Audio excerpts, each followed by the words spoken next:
Schedule caste और schedule tribe को reservation नहीं है। विधान परिषद में शेड्यूल कास्ट शेड्यूल ट्राइब को रिजर्वेशन नहीं है। आप कौन सी नई बात केवल पॉलिटिकल एंगल के लिए ले आते हैं? आपने जब नहीं किया, जब तक आज तक जो है भारत के संविधान में यह कहा गया कि राज्यसभा में कोई रिजर्वेशन नहीं होगा, विधान परिषद में कोई रिजर्वेशन नहीं होगा, और जब माननीय प्रधानमंत्री जी और भारतीय जनता पार्टी इस बिल को लाती है तो आप कहते हैं राज्यसभा में रिजर्वेशन नहीं है, विधान परिषद में रिजर्वेशन नहीं है। आप पंचायत में कहिए कि कोई ओबीसी को रिजर्वेशन नहीं होगा, चाहे म्यूनिसिपल कॉर्पोरेशन में कोई ओबीसी को रिजर्वेशन नहीं होगा। और आर्टिकल 82 है सर, जो एडजस्टमेंट ऑफ ईच सेंसस की बात कर रही है और सीट बढ़ाने की बात, सब पढ़ लीजिएगा इस आर्टिकल को। इसमें कहा गया है कि 2026 तक सभी चीजों को हमने फ्रीज कर दिया है। आप अनकॉन्स्टिट्यूशनल काम करना चाहते हैं, आप उसके ऊपर जो है कहते हैं कि 2024 से लागू कर दीजिए, तुरंत सुप्रीम कोर्ट में जाएगा और सुप्रीम कोर्ट में तुरंत वो स्टक डाउन हो जाएगा। क्या आप चाहते हैं कि महिलाओं को रिजर्वेशन नहीं दें? और जिस तरह से आप केवल राजनीति के माध्यम से इस महिला रिजर्वेशन को लॉलीपॉप बनाते रहे, घुमाते रहे, वही भारतीय जनता पार्टी करे। हमारे प्रधानमंत्री जी हैं जो कहते हैं कि जिसकी मैं शुरुआत करता हूं उसका अंत भी करता हूं। यदि ये महिला रिजर्वेशन यहां आया है तो महिलाओं को अधिकार मिलेगा, मिलकर रहेगा, दुनिया की कोई ताकत इसको नहीं रोक सकती है। लेकिन इनके यहां क्या दिक्कत है सर? इनके यहां सबसे बड़ी दिक्कत है, और अभी जितने स्पीकर बोलने वाले हैं सर, वो स्पीकर 2026 में ये आर्टिकल 82 पढ़िए, संविधान को जो है पढ़िए, जो संविधान में लिखा हुआ है कि सेंसस होगा, सेंसस के बाद डिलिमिटेशन होगा, और डिलिमिटेशन के बाद जो है हम उसको लागू करेंगे। और ये आर्टिकल 82 कह रहा है, ये 82 कह रहा है।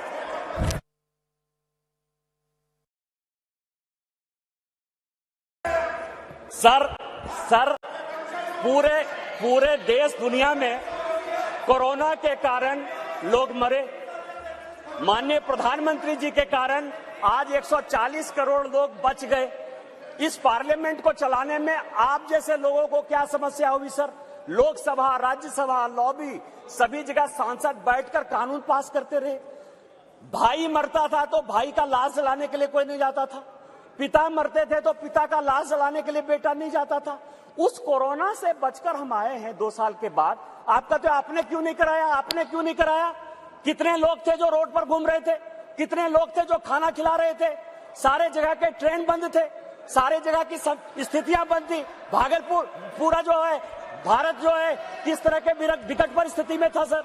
माननीय प्रधानमंत्री जी 140 करोड़ लोगों को बचा के लाए हैं, और सेंसस जो संवैधानिक चीज है उसको जब हम लागू करेंगे तो ये लागू होगा। आज आप कह रहे हो क्यों नहीं लागू किए? देश में फिर से ये गलत तरह का माहौल पैदा करने की कोशिश कर रहे हैं सर। 2020 और 21 के माहौल के बाद, कोरोना के बाद कैसे सेंसस लागू हो सकता था, कैसे सेंसस हो सकता था? और माननीय गृह मंत्री जी बैठे हैं, हमेशा कहते हैं कि मैं कोई गैर संवैधानिक काम नहीं करूंगा, कोई असंवैधानिक काम नहीं करूंगा। यदि सेंसस होना है तो उसका भी डेट घोषित होगा, सेंसस होगा, डिलिमिटेशन होगा और महिलाओं को रिजर्वेशन मिलेगा। यही तो इस बिल में है 334 से, जिसके बारे में कि माननीय कानून मंत्री जी कह रहे थे सर। लेकिन क्या समस्या है कि ये अपने जो 26 पार्टियों का एक जो घमंडिया गठबंधन बनाया है सर, इंडी अलायंस, उसके सारे नेताओं का मैं भाषण पढ़ रहा था। आज सोनिया जी जब बोल रही थी तो मुझे लग रहा था कि वो राजनीति से ऊपर उठकर बोलेंगे, क्योंकि वो अपोजिशन की आवाज थी। मैं उनका सम्मान करता हूं सर। इस महिला रिजर्वेशन के लिए जिन महिलाओं ने पार्लियामेंट के अंदर और पार्लियामेंट के बाहर सबसे ज्यादा आवाज उठाई, वो बंगाल की गीता मुखर्जी थी और भारतीय जनता पार्टी की सुषमा स्वराज थी।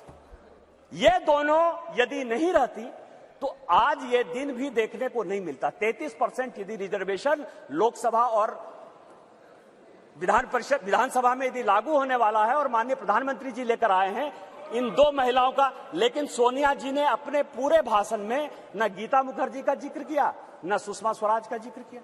यह किस तरह की राजनीति है? अपना क्रेडिट लेना चाहती हैं कि हमारा बिल है। ये बिल आपका नहीं है, आप जो बिल लेकर आए वो गलत बिल है। और यदि इसके लिए किसी ने आंदोलन किया तो वो गीता मुखर्जी है, वो सुषमा स्वराज है। आपने ये नहीं बोलकर इस महिला बिल में भी राजनीति करने की कोशिश की।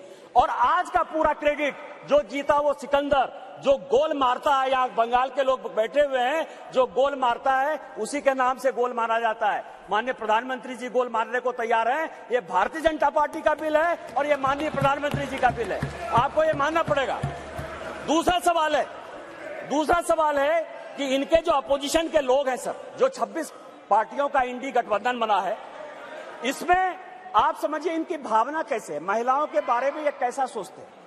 ये सोचते हैं, अब नहीं रहे, इसी सदन के सदस्य थे, राज्यसभा के भी सदस्य थे, इनके पार्टी के बड़े नेता थे अपोजिशन के, वो कहते हैं कि परकटी महिलाएं आ जाएंगी। क्या महिलाओं के लिए इस तरह की बातें होनी चाहिए? दूसरी बात जो है, ये दूसरे नेता जो है 2011 में मैं अध्यक्ष जी आपको दो कहानी बताना चाहता हूं, और ये वर्षों से मेरे मन में था। इस पार्लियामेंट में 2 बार संजोग से मैं 2009 में सांसद बनकर आया, अनुराग ठाकुर जी से लेकर राजनाथ जी सबों के साथ काम करने का मौका मिला सर। 2011 और 2013 में 2 भयंकर घटना हुई इसी वेल में। 2011 में जब 2010 में ये बिल पास हो गया राज्यसभा में, और जब यहां 2011 में जिसको कि ये लागू नहीं करना चाहते थे बिल लेकर आए, और जब बिल उधर से इंट्रोड्यूस हो रहा था तो इन्हीं के सहयोगी दल के सांसदों को इसी कांग्रेस ने इसी बिल में पीटा सर। 2 बिल था, एक महिला रिजर्वेशन का 2011 में, और 2013 में प्रमोशन इन रिजर्वेशन। और प्रमोशन इन रिजर्वेशन में मैं जब बात करूंगा तो ये पूरे के पूरे बेंच खड़े हो जाएंगे सर। यही वी नारायण स्वामी बिल को पेश कर रहे थे, समाजवादी पार्टी के यशवीर सिंह, शेड्यूल कास्ट थे सर, ये कहते अधिकार की बात, शेड्यूल कास्ट शेड्यूल ट्राइब की बात करते हैं सर। यही यशवीर सिंह यहां पार्लियामेंट में उस तरफ से गए, वी नारायण स्वामी का उन्होंने बिल खींच लिया। इस पार्लियामेंट में, इसी लोकसभा में सर, सबसे पहले बिल में यदि उसका कॉलर पकड़ने के लिए कोई आया तो यही मैडम श्रीमती सोनिया गांधी जी थे, और नीरज शेखर वहां खड़े थे, मुलायम सिंह यादव बाहर थे, और मैं वहां से कूद कर टेबल पर आया और मैंने कहा कि आप यहां की तानाशाह नहीं है, आप यहां की रानी नहीं है, इस बेल में आप मारपीट नहीं कर सकती हैं। और इनके जो इतने लेफ्टिनेंट थे, बिलास मुतेबार से लेकर सबों ने उनको पीटा। ये दोनों घटनाएं जो है, चाहे महिला रिजर्वेशन का हो, चाहे ये प्रमोशन इन रिजर्वेशन का हो, ये पार्लियामेंट है सर, सबको सत्य बोलना चाहिए। और मुलायम सिंह यादव ने कहा यदि बीजेपी नहीं होती तो आज के डेट में हमारे सांसद नहीं बचते। आपने तो सांसदों की हत्या करने की कोशिश की, और उसी दल के साथ, उसी 26 दल के साथ ये आए हैं जिनका की मानसिकता ही नहीं है कि महिला को रिजर्वेशन मिले। चाहे वो राष्ट्रीय जनता दल है, चाहे वो समाजवादी पार्टी है, चाहे इनके सारे मुस्लिम एमपी है, चाहे कोई भी पॉलिटिकल पार्टी जो इनको सपोर्ट कर रही है सर, और उन्हीं के दबाव में ये कानून के विरोध में जाकर, इस संविधान के विरोध में जाकर, और उसके सारे उदाहरण है कि 96 से लेके आज तक क्यों नहीं लागू हुआ, उसी के कारण ये कभी ओबीसी रिजर्वेशन की बात करते हैं, कोटा विद इन कोटा की बात करते हैं, राज्यसभा में जो है उसको अधिकार देने की बात करते हैं, विधान परिषद में क्यों नहीं रिजर्वेशन दिया उसकी बात करते हैं, फिर वो बात करते हैं कि 2024 से क्यों नहीं लागू होगा। इनको सब कुछ पता है, ये देश संविधान से चलता है। हम एक गरीब परिवार के बेटे होकर इस पार्लियामेंट में आए हैं सर। जैसे मैंने बात कही कि मेरे माँ पिताजी आज भी गांव में रहते हैं।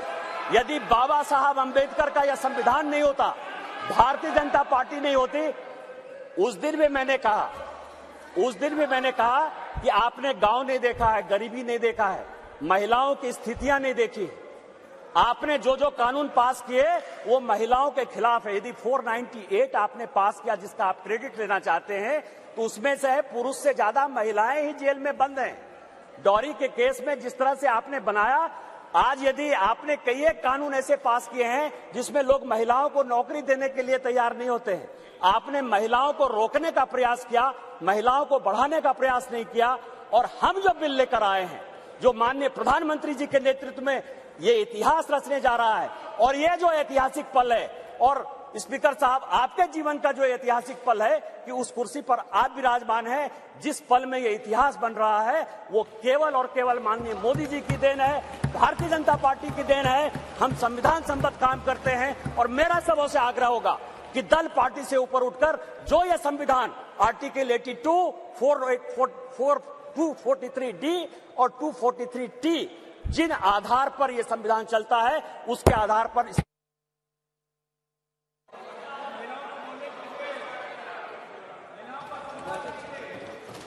श्रीमती कनिमोझी जी। मान सकता है।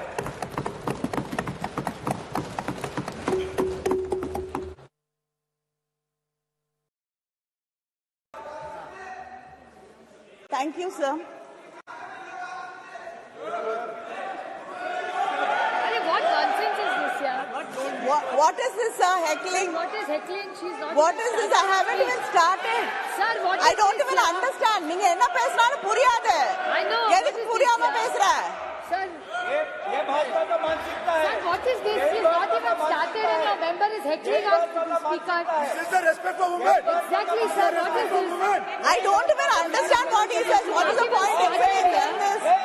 What is this? Why is this started? This is the respect for women. This is how you behave. BJP doesn't respect women. They have no respect for What is women. started as speech? Shame on you. Shame on you. Really? Shame on you. Shame on you. Really shameful. Very shameful. Idiot.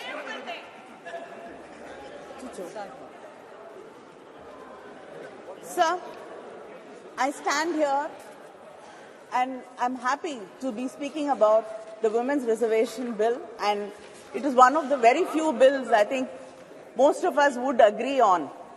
And we thought this bill will be passed with all of us supporting each other and standing together.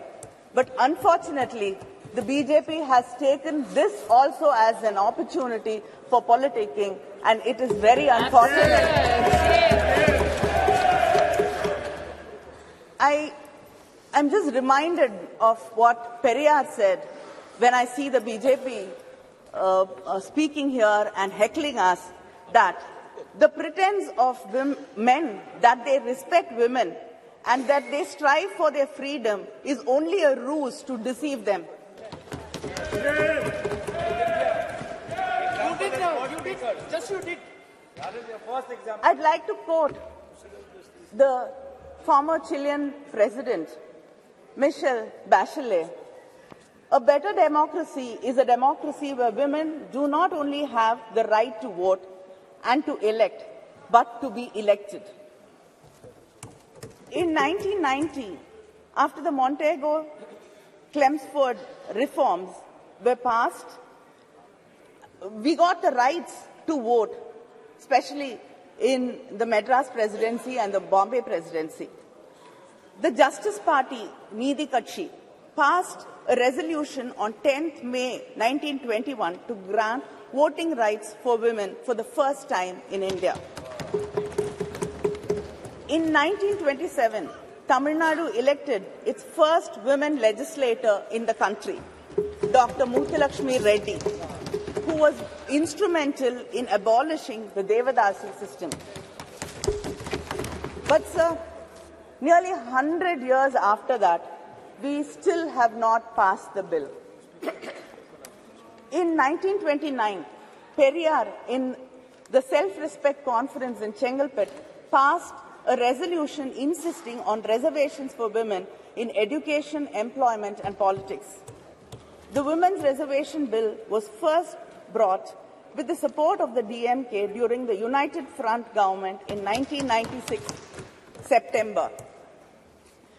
And then Thiru Devegowda, who was the Prime Minister, brought this bill, and the Law Minister Ramnath Kalab was the one who presented the bill in this House. Then again, our respected former Prime Minister Vajpayee ji again brought this bill, but it was the UPA government in 2010 which passed it in the Rajya Sabha. Yes. And I got an opportunity to speak on the bill in the Rajya Sabha, and that was 13 years ago. And I've got an opportunity to speak on this bill again here. Yes. And we're still speaking about this bill and debating it for the past 13 years. Only House is dead. Only House is dead. House is dead. The Women's Reservation Bill is a poll promise of the BJP. Yet, many leaders had to urge them to bring this bill and to pass it. Our leader, Kalaignar, had written to the Prime Minister in 2014 to pass this bill. Madam Sonia Gandhi wrote to the Prime Minister in 2017 requesting him to pass this bill. Our Chief Minister, M.K. Stalin, wrote to the Prime Minister again in 2017 requesting and urging the government to pass the bill. He said, the bill which was moved to empower women's voice in the legislatures and parliament of our great nation is struggling to succeed. This is really disheartening. The DMK even conducted a rally in Delhi from the Mandi House to the Jantar Mantar, and we had a march, and like-minded women leaders and women's organizations participated in the rally. I myself have raised this issue of bringing the reservation bill many times in Parliament, and to many of my starred and unstarred questions, the government's reply was very consistent. They said that they have to involve all stakeholders, political parties, and then build a consensus before bringing the bill. I'd like to know what consensus was built, what discussions were held. This bill was brought shrouded in secrecy. Yes, yes. We did not know why this session was called for. In the all-party leaders' meeting, there was no mention of this bill. I don't know if any of the political party leaders were called for discussions and deliberations about bringing the bill. And suddenly, the bill popped up from our computer screens like Jack in the Box. Is this going to be the way this government is going to function? Like we've suddenly seeing that there are lotuses blooming, springing from the uniforms of our secretariat staff. Is everything going to be a surprise like this?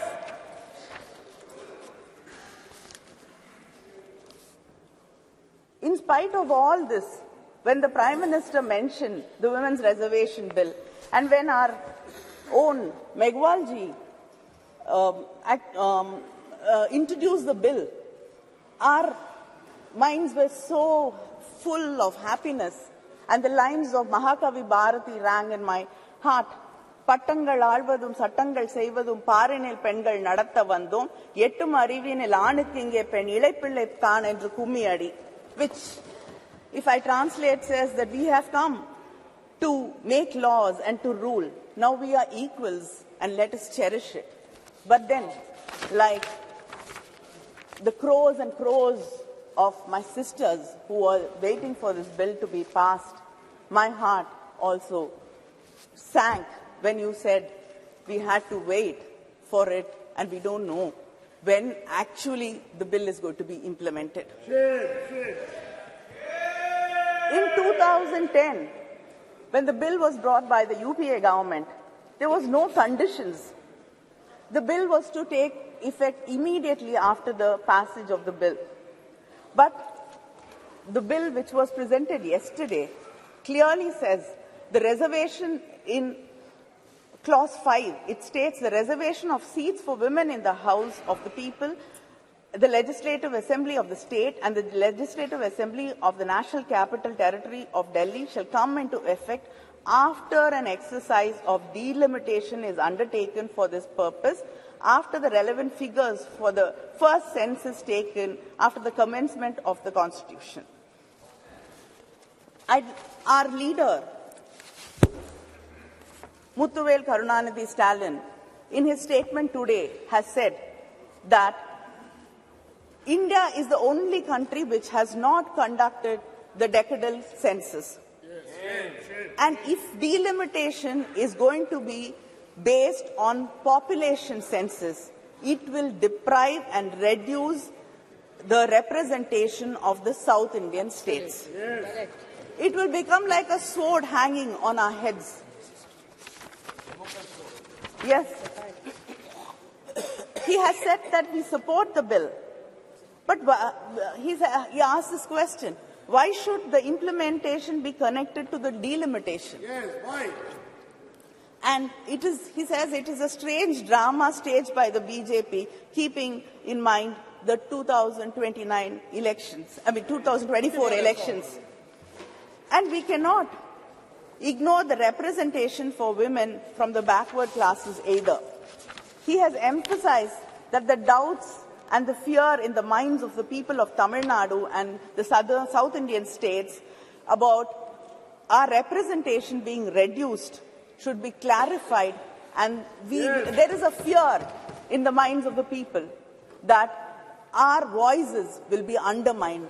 There should be a clear clarification about this, because we do not want our representation to be reduced in any way. And just because you cannot give a reply saying we will not be underrepresented because the numbers will be the same and other states will get more representation. As it is, this has to continue so that we get equal say in what is being discussed. Sir, the 17th Lok Sabha has passed 40 bills on an average every year, and without hardly having opinions of women and without even hearing our voices in this House or the Rajya Sabha. And India ranks 141 out of 193 countries, falling in women's representation, falling behind our neighbors like Pakistan, Bangladesh and Nepal. How long should we wait to see this bill being implemented? It can be easily be implemented in the coming elections, the parliamentary elections. This bill, you should understand, is not a reservation, but an act of removing bias and injustice. And if you do not remove the clause which says after delimitation, then there is no point, because we do not know when this inordinate delay can go on. You can do the census, the delimitation after 10 years, 20 years, 30 years. The wait will continue going on. 2021 is not done. And of course, some of our leaders are very worried that if a woman becomes like a man, like if a man becomes like a woman, he gets the qualities of a woman, then he becomes God. But when a woman becomes strong, brave, then it is not something which is acceptable and she becomes a devil. You believe in God, you believe in Hinduism, and I'd like to ask, what is Kali? Isn't she brave? Yes. Isn't she strong? Yes. So who are you insulting? This is why cannot women be strong? Why cannot women be brave? There are stories of, haven't women participated in the independence struggle? Haven't women fought wars? Haven't you seen leaders, strong leaders like Mrs. Indira Gandhi in this country? It is this kind of words which actually put fear in our hearts. And yes, Jayalalitha was a strong leader. I accept. I have no hesitation in accepting that she's a very, very strong leader. Well done, Kani. Well done. Well done. Exactly. Well done, Kani. And Mayawati ji, Madam Sonia Gandhi.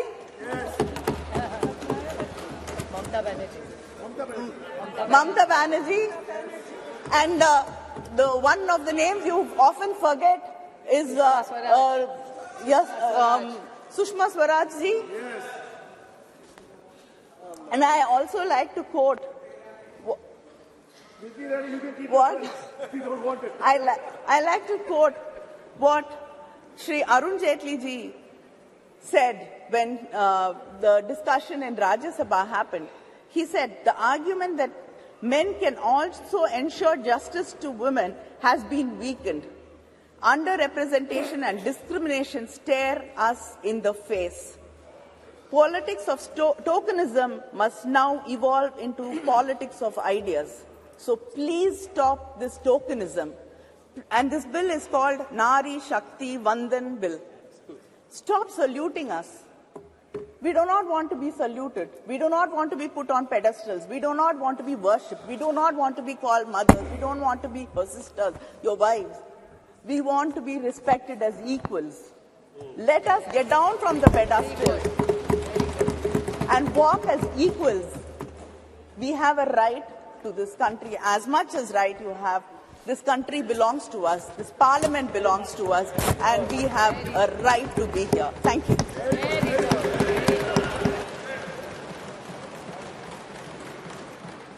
Dr. Kakuli Ghosh Dastidar. Thank you, Speaker, sir.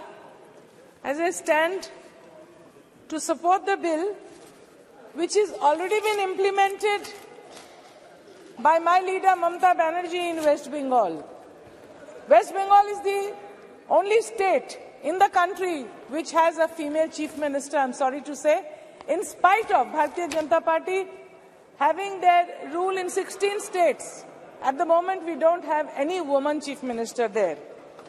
We are actually delighted to witness the realization of our leader Mamata Banerjee's vision, where women's rightful entitlements are being recognized and initiatives are being taken to uphold the vision throughout the country. She passionately advocated for the implementation of women's reservation all her life, right from 1996 when it was tabled first. And she was the member of the committee headed by the then honorable member, Srimati Geeta Mukherjee, trying to argue for the passing of the bill, possibly keeping in mind the sage Swami Vivekananda, who said, "Na jagile bharot lalona, e bharot jage na." It is the awakening of women of India which awakes India towards development. Bengal has boldly demonstrated and spearheaded a paradigm shift leading the entire nation towards progress. Notably, our leaders in the assembly, we have more women than anywhere else in the country. We have more women ministers, along with Mamata Banerjee. And in the Lok Sabha, right from 2014, we've been having more than 33% reservation within the party, so to say, without any forceful reservation being implemented through any parliamentary procedure or through the election commission. At the moment, in this August House of Lok Sabha, Trinamool Congress, All India Trinamool Congress has nearly 40% of women members, and also in the Rajya Sabha. This is what Srimati Mamata Banerjee has done. She is the only chief minister, like I said, and she's been implementing different programs for empowering the women, for empowering women towards education, for empowering women towards better health and towards better administrative positions. It is ironic to note that despite the seemingly professed affection towards women demonstrated by the NDA Alliance today, just 6 months before the general elections, none of the 16 states has a woman chief minister. What took them so long? Why wasn't this bill brought in 2014? Why just now, just before the election? What are they trying to prove to the people? Is it like a gimmick? Is it like pulling out a rabbit from their hat and placing it before the country? The government has raised many questions against themselves. Why is the delimitation linked with the reservation? It's a sinister move, and we'll have more members in parliament from states which have failed in population control and poor women empowerment. Rather than allocating vast sums of money towards construction of structures and altering names of citizen nations, I would urge my colleagues in BJP to prioritize transformation of the mindset. It is imperative that they demonstrate genuine respect for women by aligning their actions with their words. Moreover, it is crucial that they take appropriate action against all individuals who are harming the women, showing disrespect towards the women. The golden girls of the country who got us medals have been sexually harassed, and they were in Jantar Mantar. But the perpetrator sits here today, Brij Bhushan Singh, who has not been brought to book.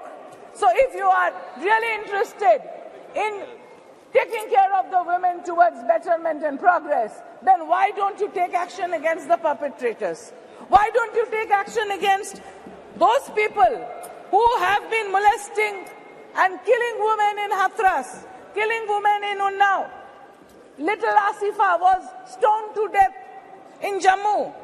And the wrestlers, like I said, they have been manhandled, molested. I would also like to bring here the plight, the economic non-empowerment of the 100-day laborers who have job cards. They hold the job cards all over the country through the National Rural Employment Guarantee Act. There are many women there who work in that field, but their payment has not been released yet. That is also insulting the women laborers. So are the researchers, the scientific workers of ISRO and IITs being denied their salaries. I have requested Honorable Minister here in the last session that they are not getting their stipends. The research workers, the scientists are not getting, the women researchers of IIT Kharagpur are not getting their salaries, not getting their stipend. Don't shout me down. It is a fact. Go and look through the books. The job card holders are not getting their salary. The job card holders are not getting their salary. We know that. And also, in our state, the job card holders, the poor laborers, in the IIT Kharagpur, in ISRO, the women scientists, even after sending the Chandrayaan, they are not being paid their salary. So you have to respect women. आपको बोलना है क्या? अभी रुक जाओ, एक minute. उनके बाद एक मिनट, उनके बाद प्लीज, उनके बाद। আমার ছেলের বউ, बैठ। আমার ছেলের বউ।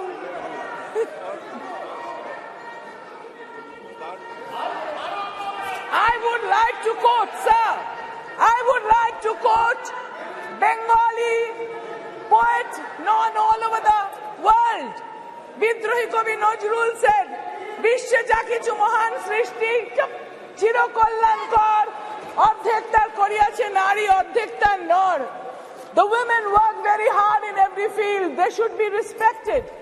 And none other than Vishwakavi Rabindranath Thakur. What did he say?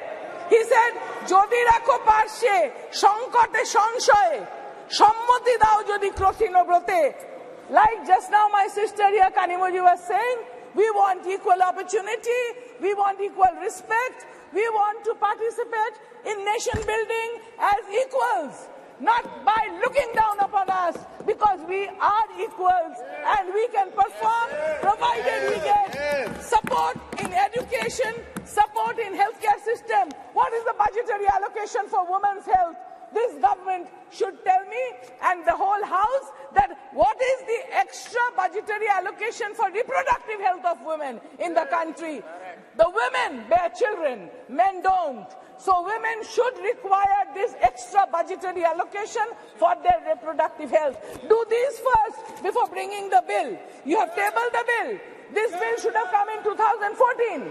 When you came, if you are so much interested for the welfare of the women, not before the election like a gimmick pulling out a rabbit from your hat. Do I believe this bill? Do I believe this house? Do I believe that government here? Or I believe their IT cell chief here, the IT cell chief, he is quoted as saying in 2010, Sonia ji holding the nation to ransom just to fulfill her agenda to see women reservation bill through. Will her MP stand up to her? Again he says, again in 2010 he says, by pushing the women reservation bill, Congress has created another constituency for itself. This one transcends caste and religion. He again says, when we should be talking and moving away from reservation of all kinds, we have a new wave demanding reservation movement. This is the IT cell chief of the Bharatiya Janata Party. You can have it. You again have this. We in certain states have reservation for women in the local bodies.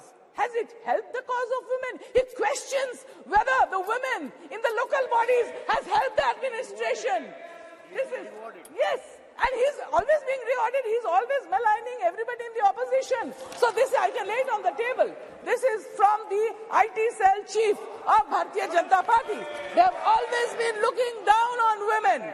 So we are equals. Women are equals. We actually are better than men, I should say, in many respects, because we look after the home, the hearth, and children. So this bill has been first brought in 2009, but it couldn't have passed at that time for whatever reason. But my leader, Mamata Banerjee, has implemented 40% in the state of West Bengal.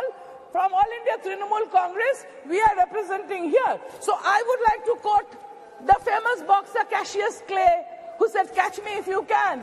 Catch me if you can, all of the political parties here. Catch Mamata Banerjee and AITC and make it 40%, not 33%, because we in Trinamool Congress get that much respect of being here in great number, and also in the State Assembly, where important portfolios like the health, like the law, like the women's empowerment, everything is, industry is being held by ladies.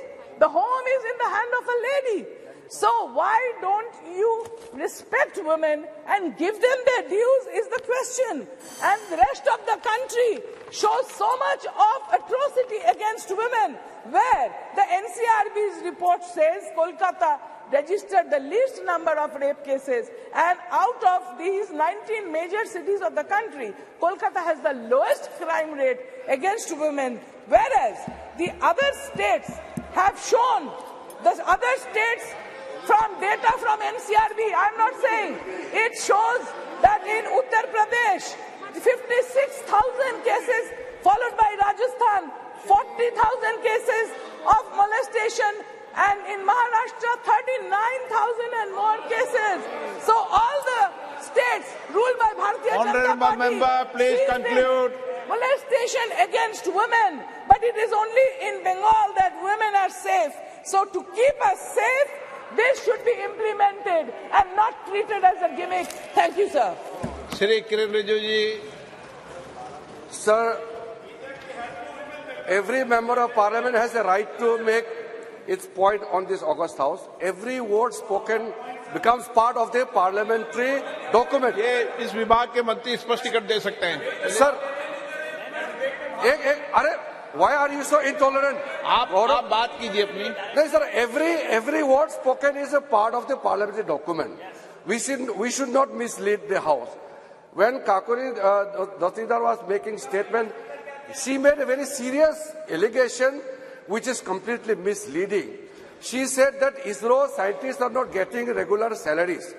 The ISRO scientists themselves, including some of the scientists who have retired and who are regularly in touch and supporting the ISRO, have clearly said that every regular employees, including those who are pensioners, are getting regular on-time salaries and pensions. And the women scientists of the ISRO have made special mention that Prime Minister Narendra Modi has given the best support to the ISRO, and they have made the country proud. So record must be straight, sir. Shrimati बांगा गीता विश्वनाथ.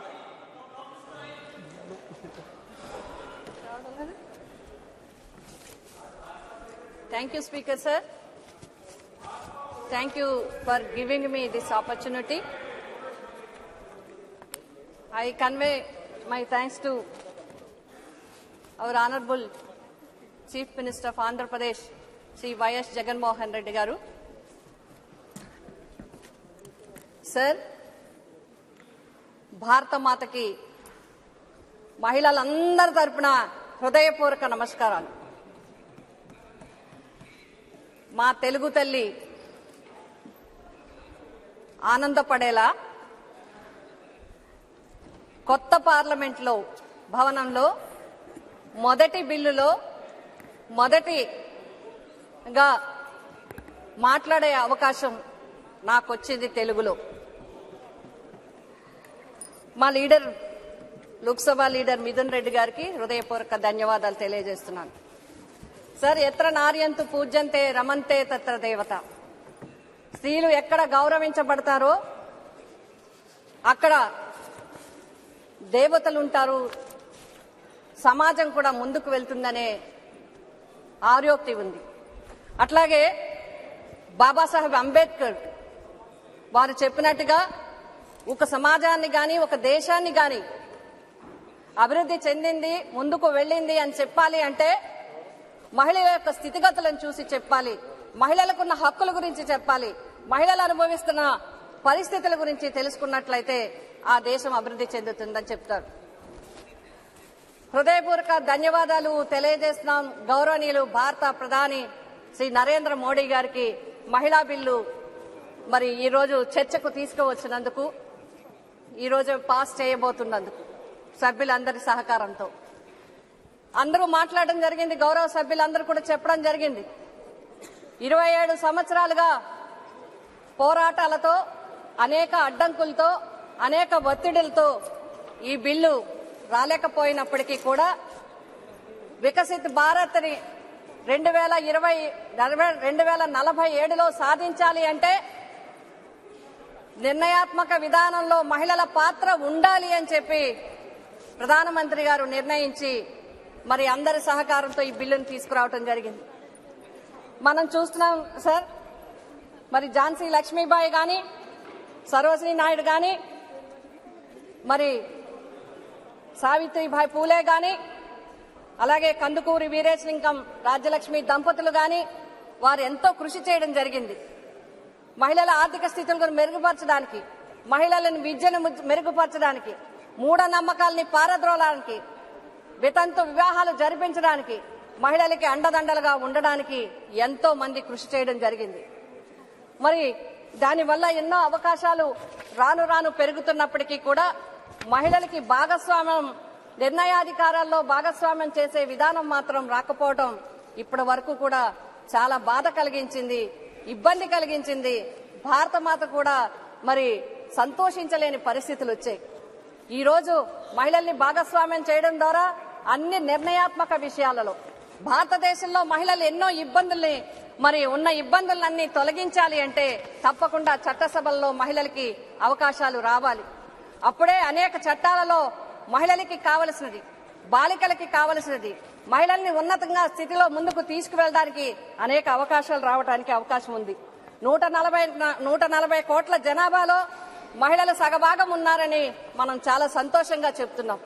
కానీ మన sex ratio rate చూసుకున్నట్లయితే చాలా రాష్ట్రాల్లో మరి భారతదేశం యొక్క sex ratio తీసుకుంటే 940 ఉంది. కానీ కొన్ని రాష్ట్రాల్లో మనం చూసినట్లయితే 795, 800 లోపే ఉండడం అత్యంత బాధాకరం. అంటే ఆడపిల్లని కనడానికి కూడా ఇంకా మూఢనమ్మకాలు అడ్డొస్తున్నాయి, ఇంకా పరిస్థితులు, ఆర్థిక పరిస్థితులు అడ్డొస్తున్నాయి, ఇంకా అవగాహన లేని పరిస్థితులు అడ్డొస్తున్నాయి, ఇంకా పురుషాధిక్య మరి గ్రామాలు, పురుషాధిక్య రాష్ట్రాలు ఉన్నాయి. ఇవన్నీ పోవాలి అంటే, వీటికి సంబంధించిన చట్టాలు తీసుకురావాలంటే తప్పనిసరిగా మహిళలు చట్టసభల్లో ఉండాలి అనేది ఎప్పటి నుంచో వస్తున్న మరి కోరిక. అదేవిధంగా మనం చూసుకున్నట్లయితే ముఖ్యంగా మేము గర్వంగా చెప్పేది, ఆంధ్రప్రదేశ్ రాష్ట్రం ఆడవారిని గౌరవించడంలో ముందుంది అని చెప్పి మేమందరం గర్వంగా కూడా చెప్తా ఉన్నాం. ఎందుచేతనంటే ఇప్పుడు చట్టసభల్లో 33% వచ్చింది. కానీ ఆంధ్రప్రదేశ్ రాష్ట్రంలో జగన్మోహన్ రెడ్డి గారి నాయకత్వంలో ఇప్పటికే స్థానిక సంస్థల్లో ఉన్న రిజర్వేషన్లను మించి 57% మంది ఎంపీటీసీలు, ఎంపీపీలు, జెడ్పీటీసీలు, కార్పొరేషన్ చైర్మన్లు కూడా ఉన్నారు. అంతేకాకుండా నామినేటెడ్ పదవుల్లో ఇప్పటి వరకు భారతదేశంలో ఏ రాష్ట్రంలోనే ఇచ్చి ఉండరు. ఆంధ్రప్రదేశ్ రాష్ట్రంలో నామినేటెడ్ పదవుల్లో కూడా 50% మించి మహిళలకి అవకాశం ఇచ్చి వారు కూడా పరిపాలనలో భాగస్వాములు అయ్యే విధంగా మరి ముఖ్యమంత్రి గారు నిర్ణయం తీసుకుని అందరికీ కూడా పదవుల్ని ఇవ్వడం జరుగుతుంది. అంతేకాదు ఈరోజు అమ్మఒడి పేరుతో విధంగా చేయూత ద్వారా, అమ్మఒడి ద్వారా, అదే విధంగా మహిళలకి విద్యా దీవెన, వసతి దీవెన బిడ్డలకి ఇవ్వడం ద్వారా, మరి తల్లుల్ని ప్రోత్సహించడం ద్వారా, తల్లులకి ఆర్థిక సహకారం ఇవ్వడం ద్వారా మరి మహిళలందరూ కూడా ఆర్థికంగా బలపడడానికి, మరి ఎవరి దగ్గర చేయచాచకుండా వారి ఆత్మగౌరవంతో బతకడానికి ఒక మంచి అవకాశం ఈ రోజు ఆంధ్రప్రదేశ్ రాష్ట్రంలో ఉంది. అంతేకాదు ఇక్కడ ఒక విషయాన్ని నేను ప్రస్తావించదలిచాను. మరి మనం చూస్తే మ్యారేజ్ అయితే గృహిణి అంటారు, హౌస్ వైఫ్ అంటారు. కానీ మహిళకి హౌస్ వైఫ్ అని పేరే గాని అమ్మగారి హౌసో భర్త గారి హౌసో ఉంటుంది తప్ప తనకి సొంత హౌస్ ఎక్కడా కూడా ఉండని పరిస్థితులు ఉన్నాయి. కానీ జగన్మోహన్ రెడ్డి గారు ఇచ్చిన 30 లక్షల పట్టాలతో ప్రతి ఒక్క మహిళ కూడా ఈ రోజు గృహిణి పేరు సార్థకమయంగా అందరికీ గృహాలు రావటం జరిగింది. అంతేకాకుండా ఆస్తి హక్కు ఉంది మహిళలకి, ఆస్తి హక్కు చట్టాల్లో ఉంది. కానీ ఆస్తులు లేవు. ఎవరైతే లక్షలాది మంది పేద మహిళలు ఉన్నారో, ఎవరైతే లక్షలాది మంది అట్టడుగు వర్గ మహిళలు ఉన్నారో వాళ్ళకి కనీసం చెప్పుకోవడానికి ఆస్తి హక్కు లేదు. కానీ ఈ రోజు లక్షలాది రూపాయల విలువైన లక్షలాది విలువైన పట్టాలని ఇవ్వడం ద్వారా మరి ఈ రోజు అట్టడుగు మహిళలు కూడా లక్షలాది రూపాయలకి ఆస్తిని సంపాదించుకునే విధంగా ఉంది. వీటన్నిటి ద్వారా మహిళలకు ఒక ధైర్యం వచ్చింది, మహిళలకు ఆత్మస్థైర్యం వచ్చింది, మహిళలకు ఒక ఆర్థిక స్వాతంత్రం కూడా వచ్చింది. కాబట్టి మేమందరం కూడా హృదయపూర్వకంగా మా అందరి తరపున, మా పార్టీ తరపున మేమందరం కూడా ఈ మహిళా బిల్లుకి సపోర్ట్ చేస్తున్నాం. రాబోయే కాలంలో ఏ విధంగా అయితే ఎస్సీ ఎస్టీ వర్గాలకి రిజర్వేషన్స్ ఉన్నాయో అదే విధంగా అట్టడుగు వర్గాలకి ఓబీసీస్ కూడా, మహిళలకి ఓబీసీస్ కి కూడా రిజర్వేషన్లు ఇవ్వడం ద్వారా మరి మహిళలకు కూడా చేయూతనివ్వాలి వెనుకబడ్డ వారికి. ఇంకొక విషయం చివరిగా ఇంకొక విషయం ఏంటంటే మరి ఈ బిల్లును కూడా త్వరితగతిని డీలిమిటేషన్, సెన్సస్ ఇవన్నీ కూడా యుద్ధ ప్రాతిపదికన చేయించి, ఎందుకంటే మహిళలు ఈ రోజు జనాభాలో సగభాగం ఉన్నారు.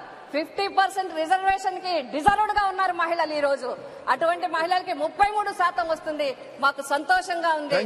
ముందు రాబోయే రోజుల్లో కూడా మరింత ఇవ్వాలి. 2024 ఎన్నికల్లోనే మహిళా బిల్లు అమలయ్యేలా చూడాలని చెప్పి హృదయపూర్వకంగా కోరుతున్నాను. Thank you sir. Shri Rajiv Ranjan Singh जी।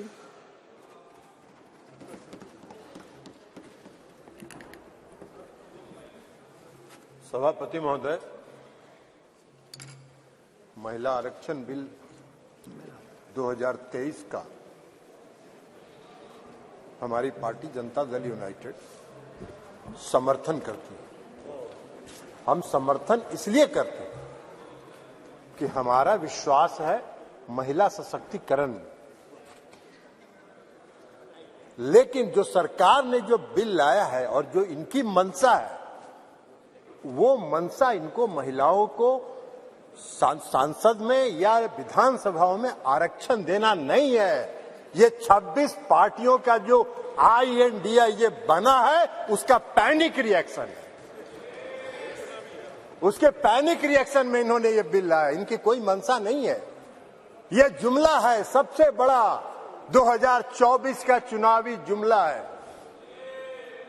ये महिलाओं को छलने का काम इस बार करना चाहते हैं। 2014 में इन्होंने इस देश के बेरोजगारों को छला, 2 करोड़ लोगों को रोजगार का वादा करके 2014 के में इन्होंने इस देश के गरीबों को छला, काला धन लाएंगे, सबके खाता में 15 लाख 20 लाख पहुंचाएंगे, छलने का काम किया। और इस बार इस देश की महिलाओं को ये छलना चाहते हैं। इनकी मंशा नहीं है। अगर इनकी मंशा होती तो 2021 में इन्होंने जाति आधारित जनगणना प्रारंभ कराया होता। इसलिए कि इस देश की मांग है, इस देश की आवश्यकता है कि जाति आधारित जनगणना आप कराएं, और इस सदन में मांग होती रही, आप नहीं कराए, इसलिए कि आपको कराना नहीं।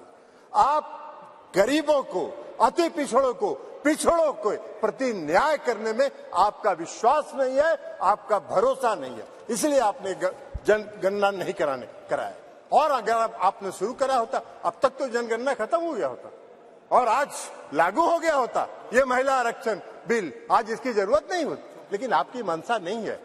आप 334A जो आपने प्रावधान किया है वो अनिश्चित काल तक चलता रहेगा और 2024 का भारी जुमलेबाजी करके महिलाओं को छलने का काम करेंगे। लेकिन महिलाएं, इस देश की जनता आपकी जान गई है, आप भारी जुमलेबाज हैं, आपके किसी जुमले पर उसको भरोसा नहीं है, उसको विश्वास नहीं।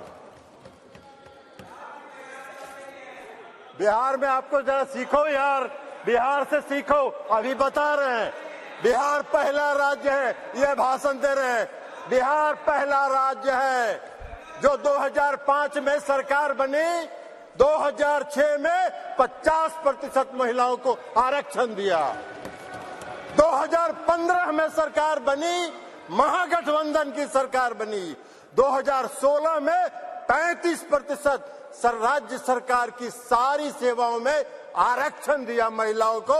एक साल के अंदर आपकी तरह 4.5 साल इंतजार नहीं करते रहे।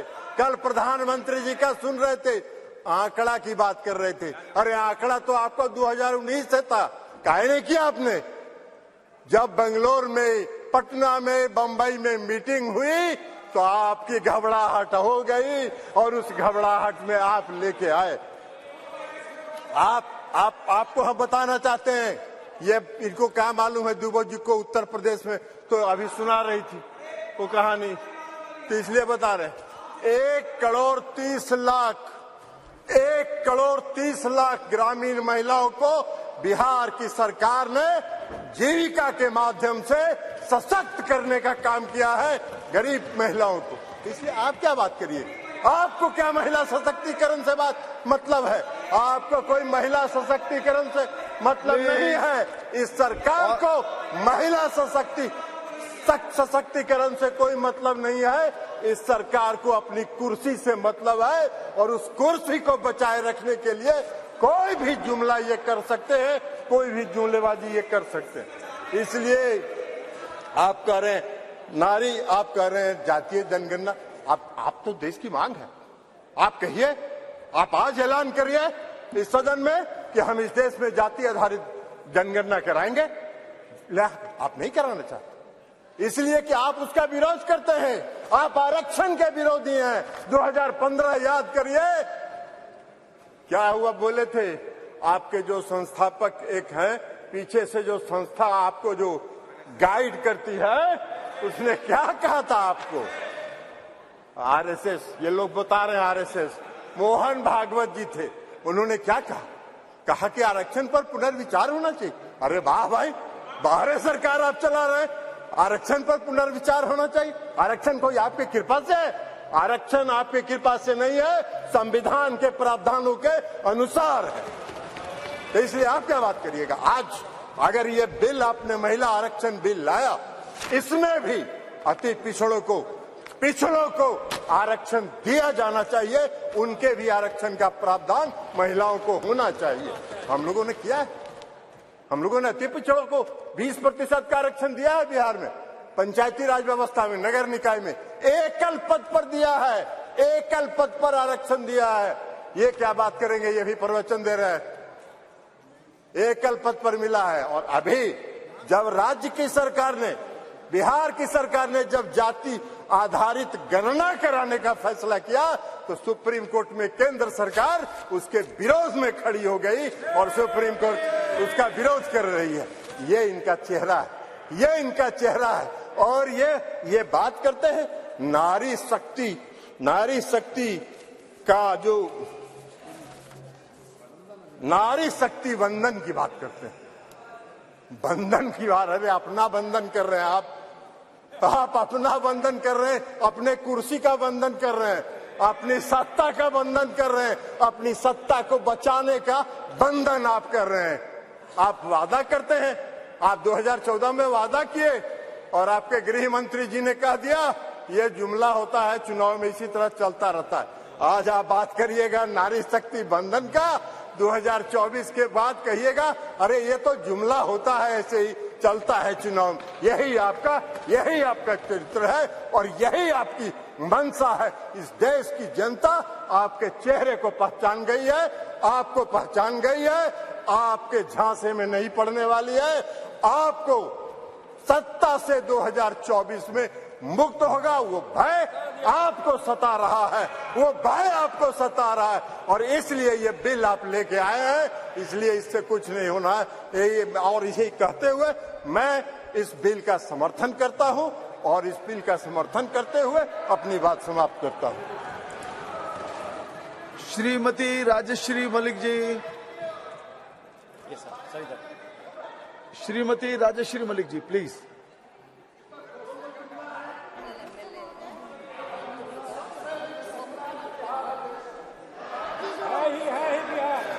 आज जो महिला संरक्षण बिल आसी पूर्ण मात्रा आम दल तरफ समर्थन करुच्ची सर। आपन जानी सर प्रभात पुरुष विजु पट्टनायक जिते मुख्यमंत्री थे 90 मसीह से संरक्षण आप अपनी बात बोल चुके हैं, प्लीज बैठ जाइए, प्लीज बैठ जाइए जी। जितेबाला से त्रिस्तर निर्वाचन में 33% संरक्षण व्यवस्था पंचायत स्तर में आनी से बहुत विरोधर सम्मुखीन होते सत, किंतु सर मुझे कही रखे आज समस्त आज आकलन सब भूल हो जाइए। आज नारी माने आज प्रगति क्षेत्र में आगे एवं त्रिस्तर निर्वाचन में जड़े माँ सरपंच हो पारी, जिला परिषद हो पारी, जड़े बीएस मेंबर हो पारी एवं नारी आग को बढ़ी।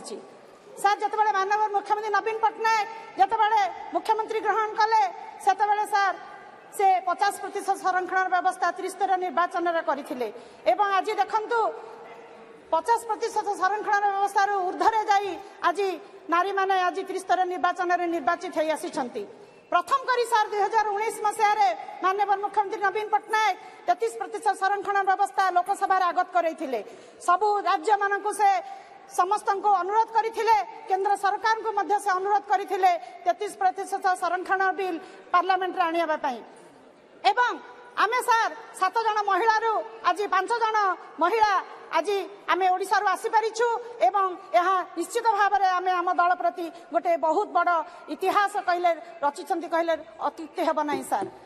आज आपण माने देखिबे सर नारी आज बहुत आग को बढ़ी सर एवं आज माननीय मुख्यमंत्री जो चिंताधारा गोटे नारी आग को गले देश सशक्त हम ए राज्य आग को बढ़ आज आग को बढ़ी।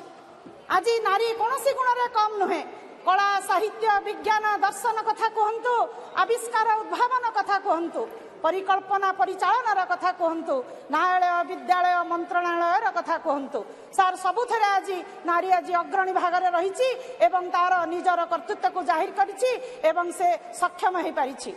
आज नारी चिंता चेतना मौलिकतार अभाव नहीं, आज नारी कौन समस्या समाधान अभाव रखी नहीं, आज तार कर्तव्य तार निष्ठार अभाव रखी नहीं, आज तार युद्ध क्षेत्र में वीरत्वर अभाव रखी नहीं, आज राजनीति रे कौशलर अभाव रखी नहीं, कूटनीति रे उपस्थित बुद्धिर अभाव रखी नहीं, आज सकल क्षेत्र में नारी आज आग को बढ़ी सर। आज मु माननीय मुख्यमंत्री नवीन पट्टनायक को आज निश्चित भाव में आम गर्व अनुभव करवा जे माननीय मुख्यमंत्री नवीन पट्टनायक आज जो चिंताधारा नहीं नारी को 33% संरक्षण व्यवस्था पार्लियामेंट रे आज समस्त राज्य मान को केंद्र सरकार अनुरोध करथिले ताहा आज सफल रूपायन हेबाकू जाउछि। तेणु मु सार आज समस्त को मु कहि रखे आज नारी सशक्त हेले आम देश सशक्त हब, आम राज्य आमर देश आग को बढ़िबो, एथिरे कोनोसी अत्युक्ति नाही सर।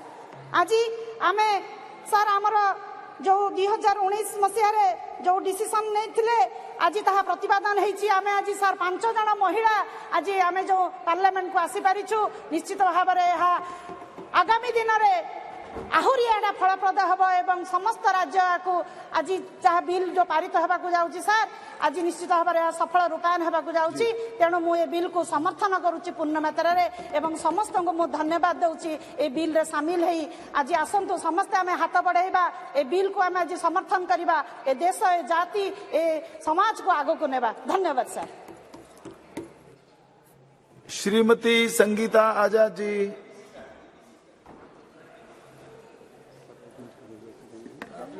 राष्ट्रपति महोदय, जो आपने मुझे महिला आरक्षण विधेयक 2023 पर बोलने का मौका दिया, मैं आपके साथ साथ अपनी पार्टी बहुजन समाज पार्टी की मुखिया बहन कुमारी मायावती जी का भी बहुत बहुत आभार व्यक्त करती हूँ। सभापति महोदय, 19 सितंबर 2023 को इतिहास लिखा गया और हम सभी लोगों को उस इतिहास का गवाह बनने का मौका मिला, जहां हम लोग पुरानी संसद भवन से निकलकर नए संसद भवन में आने का गर्व महसूस किए। सभापति महोदय, हम नए सांसद जो 2019 में चुनकर आए, हम लोगों की शुरुआत पुराने संसद भवन से हुई और हम सभी लोग अपने कर्तव्यों का स्मरणीय यादें लेकर नए उमंग, नई उम्मीद और नए कर्तव्यों का संकल्प लेकर हम सभी लोग नए संसद भवन में आने का काम किए हैं। और यहाँ आते ही माननीय प्रधानमंत्री जी द्वारा नारी शक्ति वंदन अधिनियम को सदन के पटल पर रखा गया, जिसकी मांग दशकों से थी और बहुजन समाज पार्टी ने कई बार और मैंने स्वयं भी इस महिला आरक्षण विधेयक की मांग को कई बार सदन के पटल पर रखने का काम किया है। मैं और मेरी पार्टी बहुजन समाज पार्टी इस बिल का पूरे दिल से समर्थन करते हैं। सभापति महोदय, ये बाबा साहब डॉक्टर भीमराव अंबेडकर की देन है और उनकी आधुनिक और प्रगतिशील सोच का नतीजा है कि जब संविधान की रचना की जा रही थी, तब बाबा साहब ने सर्व समाज की महिलाओं को, जिनको पढ़ने लिखने धन संपत्ति रखने का अधिकार नहीं था, उनको संविधान में सम्मान देने का काम किया। बाबा साहब ने जहां हमको एक वोट का अधिकार दिया, वहीं मान्यवर कांचीराम साहब ने उस एक वोट की कीमत को दलित, शोषित, वंचित वर्गों को समझाने का काम किया और उस समय यह नारा भी चला कि कांचीराम तेरी नेक कमाई, तूने सोती कौम जगाई। आज बाबा साहब और मान्यवर साहब कांचीराम साहब की ही देन है, जिसके कारण हम जैसे वंचित समाज की महिलाओं को लोकसभा और राज्य की विधानसभाओं में जाने का मौका मिला और अपने समाज का प्रतिनिधित्व करने का मौका मिला। यह बिल आने से देश की महिलाओं को नई ऊर्जा मिली है, महिलाओं को सम्मानित और सुरक्षित खुद को महसूस करने का मौका मिला है। आज जहां 21वीं सदी में हम चांद पर उतरने का श्रेय महिला वैज्ञानिकों को देते हैं, वहीं सीमा सुरक्षा बल से लेकर लड़ाकू विमान उड़ाने तक और होम मेकर से लेकर किंग मेकर बनाने तक का श्रेय महिलाओं को जाता है। यह विधेयक महिलाओं को राजनीतिक क्षेत्र में प्रवेश करने के लिए और उत्कृष्टता हासिल करने के लिए आवश्यक प्रोत्साहन प्रदान करता है। यह न केवल प्रेरित करता है, बल्कि रूढ़िवादिता को चुनौती देता है, नेतृत्व कौशल विकसित करता है और साथ ही एक सहायक वातावरण तैयार करके जहां महिलाएं आगे बढ़ सके, इसकी योजना बनाता है। अध्यक्ष जी, इस विधेयक का हम समर्थन करते हैं, लेकिन बहुजन समाज पार्टी की कुछ मांगे हैं जिसको हम चाहते हैं कि इस विधेयक में सम्मिलित किया जाए। मैं आपके ध्यान में लाना चाहूंगी कि NFHS 5 के अनुसार भारत की जनसंख्या के प्रति 1000 पुरुष पर 1020 महिलाएं हैं। इसलिए लोकसभा व राज्यसभा की विधानसभाओं में 33% आरक्षण की बजाय 50% आरक्षण दिया जाए और इस आरक्षण को राज्यसभा और राज्य की विधान परिषदों में भी लागू किया जाए। महिला आरक्षण में SC ST के साथ OBC वर्गों के आरक्षण को भी सुनिश्चित किया जाए, ताकि जब तक समाज में असमानता रहेगी तब तक आरक्षण को लागू करना अनिवार्य रहेगा और सामान्य सीट पर SC ST OBC की महिलाओं को मौका नहीं मिल पाएगा।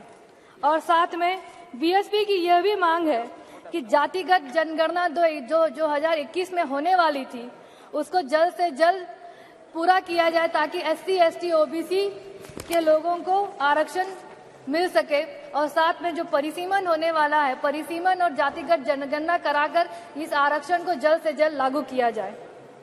अध्यक्ष जी, यह महिला आरक्षण विधेयक सिर्फ और सिर्फ सरकार का चुनावी मुद्दा न बन जाए, इसको ध्यान में रखा जाए और इस महिला आरक्षण विधेयक को 2024 के आम चुनाव में जल्द से जल्द लागू कराया जाए। जी। किसी भी देश की उन्नति और विकास के लिए महिलाओं को समुचित विकास होना सर्वोपरि है। इन्हीं सब बातों के साथ इस बिल का समर्थन करते हुए मैं अपनी बात खत्म करती हूँ। बहुत बहुत धन्यवाद। Shri Nageswara Rao ji. Homemaker to kingmaker. For giving this opportunity to speak on 128 Constitution Amendment Bill on behalf of my BRS party and my leader KCR Garu. Chairman, जब ये बिल इंट्रोड्यूस हुआ था पहले 1996 में, उस टाइम में देवेगौड़ा जी प्राइम मिनिस्टर था और वो बिल जो है एक्सेप्ट नहीं हो पाया। फिर 12th लोकसभा में भी ये बिल इंट्रोड्यूस हुआ था। फिर उस टाइम में वाजपेयी साहब ने, स्वर्गीय वाजपेयी साहब ने प्रधानमंत्री था, उस टाइम में भी पास नहीं हो पाया। फिर 13th लोकसभा में भी ये बिल आया था और उस टाइम में भी ये बिल जो है ना पास नहीं हो पाया। फिर अभी 15th लोकसभा में, राज्यसभा में पास हुआ था, लोकसभा में आने के बाद ये बिल पास नहीं होता।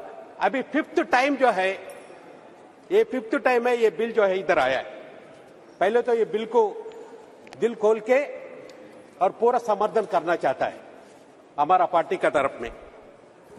मगर ये जो वुमेन रिजर्वेशन बिल के बारे में बोलने का पहले दो बात जो है ना हम बोलना चाहता है। 2014 में तेलंगाना बना था।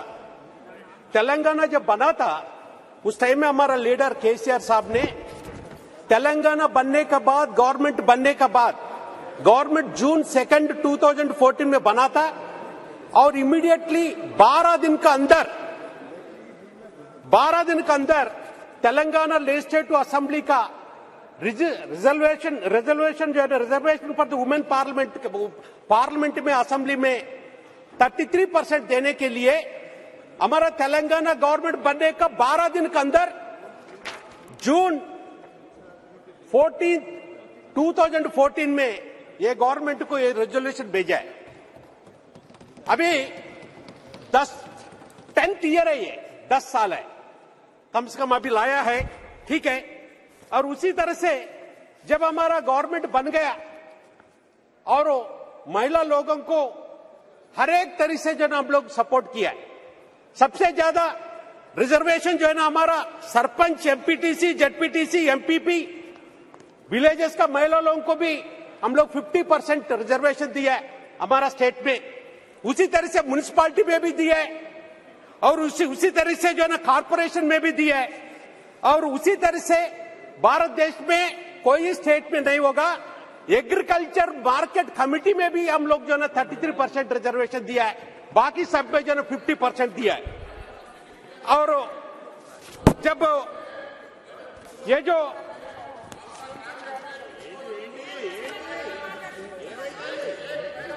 सर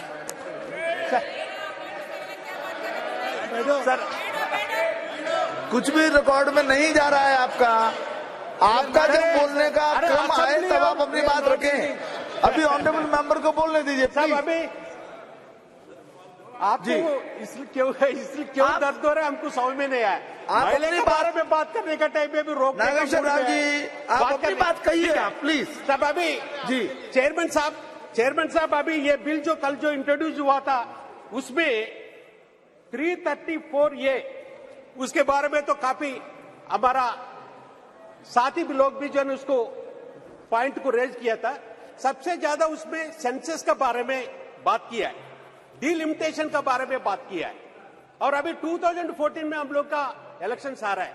हम लोग का डिमांड ये है, इमीडिएटली ये बिल जो है ना रिजर्वेशन 33% का जो रिजर्वेशन इमीडिएटली इंप्लीमेंट करे, इमीडिएटली जो है ना अभी इलेक्शंस में ये करे। अदरवाइज इसको जो है ना ये कम से कम ये बता दे कब तक जो है ना ये डिलिमिटेशन होगा, कब तक जो है ना ये सेंसस जो है ना कंप्लीट करेगा, उसका टाइम बाउंड भी थोड़ा बता दे। उसी के साथ जो है ना ये बिल को पूरा हम लोग मदद कर रहे हैं। Thank you. श्रीमती भावना गवली जी। धन्यवाद सभापति जी, आपने मुझे नारी शक्ति वंदन विधेयक 2023 पे बोलने का अवसर दिया। मैं जोरों शोरों से इस विधेयक का समर्थन करती हूँ। मेरी पार्टी के सारे सांसद, मेरे पार्टी के मुख्य नेता सीएम आदरणीय एकनाथ जी शिंदे जी के तरफ से भी मैं स्वागत करती हूँ। आज 75 सालों के बाद राजनीतिक भागीदारी महिलाओं को मिलने जा रही है और मैं यहाँ पर ये बताना चाहूंगी कि ये जो बिल है ये महिलाओं का दिल है और दिल और दिमाग को देखते हुए आदरणीय प्रधानमंत्री जी ने महिला आरक्षण लाने का ये फैसला लिया है। सभापति जी, यहाँ पर मैं ये बताना चाहूंगी कि महिलाओं के किस्मत का ताला मोदी जी ने खोला।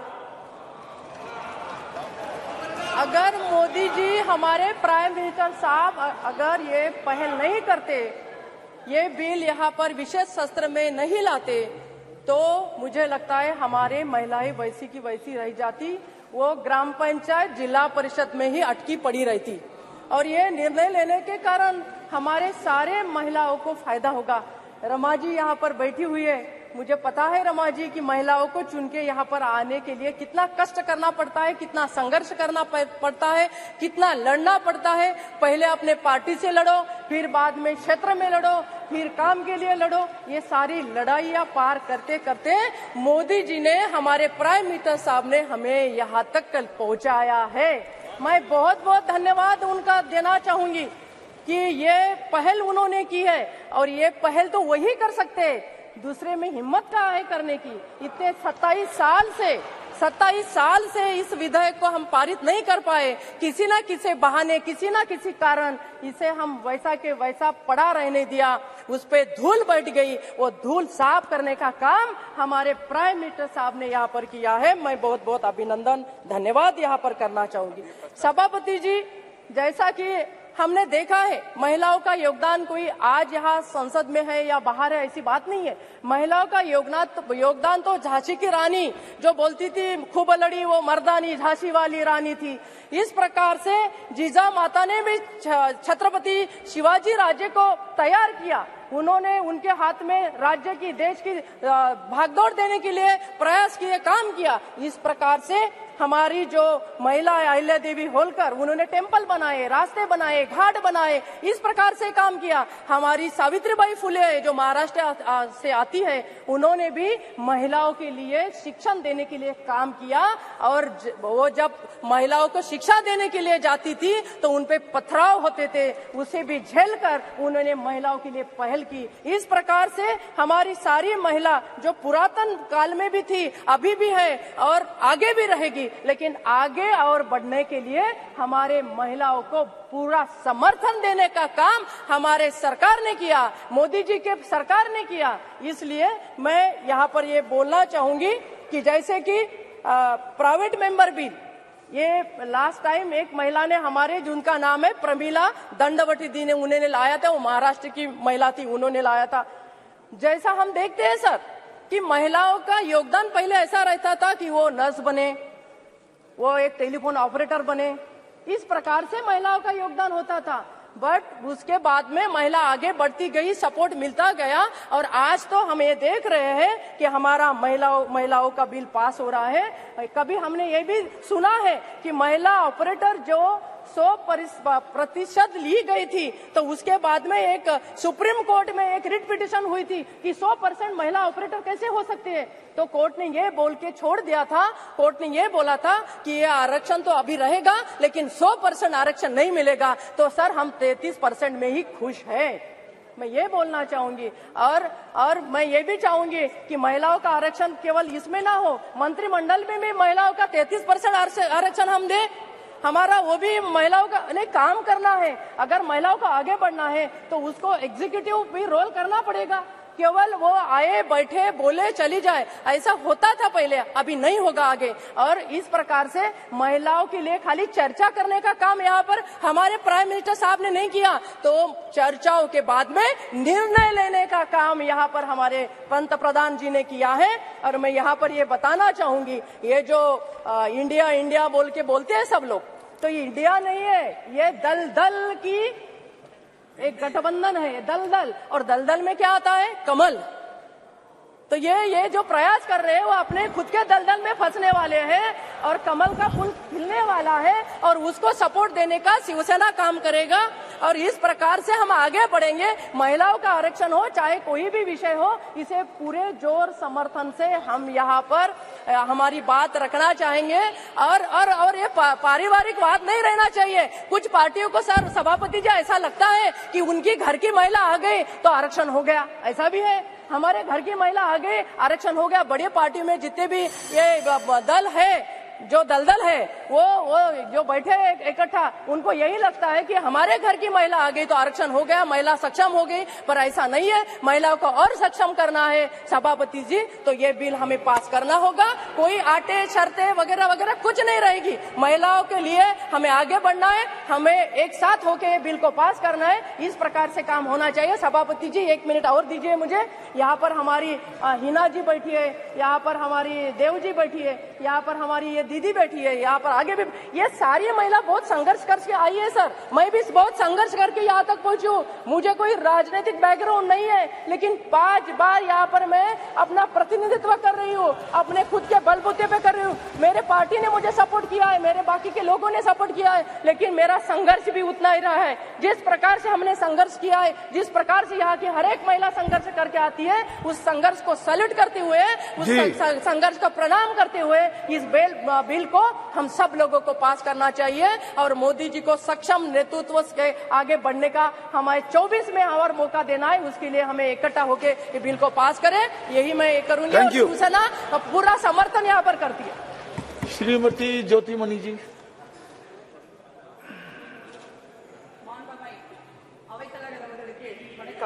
இந்த நல்வாய்ப்பிற்கு நன்றி. காங்கிரஸ் கட்சியின் சார்பாக மகளிர் இடஒதுக்கீடு மசோதாவை ஆதரித்து பேசுவதில் பெருமகிழ்ச்சி அடைகிறேன். தலைவர் ராஜீவ்காந்தியின் பெயரை சொல்லாமல் மகளிர் இடஒதுக்கீடு மசோதாவை பற்றி பேசவே முடியாது. ஆனால் இந்த பெருமைமிகு தேசத்தின் பிரதமருக்கு அந்த பெருந்தன்மை இல்லை என்பதை இங்கே நான் வருத்தத்தோடு குறிப்பிட விரும்புகிறேன். இந்த இடத்தில் எனது எளிய அரசியல் அனுபவத்தை பகிர்ந்து கொள்வது பொருத்தமாக இருக்கும் என்று நம்புகிறேன். 25 ஆண்டுகளுக்கு முன்பு ஒரு கல்லூரி முடித்து நான் எங்கள் ஊருக்கு வந்திருந்தேன். அப்பொழுது எங்கள் ஊரில் தலித் மக்களுக்கு குடிதண்ணீர் கிடைக்காத ஒரு சூழல். அந்த இளம் வயதில் அதிகாரம் இருந்தால் அதை மாற்றிவிட முடியும் என்று நான் நம்பினேன். 25 வருஷத்திற்கு முன்ன பெண்களுக்கு அதிகாரம் கிடைப்பதை பற்றி நாம் நினைத்து கூட பார்க்க முடியாது. இந்திரா காந்தி உலகின் மிகப்பெரிய தலைவராக இந்தியாவை ஆட்சி செய்த பொழுதும் பெண்கள் அரசியலுக்கு வருவதென்றால் ஒரு ஆகாத விஷயமாக தான் அன்று பார்க்கப்பட்டது. எனக்கு அதிகாரம் எங்கிருந்து கிடைக்கும்? நான் ஒரு சாதாரண பெண், எவ்வித அரசியல் பின்னணியும் இல்லாத ஒரு விவசாய குடும்பத்தில் இருந்தேன். ஒரு நேர்மையும் உறுதியும் மிக்க விதவை தாயால் பல்வேறு சிரமங்களுக்கிடையே வளர்க்கப்பட்டேன். எனக்கு அரசியலில் யாரையும் தெரியாது. அப்படி இருக்கும் பொழுது எனக்கு அதிகாரம் எப்படி கிடைக்கும் என்று நான் ஏங்கினேன். ஆனால் அதற்கு ஒரு வாய்ப்பு இருக்கிறது என்று சொன்னார்கள். வருகின்ற இன்னும் சில மாதங்களில் தமிழகத்தில் உள்ளாட்சி தேர்தல் நடக்க இருக்கிறது.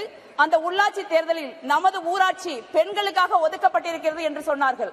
அப்பொழுது எனக்கு 73, 74வது அமெண்ட்மெண்ட் பற்றி எல்லாம் எதையும் தெரியாது. தலைவர் காங்கிரஸ் குடும்பத்தில் இருந்த போதும் தலைவர் ராஜீவ்காந்தி தான் அப்படி ஒரு வரலாற்று சிறப்புமிக்க மசோதாவுக்கு காரணமாக இருந்தார் என்று கூட தெரியாது. ஆனால் அந்த வாய்ப்பை நான் இறுக பற்றிக் கொண்டேன். வீட்டில் கடுமையான எதிர்ப்பு. ஏனென்றால் அரசியல் என்றாலே அச்சப்படுகிற ஒரு சாதாரண குடும்ப பின்னணியிலிருந்து நான் வந்திருந்தேன். ஊரில் பெண்கள் தான் ஒரு தொகுதியில் போட்டியிட முடியும் என்பதை கேள்விப்பட்டு கலிகாலம் வந்துவிட்டது என்று மக்கள் நம்பினார்கள். ஆனால் அந்த கலிகாலம் தான் தலைவர் ராஜீவ்காந்தியின் வாயிலாக என்னையும் என் போன்ற அரசியலில் நிழலில் கூட அரசியலின் நிழலில் கூட அன்று வரை ஒதுங்கியிராத சாதாரண குடும்பத்தைச் சேர்ந்த 10 லட்சம் பெண்களை ஒரே இரவில் தலைவர்களாக்கியது. அதற்காக நாங்கள் ராஜீவ்காந்திக்கு நன்றி கடன் பட்டிருக்கிறோம். அன்று பஞ்சாயத்தில் ஆரம்பித்த எனது பயணம் தான் இன்று பாராளுமன்றத்தில் எனது தலைவர் அன்னை சோனியா காந்தி அவர்கள் ஆதரவில் இன்று நிகழ்ந்து கொண்டிருக்கிறது. இந்த சூழலில் நான் ஒன்றை குறிப்பிட விரும்புகிறேன்.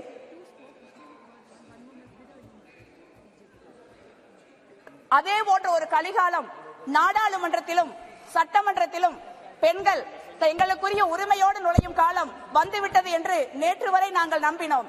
பாரதிய ஜனதா கட்சி இன்றைக்கு ஆளும் கட்சியாக இருந்தாலும் எங்கள் எதிர்கட்சியாக இருந்தாலும் அவர்கள் இந்த மசோதாவை கொண்டு வருவதில் எங்களுக்கு ஒன்றும் மறுப்பில்லை. ஏனென்றால் எனது தலைவர் அன்னை சோனியா காந்தி அவர்களும் ராகுல் காந்தி அவர்களும் தொடர்ச்சியாக இந்த அரசாங்கம் அறுதி பெரும்பான்மை பெற்ற நாளில் இருந்து நீங்கள் இந்த மசோதாவை கொண்டு வாருங்கள், நாங்கள் கட்சி வேறுபாடு இல்லாமல் ஆதரிக்கிறோம் என்ற உறுதியை கொடுத்தார்கள். ஆனால் நாடாளுமன்றத்தில் மக்களவையில் நேற்று இந்த மசோதா தாக்கல் செய்யப்பட்ட பொழுது எங்களுக்கு எங்கள் மகிழ்ச்சி இருந்த இடம் தெரியாமல் போய்விட்டது. மாண்புமிகு பிரதமர் அவர்கள் சொன்னார்கள், கடவுள் இந்த வரலாற்று சிறப்புமிக்க மசோதாவை நிறைவேற்ற என்னை தேர்ந்தெடுத்திருக்கிறார் என்று பிரதமர் நரேந்திர மோடி அவர்கள் கூறினார்கள். பிறகு அந்த மசோதாவை செயல்படுத்துவதற்கு முன்பு மக்கள் தொகை கணக்கெடுப்பு நடத்த வேண்டும் என்கிறீர்கள். பிறகு தொகுதி மறுவரையறை செய்ய வேண்டும் என்கிறீர்கள். கடவுளின் பெயரால் இன்னும் எத்தனை பொய்களை சொல்வீர்கள்? கடவுளின் பெயரால் நீங்கள் சொன்ன பொய்கள் எல்லாம் காலாவதி ஆகிவிட்டன என்பதை 2024 தேர்தலில் இந்தியா கூட்டணி வெற்றி பெறும் போது நீங்கள் உணர்வீர்கள். மக்கள் தொகை கணக்கெடுப்பு 2020 நடத்தப்பட்டிருக்க வேண்டும். ஆனால் நடக்கவில்லை. ஏன்? நாங்கள் சாதிவாரி கணக்கெடுப்பு நடக்க வேண்டும் என்று இந்திய மக்களின் உணர்வுகளை பிரதிபலிக்கிறோம். ஆனால் அதை செய்ய உங்களுக்கு மனம் இல்லை. பிறகு எப்படி மக்கள் தொகை கணக்கெடுப்பு நடக்கும்? இன்னும் சிக்கலானது தொகுதி மறுவரையறை. தமிழகம் உள்ளிட்ட தென் மாநிலங்களில் மக்களவை தொகுதிகளை குறைத்து எங்களை ஒழித்து கட்ட வேண்டும் என்று நினைக்கிறீர்கள். தமிழகத்தின் 39 தொகுதிகள் 31 குறைய வாய்ப்புள்ளது என்கிறார்கள். பல ஆண்டுகளாக மக்கள் தொகையை கட்டுக்குள் வைத்து நாட்டை முன்னேற்றியதற்கு எங்களுக்கு பாஜகவும் நரேந்திர மோடி அவர்களும் கொடுக்கும் பரிசு இதுதானா? இரவு பகலாக உழைத்து சிறு குறு நடுத்தர தொழில்களை உருவாக்கி ஜிஎஸ்டி வரி நாங்கள் கட்டுகிறோம். ஆனால் அதற்காக தொகுதிகளை நீங்கள் குறைப்பீர்களா? அதை நாங்கள் பார்த்துக் கொண்டிருப்போமா? எங்களுக்கு ஏற்படுகிற அநீதிக்கு சட்ட போராட்டத்தை நாங்கள் நடத்த வேண்டாமா? அதற்கு எப்படி பிறகு தொகுதி மறுவரையறை நடக்கும்? இந்த 30 செகண்ட் சார். இந்த சிக்கலான தொகுதி மறுவரையறை மற்றும் மக்கள் தொகை கணக்கெடுப்பு இந்த இரண்டையும் சம்பந்தமே இல்லாமல் ஏன் மகளிர் இடஒதுக்கீடு மசோதாவோடு நீங்கள் தொடர்புபடுத்துகிறீர்கள்? உங்கள் பல ஜும்லாக்களில் இதுவும் ஒன்று என்று எங்களுக்கு தெரிகிறது. ஆனால் நாங்கள் இந்தியா கூட்டணி வருகின்ற சோனியா காந்தி அவர்களின் வழிகாட்டுதலில் மகளிர் இடஒதுக்கீட்டு மசோதாவை நாங்கள் செயல்படுத்துவோம் என்ற உறுதியை இங்கே நான் கொடுக்கிறோம். நன்றி.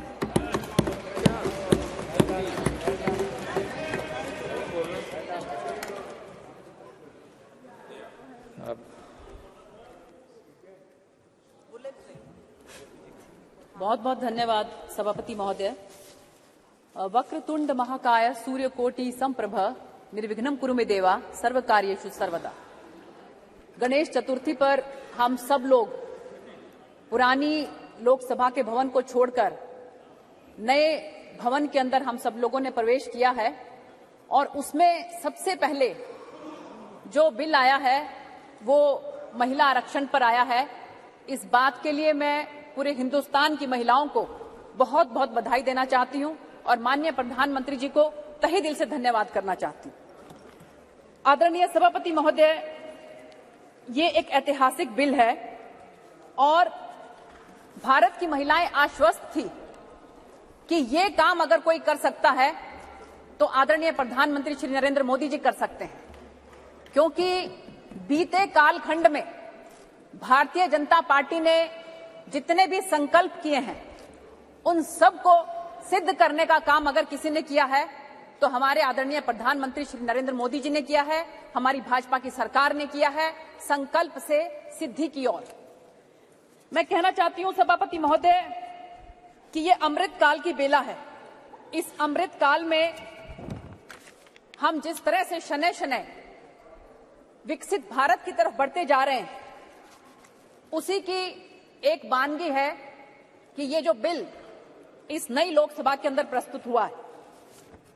आदरणीय सभापति महोदय, सबसे पहले हमारे दुबे जी ने हमारी पार्टी की तरफ से इसमें अपने विचार रखे और उन्होंने बताया कि उनके माताजी एम्स में एडमिट हैं।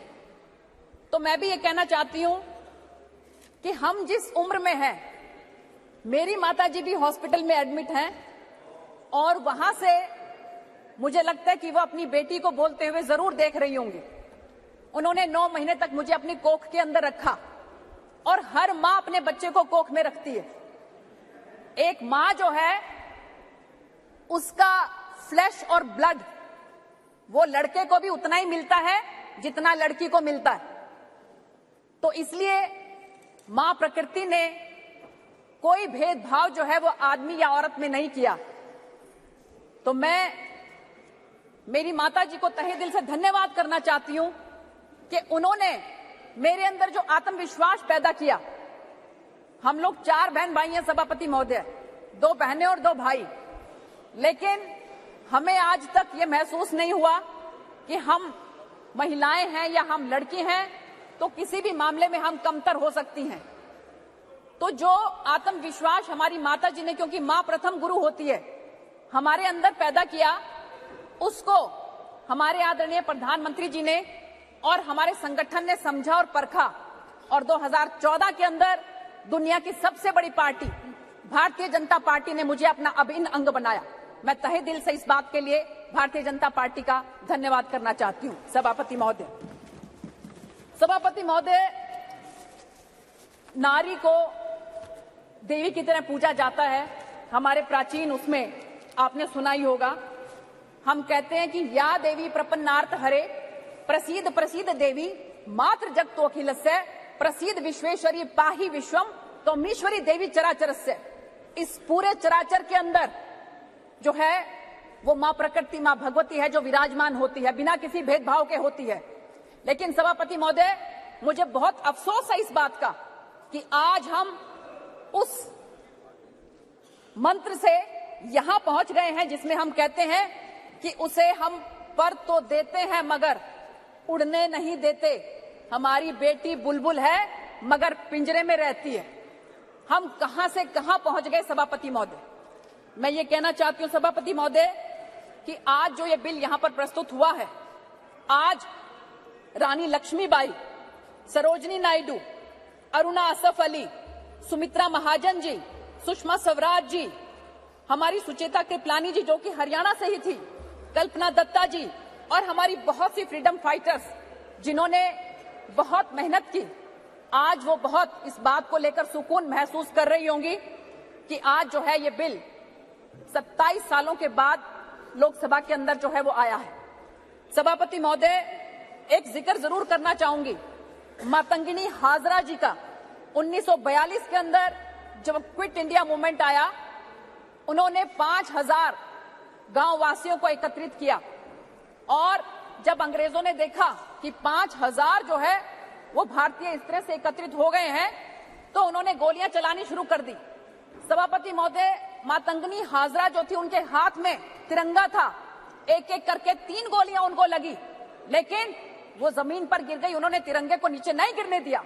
ऐसी ऐसी हमारी फ्रीडम फाइटर, हमारी जो महिला वीरांगनाएं हैं, उन्होंने इस देश के लिए अपनी कुर्बानी दी है। तो मैं सभापति महोदय ये कहना चाहती हूं कि हम आज जो इस बिल को लेकर आए हैं, हमें हर किसी को दलों से ऊपर उठकर इसका समर्थन करना चाहिए। Now please conclude, ma'am. सभापति महोदय, मैं अपने पार्टी की तरफ से दूसरी बोलने वाली हूँ। आप okay. नहीं, मुझे समय दिया गया है। प्लीज सभापति महोदय, मुझे बोलने दीजिए। ये महिलाओं का बिल है और आप अगर महिलाओं को ऐसे रोकेंगे तो मुझे लगता है बहुत सी महिलाओं को इसमें तकलीफ होगी। No, it is a question of the allocation of the time by the party. Please obey by the chair. महिलाओं के बारे में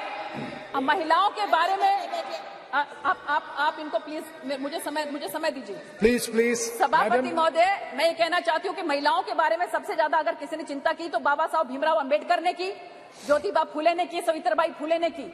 बाबा साहब ने कहा था कि I measure the progress of a nation by degree of progress its women have achieved.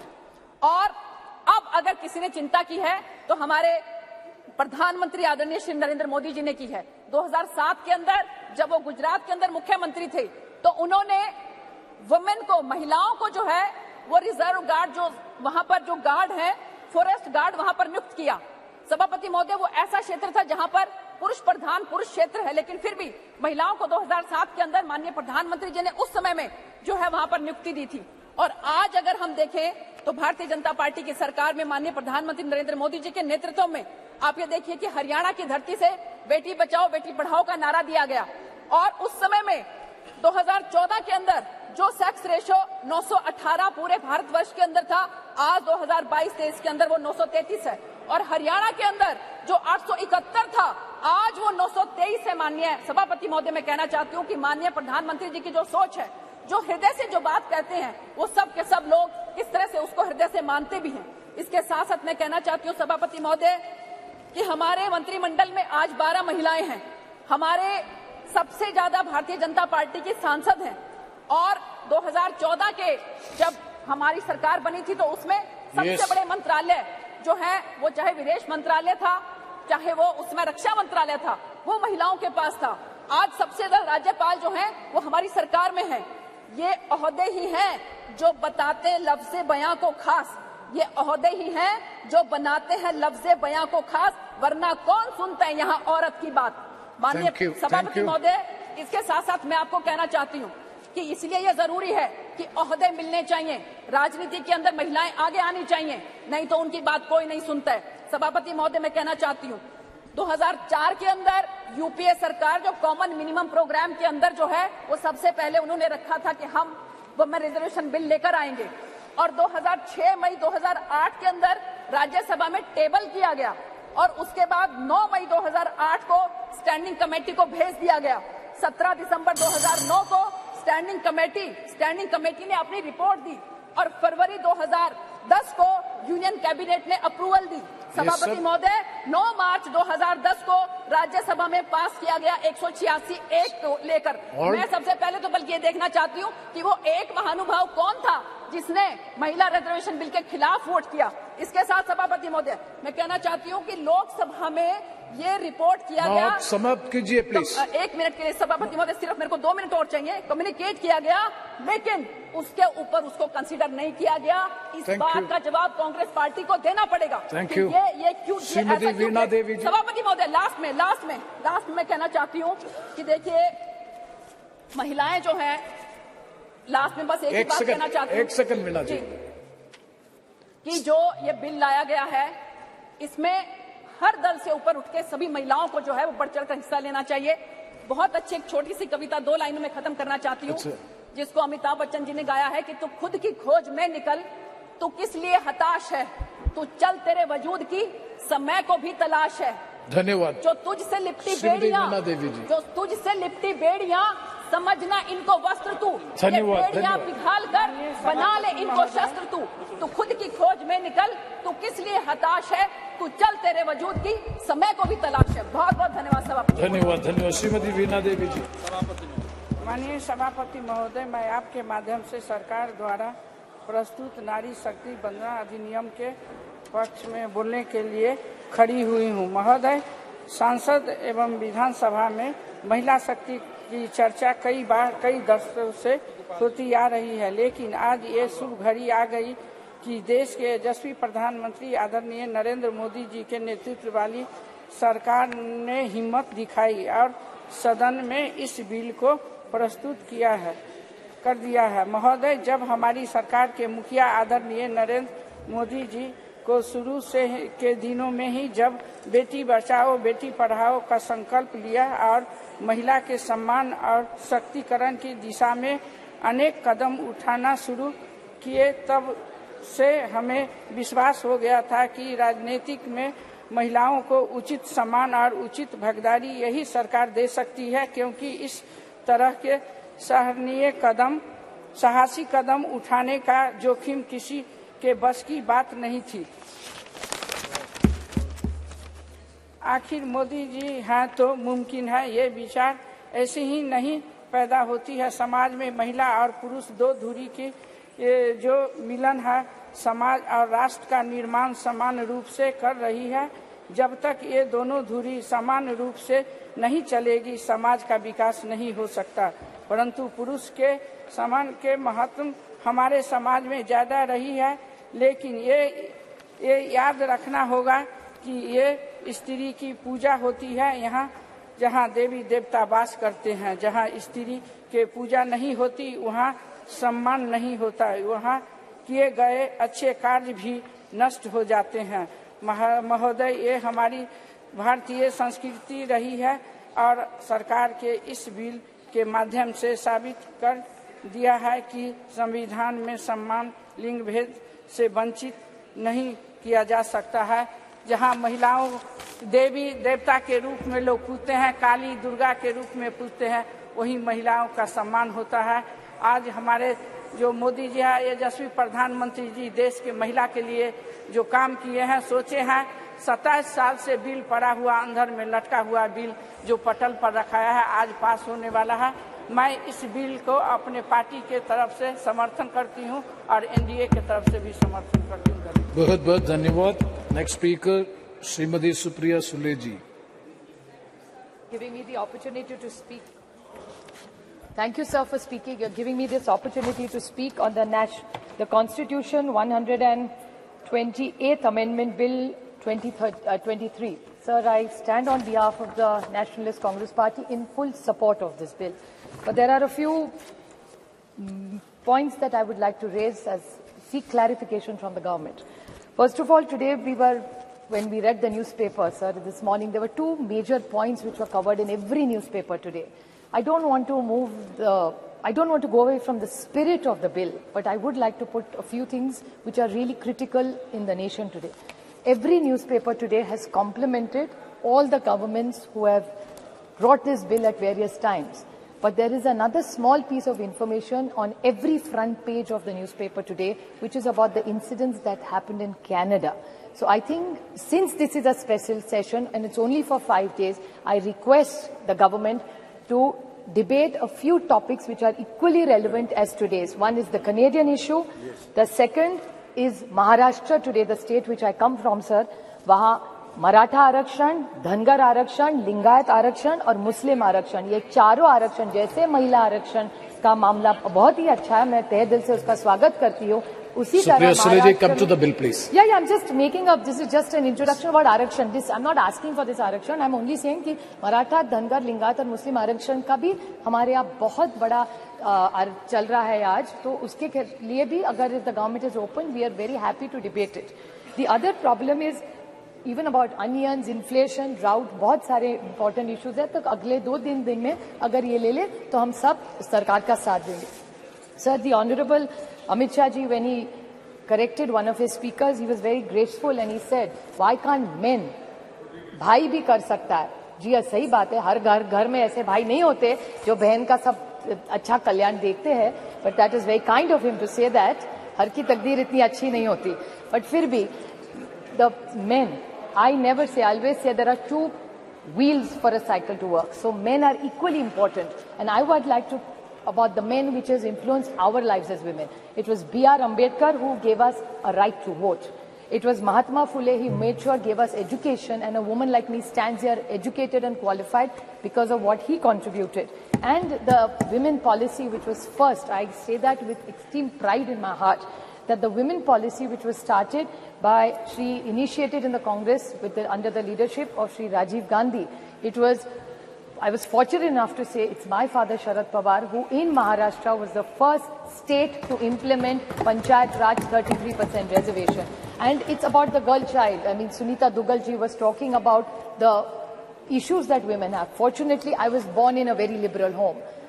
My father and my mother, there was only one condition my father laid to my mother, that if we have a child, whatever the gender, it can be any gender, a girl or a boy, but we are not going to have more than one child. And I was born, and my father after that did the family planning, not my mother. So I really say this, it was 50 years ago, 5 decades, when nobody talked about Beti Padhao or Beti Bachao. I come from a family, and same is applicable to my friend Kanimoli. Her mother also chose to have only one child as her parents have had. So we come from these families.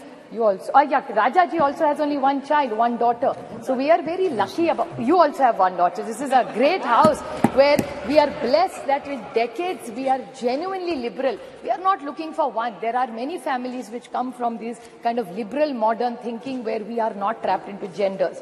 Sir, this is a big social change that we came in. I would like to bring few points to notice which I think Nishikant Dubey ji, the lead speaker, I mean, I don't get into the gender, so I'm not affected whether he led the debate from BJP or he did. But I want to ask some clarifications to BJP. I felt, these were my emotions, that BJP was taking anticipatory bail by making him lead from the front this time in the debate. The reason of the anticipatory bail was he was asking us all the questions which we have raised or which have come in newspapers or what people have said yesterday. He yesterday said, he said that, oh, ये तो ST, SC, OBC का अभी मांग करेंगे. क्यों नहीं मांग करेंगे? सरकार से हम लोग opposition मांग नहीं करेगी तो कौन करेगा? And why not? This is a great golden opportunity on 303. दे दीजिए. Nothing wrong. So why is it that we are only asking for something? बड़ा दिल करके आप ST, SC, OBC, let's make a constitutional amendment. It's a special session. Let's send a message to this nation that we are committed to ST, SC and OBC. What is wrong with that? And if they have a different view, BJP must clarify that stand. Another point, sir, which is very concerning with what he said was, he said that Geeta Mukherjee, Sushma Swaraj. He's absolutely right. I have high regard for Sushma ji in my heart.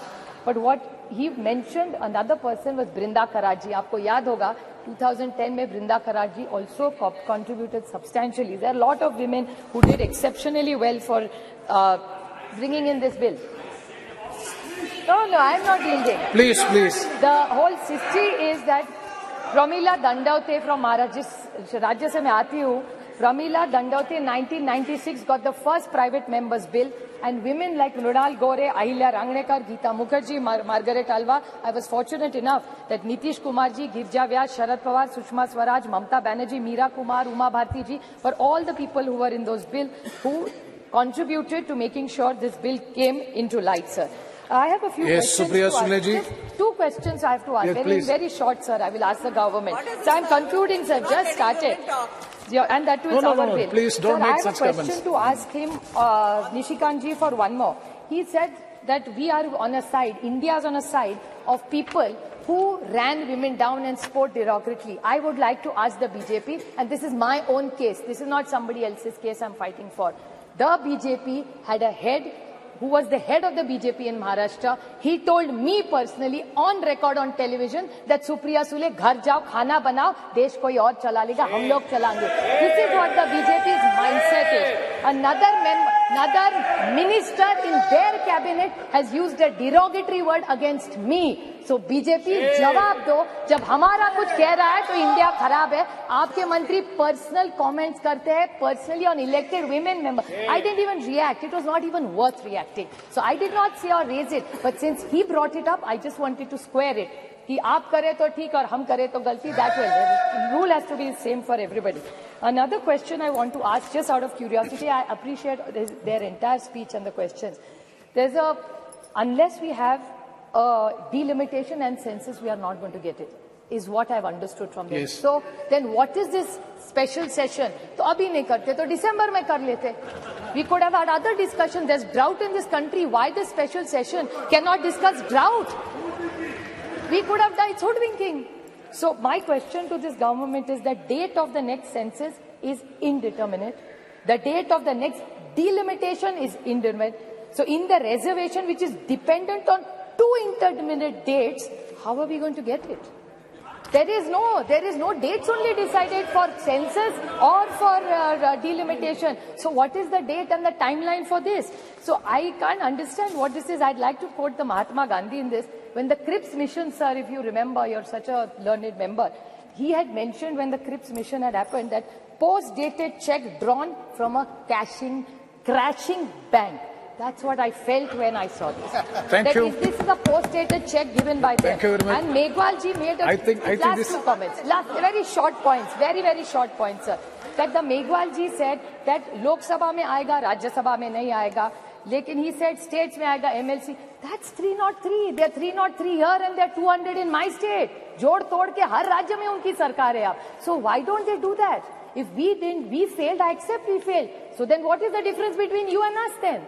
So if they want to be the change, what they say, so they should apply it in Rajya Sabha. We will support it. I'm sure the entire India Thank you. We will support it. Sir, the only last very short point, I would like to quote the Jawaharlal Nehru Panditji, the first Prime Minister.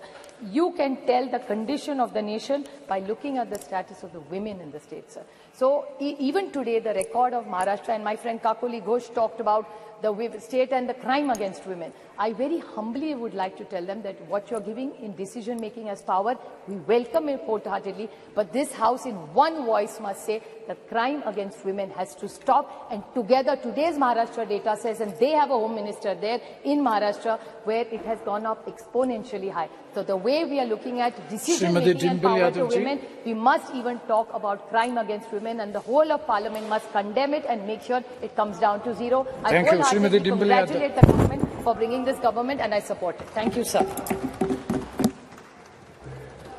धन्यवाद सभापति महोदय कि आपने मुझे एक अवसर दिया इस विधेयक पे बोलने के लिए।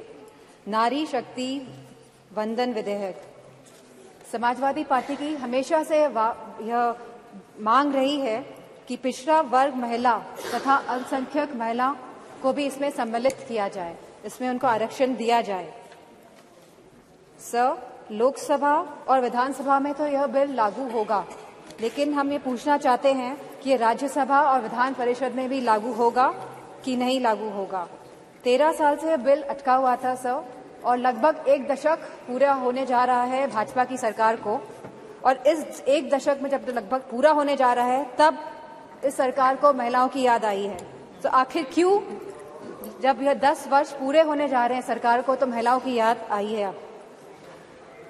सर, मेरा यह सवाल है कि आने वाले चुनाव में यह लागू हो पाएगा कि नहीं लागू हो पाएगा, और जो विधानसभा के भी चुनाव होने जा रहे हैं, जो 5 राज्यों में होने जा रहे हैं, उसमें यह लागू हो पाएगा कि नहीं हो पाएगा यह महिला विधेयक बिल? सर, सवाल यह भी है कि जनगणना कब होगी, और यह सवाल इसके साथ यह भी है कि यह सरकार जातिगत जनगणना कराएगी या नहीं कराएगी। इसी के साथ सर सवाल यह भी है कि परिसीमन कब होगा, और परिसीमन के आधार पर ही आरक्षण महिलाओं को मिला जाएगा।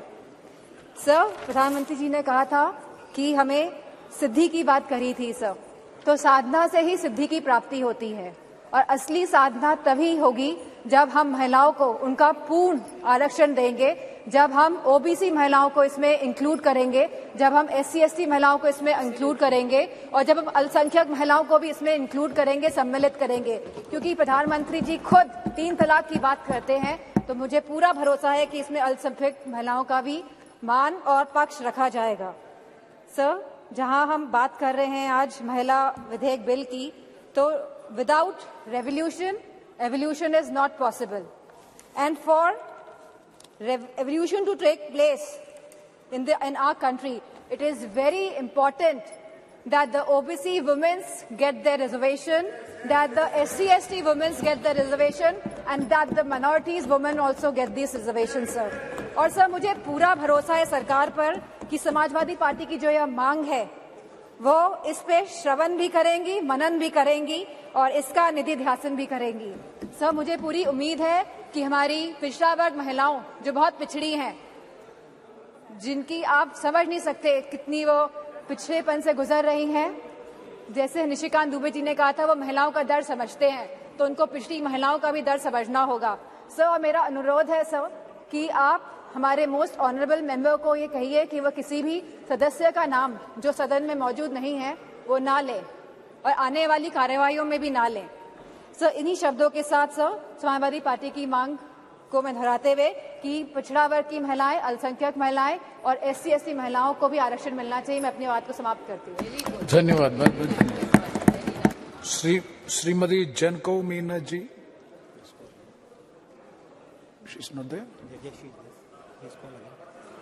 श्रीमती जनकाऊ मीना जी। बहुत बहुत धन्यवाद माननीय सभापति जी।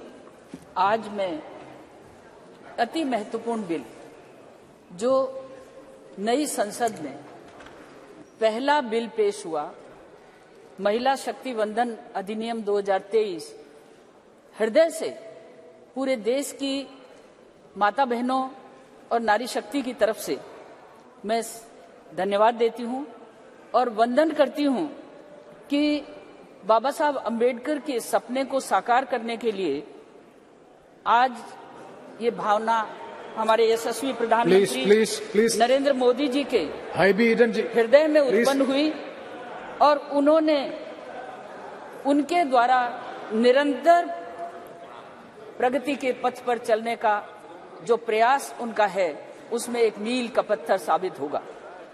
जिस तरह से बाबा साहब चाहते थे कि मिटे विषम समरसता लय हो, अरमानों के नए क्षितिज पर नए मनुष्य का नया उदय हो, इस भाव को लेते हुए इस विषमता की खाई को पाटने के लिए कि जब एक तरफ कहते हैं कि स्त्री और पुरुष एक रथ के दो पहिए हैं और ये सक्षम पहिए एक दूसरे को साथ देते हुए आगे बढ़ते हैं, इसी गति को ध्यान में रखते हुए मैं याद करना चाहूंगी माननीय सुषमा स्वराज जी जो अब नहीं हैं, जिन्होंने 2000 में इस बिल को जब पेश किया मैं साक्षी थी।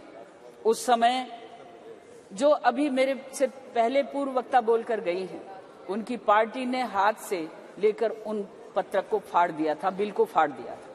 इसके अतिरिक्त कई भाई बहन ऐसे हैं जिन्होंने अपने वक्तव्य में इस बात को दोहराया, लेकिन माननीय सभापति जी मैं आपके माध्यम से कुछ बात कहना चाहूंगी कि जिस तरह से भाई निशिकांत जी जब बोल रहे थे तो उस समय एक प्रश्न उठाया कि महिला क्यों नहीं बोल रही।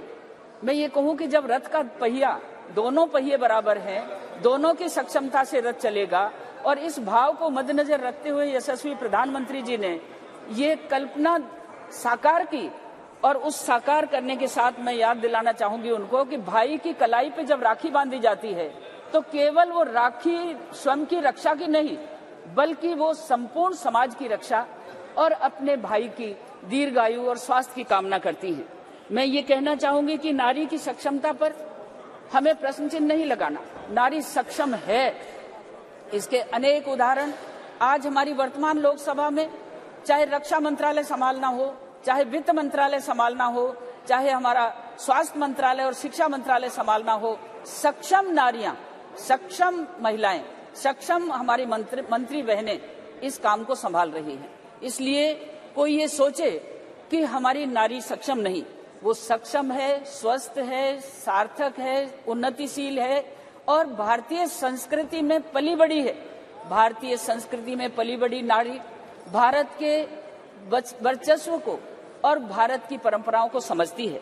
मैं ये कहना चाहूंगी कि इस बिल में जिस तरह से ये सभी जो ये तीनों जगह लोकसभा, राज्य विधानसभा, दिल्ली विधानसभा के कुछ स्थानों के यथाशाक्य 1/3 बहनों को आरक्षण देने का जो प्रावधान इस बिल में किया गया है वो वाकई में प्रशंसनीय है। लेकिन इसके साथ साथ मेरा ये भी निवेदन होगा कि अनुसूचित जाति और अनुसूचित जनजाति को संविधान ने जो सुरक्षा दी है वो सुरक्षा व दस्तूर बनी रहे। अनुसूचित जनजाति की मैं स्वयं हूं और मैं ये कहना चाहूं कि भारतीय जनता पार्टी एक ऐसी पार्टी है जिसने अनुसूचित जाति और जनजाति को केवल वोट बैंक नहीं समझा। जब 13वीं लोकसभा में माननीय अटल बिहारी वाजपेयी जी ने मंत्रालय का दायित्व भी मुझे दिया, उस समय भी मुझे ये अनुभव था कि भारतीय जनता पार्टी महिलाओं की सर्वोच्च उन्नति और सम्मान के प्रति काफी चिंतित है और उस चिंता को आज हमारे यशस्वी प्रधानमंत्री जी ने, आदरणीय नरेंद्र मोदी जी ने सफल करके दिखाया है। अभी पश्चिम बंगाल से बहन बोल रही थी और वो बोल रही थी लेकिन उसको ये नहीं पता कि आपके राज्य ने हमारी स्वास्थ्य बीमा योजना को लागू ही नहीं किया। दिल्ली ने लागू ही नहीं किया, उड़ीसा ने लागू ही नहीं किया, और भारत सरकार की महिला समृद्धि योजनाओं को लागू करने में इतने वो पीछे क्यों हैं? यदि वो महिलाओं की प्रगति को देखना चाहते हैं तो उस प्रगति में महिलाओं से संबंधित भारत सरकार की योजनाओं को अक्सर से लागू करना चाहिए था। मैं एक बात और आपके माध्यम से ध्यान में लाना चाहूंगी कि 75 वर्ष में 65 साल जिस पार्टी ने राज किया, उस पार्टी ने ये नहीं सोचा कि महिलाओं की प्रगति, महिलाओं का सम्मान, महिलाओं की उन्नति के लिए कोई कल्पना करे। और उस समय जब ये बात चल रही थी तो दिनकर जी ने भी ये बात लिखी थी कि अटका कहाँ स्वराज्य बोल दिल्ली तू क्या कहती है, अटका कहाँ स्वराज्य बोल दिल्ली तू क्या कहती है, तू रानी बन गई वेदना जनता क्यों सहती है। और यही नहीं, सबके भाग्य दबा रखे हैं किसने अपने कर में, सबके भाग्य दबा रखे हैं किसने अपने कर में, उतरी थी जो विवाह बंदनी हुई बता किस घर में। एक ही घर में वो विवाह बंदनी हो गई, और विवाह बंदनी होने से, वो आभा बंदनी होने से भारत का समुचित विकास, भारत की नारी शक्ति की उपेक्षा जिस तरह से की गई और जिस तरह से उसे कमजोर समझा। धन्यवाद। लेकिन गीतों में भी गाया है कि कोमल है कमजोर नहीं, कोमल है कमजोर नहीं, वो सत्य का नाम ही नारी है। जग को जीवन देने वाली, जग को जीवन देने वाली मौत भी उससे हारी है। मैं ये कहना चाहूंगी आपके माध्यम से कि महिलाओं के क्षेत्र में thank you Bharatiya Janata party की सरकार, माननीय नरेंद्र मोदी जी के नेतृत्व में जिस तरह से वर्तमान लोकसभा में सक्षमता का परिचय दे रही है, और जब ये आरक्षण लागू होगा तो हमारे पिछड़े वर्ग की, हमारी अनुसूचित जाति, हमारी जनजाति की बहनें आज भी जिस सक्षमता से खड़ी हैं और भी अधिक सक्षमता से खड़ी होंगी। अवसर मिलेगा तो निस्संदेह प्रगति होगी, महिला शक्ति उन्नत होगी। और मैं यही कहना चाहूंगी कि जो घर बार संभालती है, जो संतान को जन्म देती है और जो संतान का परवरिश करती है, सेवा शुश्रूषा करती है, वो देश और राष्ट्र की सेवा में भी पीछे रहने वाली नहीं है। मैं आज हम 82 बहनें संसद में हैं, और 82 के 82 बहनें सक्षमता से संसद के बीच में, संसद में कार्यवाही में भागीदार बनती हैं। तो आप ये मान लीजिए कि 75 वर्ष की इस लंबी अवधि में जब हम उस भवन में थे, उस भवन में जब बैठे थे, तो हम केवल गिनते थे इशारों से कि इतनी बहनें बैठी हैं। और जब अब नई संसद में ये उद्घोष हो चुका है और ये आज इस बिल पर चर्चा हो रही है, तो मुझे लगता है कि संवैधानिक प्रक्रिया को पूरा करते हुए, संवैधानिक व्यवस्थाओं को पूरा करते हुए जब ये कानून लागू होगा, तो आज इस संसद के अंदर 181 बहनें बैठेंगी, 181। और 181 बहनों का जो नेतृत्व इस देश की महिला शक्ति को मिलेगा, उनकी सक्षमता को मिलेगा, उनके शिक्षा स्वास्थ्य की उन्नति के लिए मिलेगा, और इस राष्ट्र की प्रगति में भागीदार बनकर धन्यवाद मैम, धन्यवाद। लगाएंगे। आप समाप्त कीजिए। एक ही बात कहना चाहूंगी अंत में, आप समाप्त कीजिए। एक बात कहना चाहूंगी कि कुछ तो दूर देखता उड़कर, हमारी पुरानी 60 साल की सरकार को देखना, कुछ तो दूर देखता उड़कर है कितना विस्तृत आकाश, रे कपोत कुछ ही दानों पे करते क्यों जीवन का नाश। ये मैं कहना चाहूंगी। धन्यवाद। धन्यवाद। Next speaker Shrimati Sharmishtha Sethi ji.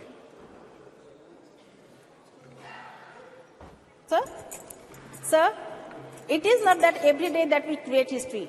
This is indeed a historic moment that in the new parliament building, the first legislation that has come before the House is much awaited Women Reservation Bill. But if this is history, our Honorable Chief Minister of Odisha and Biju Janata Dal Supremo, Sri Naveen Patnaik, is the historian. The bill has seen the light of day only after the initiative of Sri Naveen Patnaik ji. Our Honorable Chief Minister has always wanted and worked for women reservations. In November 2018, Honorable Chief Minister of Odisha Assembly has adopted a resolution proposing 33% of reservation for women in Parliament and in the assemblies. Pursuing further, in the same year, he had written to 22 chief ministers for their support on this issue. Then he had also written to Honorable Prime Minister on this issue. He strongly believes that our society and our country will move forward with much greater momentum only if half of our population, our mothers and daughters, have a role in the highest decision-making bodies. We are the first political party to field one-third women candidates in 2019 Lok Sabha election. Every third BJD MP in this house is a woman. We are promoting political representation of women through Mission Shakti. Srimati Pramila Bishoi, honorable member of this house, is an example how Mission Shakti is helping women to rise through ranks to this sacred sanctum. Odisha has reserved 50% of seats for women in panchayats and urban local bodies. In the last local body election, 55% of those who have won are women. Sir, in local bodies, we are pioneers in giving 50% reservation to women. From Malkangiri to Sundargarh and from Baripada to Puri, you will see the thousands and thousands of women leaders at the local level leading women empowerment politically, economically and socially. This bold, aspirational and new Odisha has voices which must be heard across panchayats, legislative assemblies and parliament. Sir, my leadership believes that along with the political empowerment, we must have an action plan for social and economic empowerment. Historic initiatives like Mission Shakti, Biju Swasthya Kalyana Yojana, Mamta Yojana, loans to tribal girls, etc. have transformed the lives of several girls and women. Odisha's models of empowering women through self-help groups has been widely appreciated. In order to bolster potential women entrepreneurs, Odisha government launched the Startup Odisha initiative. This is to ensure that at least 33% of new startups have women as founders and co-founders. Sir, we appreciate Honorable Prime Minister and the Union Government for bringing this bill. However, we should suggest that the bill should be implemented from the coming 2024 election instead of waiting for the delimitation. Bill लागू ପାଇଁ ଆମେ କାହିଁକି ଆଉ 6 ବର୍ଷ ଅପେକ୍ଷା କରିବା? Sir, this agenda perhaps is for 2029. We'll have census will be published and this will be followed by delimitations exercise, which itself a humongous task, and then only the act will come into force. Sir, Odia re gote kotha achi, 60 mohon ghio hobo na radha nachibo. Sir, we waited for 75 years and this bill has come just to tell us that please wait for another 6 years. Sir, this is not done, sir. Let's not make a joke, a political gimmick. Women empowerment is not a joke. BJD has taken a stand to give 33% of tickets in Lok Sabha to women from 2019 onwards and will continue to do so till it becomes the act. But we demand that this historic legislation should be implemented from the next election without any further delay. This will correct the historical mistakes we have done to women during the last 75 years. 2019 रु महिला मानकु लोकसभा रे 33% ticket दबा पई BJD एक दृढ़ पदक्षेप नेइछि एवं ए act हेबा पर्यंत यह जारी रखिबो किंतु आमे दाबी करछु जे एई ऐतिहासिक कानून नियम आगामी निर्वाचन ठारू अधिक विलंब न करी कार्यकारी हेबा उचित। गत 75 वर्ष मध्य रे आम महिला मानक प्रति करितबा ऐतिहासिक भूल को एहा संशोधन करिबो। Secondly, I appreciate that this bill has provision for SC and ST women within the reservation, but this bill has ignored the OBCs. How can you ignore the interest of 42% of our population? Odisha government has initiated OBC census and it is committed to take all sorts of measures for their empowerment and development. Sir, the government should take necessary steps for the interest of the OBC in this bill. This will help the bill to become more inclusive. Sir, beyond the provisions of the bill, we need to create an ecosystem for political, economic and social empowerment of women. Political parties, society, everybody have a stake to ensure that a safe ecosystem is in place for women. Look at the situation how women who are in public life are trolled online mercilessly. We need to do something in that direction also. Legislative provisions with a safe and sustainable political and social ecosystem will definitely go a long way. I thank Honorable Chief Minister Sri Naveen Patnaik ji for his leadership and consistent efforts for the cause of women. With these words, I conclude, and with the great hope that my suggestion would be given due consideration. Thank you, sir. Jai Jagannath. Thank you very much. Next, Srimati Gomati Saiji.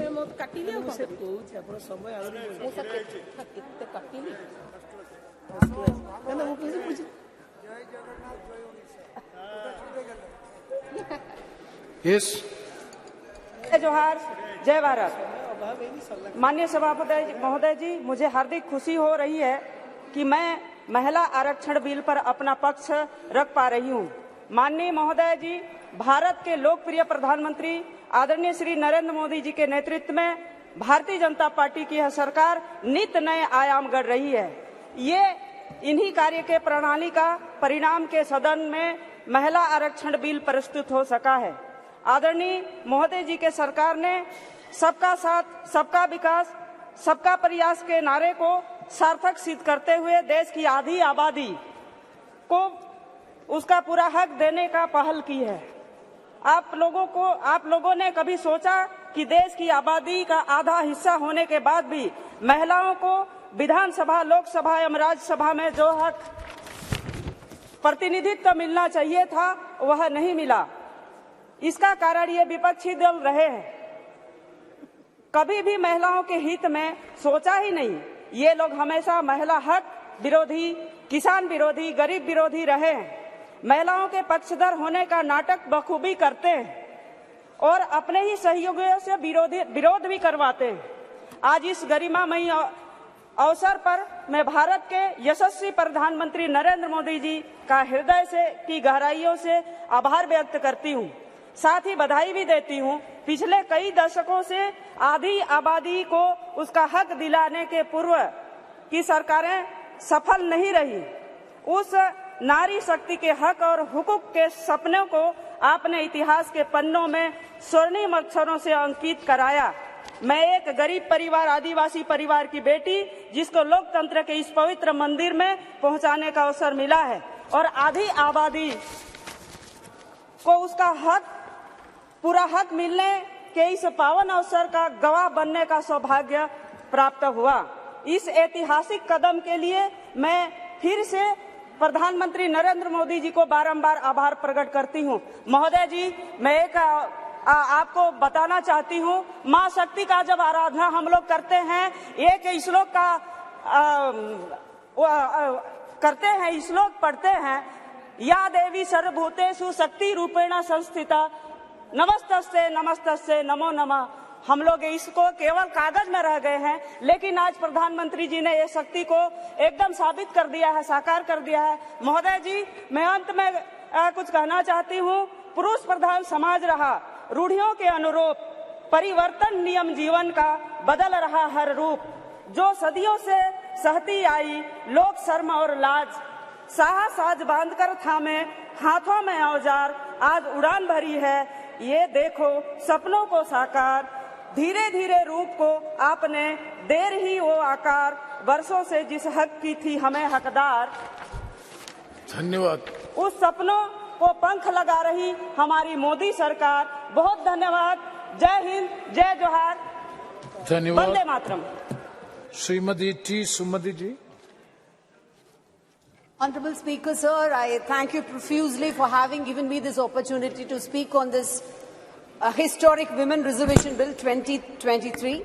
Sir, as our party DMK and our dynamic leader, our Chief Minister M.K. Stalin, Thalapathy, have been torchbearers of women empowerment, I rise here to support the bill. While I appreciate the initiative, I do have my own fears, anxieties and doubts.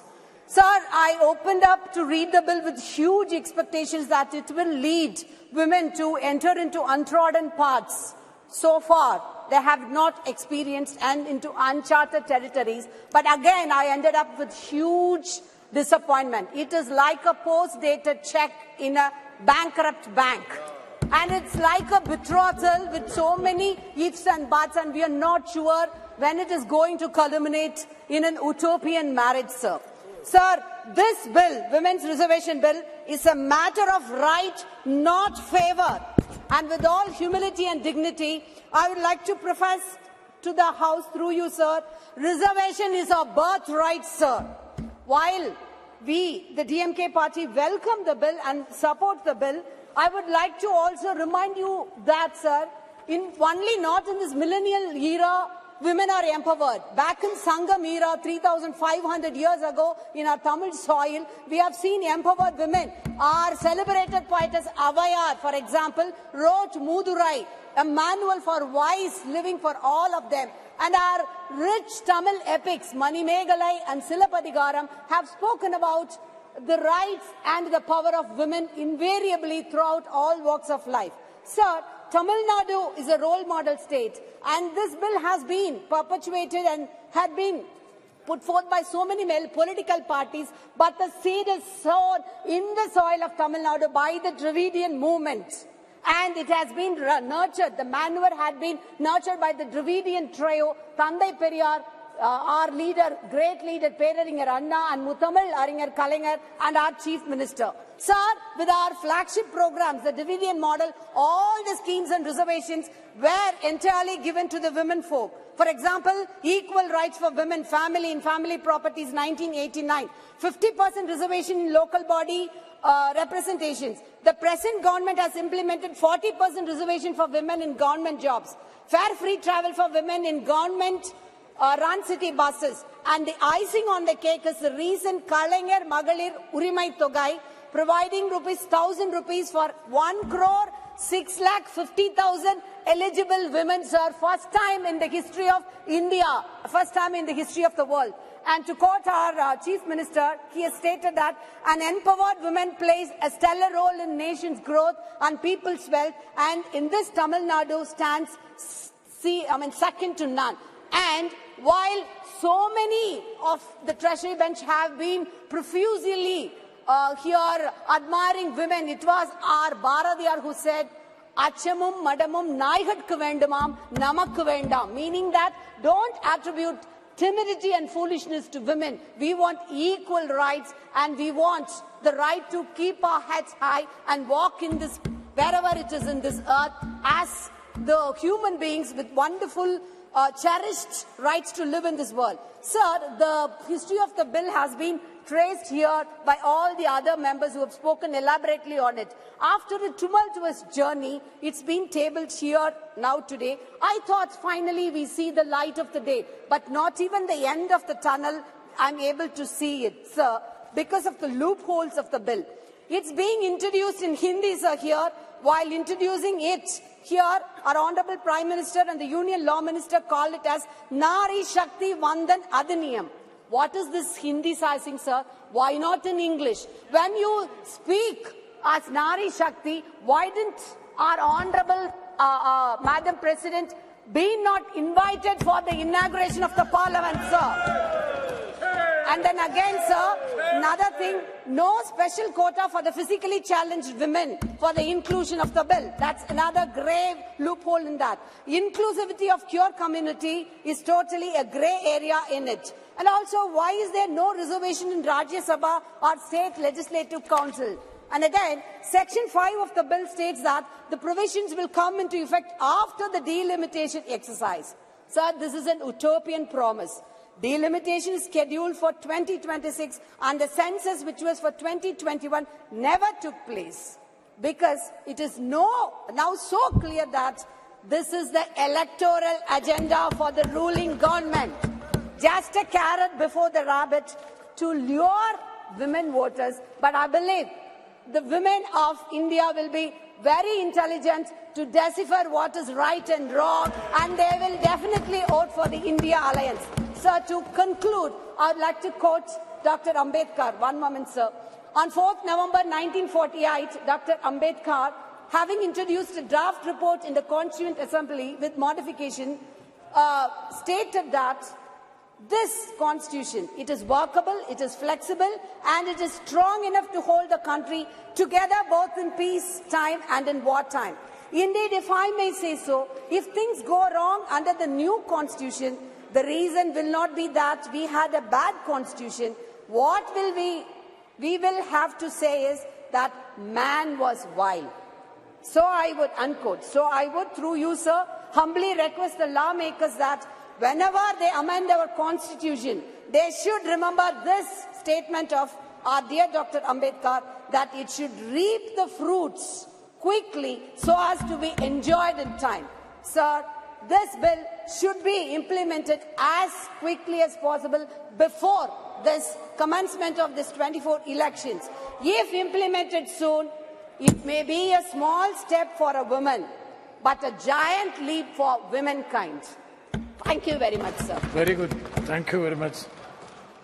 Next speaker now, the Honourable Minister, Srimati Anupriya Patel ji would like to intervene in the debate.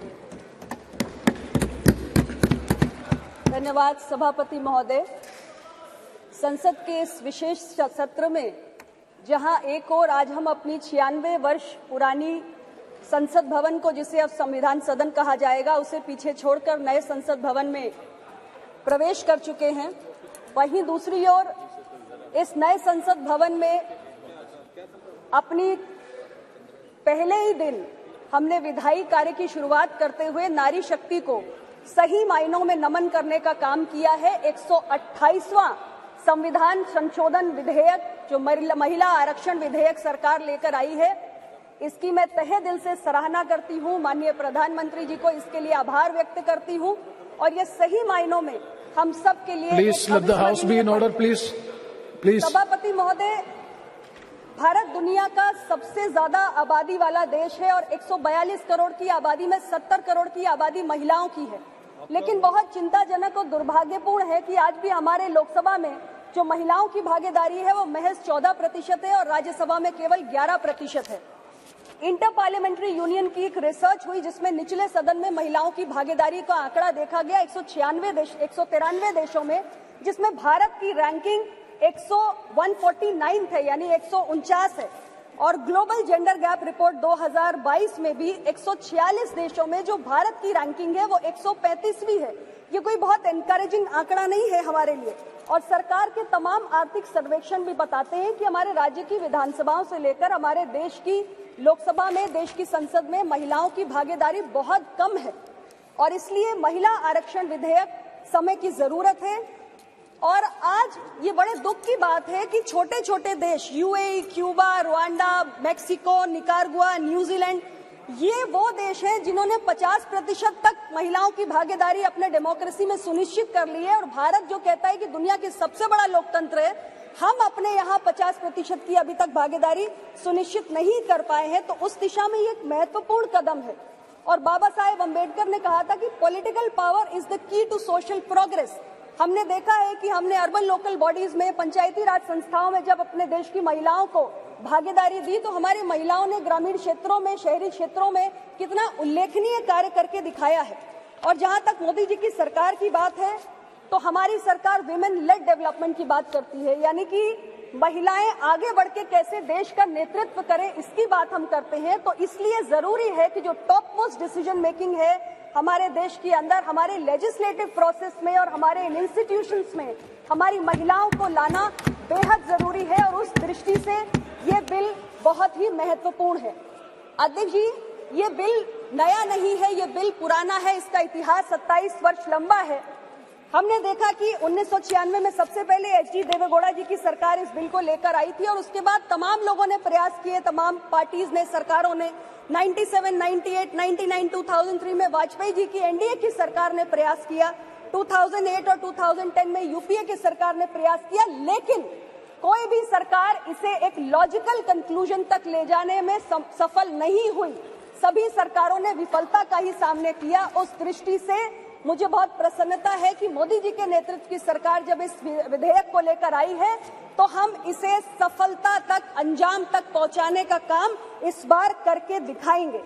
मैंने विपक्ष के साथियों की चर्चाओं को सुना, उसमें कई विषय सामने आए, जिसमें एक महत्वपूर्ण विषय था इस बिल के तहत जो हमारे पिछड़े समाज से आने वाली महिलाएं हैं उनके लिए अलग से प्रावधान करने का। अध्यक्ष जी, ये विषय गंभीर है और ये जो चिंता है वो नाजायज भी नहीं है, इस मांग को गलत भी नहीं ठहराया जा सकता, क्योंकि महिलाओं को अगर हम देखें तो महिलाएं एक जैसा ग्रुप नहीं है, एक होमोजेनस ग्रुप नहीं है। महिलाएं एक हेट्रोजेनस ग्रुप है, क्योंकि महिलाएं अलग अलग पारिवारिक पृष्ठभूमि से आती हैं, अलग अलग इनकम लेवल से आती हैं, अलग अलग जाति, धर्म, संप्रदाय से आती हैं और उनकी जो लिटरेसी लेवल्स होते हैं, जो उनकी शिक्षा का स्तर होता है, वो भी अलग अलग होता है। और हमारी जो सामाजिक संरचना है उसमें जो हमारे पिछड़े वंचित समाज से आने वाली महिलाएं हैं, निश्चित रूप से वो हाशिए पर हैं और उनके लिए चुनौतियां अलग किस्म की हैं, उनके लिए चुनौतियां अधिक भी हैं और इसलिए उनके लिए ज्यादा संरक्षण की मांग भी समय समय पर होती रहती है। हमारी सरकार के बारे में मैं जरूर कहना चाहूंगी कि मोदी जी के नेतृत्व में ओबीसी के हितों को साधने के लिए कई ऐतिहासिक फैसले इन 9 वर्षों में हुए हैं और एक सहयोगी दल की नेता होने के नाते मुझे पूरा भरोसा है कि हमारे पिछड़े वंचित समाज से आने वाली महिलाओं के अधिकारों को संरक्षित करने की दिशा में प्रधानमंत्री जी जरूर कुछ ना कुछ विचार कर रहे होंगे और इसको सुनिश्चित करने के लिए भी कोई काम जरूर करेंगे। जब मैं अपने कांग्रेस के साथियों को सुन रही थी इस विषय को उठाते हुए तो मेरे मन में एक स्वाभाविक जिज्ञासा जागी कि 2008 में आप राज्यसभा के अंदर इस बिल को लेकर आए थे और 2010 में आपने इसको पारित कराया था। आज आप कांग्रेस पार्टी के तरफ से ये विषय ओबीसी कोटा का जो उठाया जा रहा है, मेरे मन में जिज्ञासा है कि उस समय जब राज्यसभा में लाके बिल पास कराया था तब क्या पिछड़े समाज की महिलाओं को कोटा दिया जाए ये विषय आपके संज्ञान में आपकी पार्टी की प्रायोरिटी था या नहीं था? और अगर उस वक्त आपकी पार्टी की प्रायोरिटी नहीं था तो आज जब मोदी जी की सरकार ये बिल लाई है और ये बिल पास होगा क्योंकि संख्या बल इस किस्म का है, तो क्या ये नया ख्याल अभी अभी आया है? हालांकि ये विषय महत्वपूर्ण है, मैं इस बात को दोबारा दोहराऊंगी, लेकिन स्थिति स्पष्ट होनी चाहिए कि हम अपने आवरण बार बार बदल नहीं सकते हैं। अध्यक्ष महोदय, ये मैं जरूर कहना चाहती हूँ। मैंने एक और बात देखी है अध्यक्ष जी कि हमारे कई साथियों ने बार बार कहा कि चुनाव है 2024 का, 2024 का चुनाव है। सर्वदलीय बैठक में मैं सुन रही थी कई सारे हमारे साथी महिला आरक्षण विधेयक लाने की मांग कर रहे थे, तो अब मैं देखती हूँ एक अजीब स्थिति है कि अगर सरकार इस बिल को पेश नहीं करती तो आप कहते हैं कि आप तो महिला विरोधी, आप तो महिला की चिंता नहीं करते, आप महिला के प्रतिवादा पूरा नहीं करते, और जब सरकार बिल ले आई है तो आप कहते हैं कि अभी 2024 के आप चुनाव को देखकर लाए हैं, चुनाव में इसका फायदा नहीं मिलेगा। अध्यक्ष जी, हर फैसला संसद में बैठकर किसी चुनाव को देखकर नहीं किया जा सकता। आज हमने एक अच्छी शुरुआत की है, हमने एक अच्छी पहल की है और इसे अगर हमें अंजाम तक पहुंचाना है तो इसकी एक पूरी प्रक्रिया है, उस प्रक्रिया का पालन हमें करना पड़ेगा। हम जानते हैं कि 2011 के आंकड़े हमारे सामने नहीं है।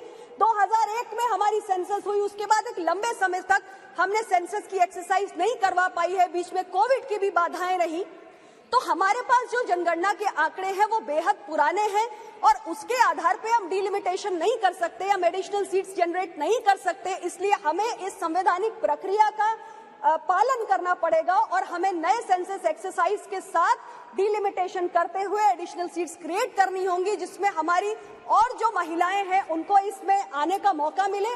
और जो आज हम परेशान हैं कि महज लोकसभा में 14% की हमारी महिलाओं की भागीदारी है, वो बड़े हमारे राज्यों के सदन में भी बढ़े।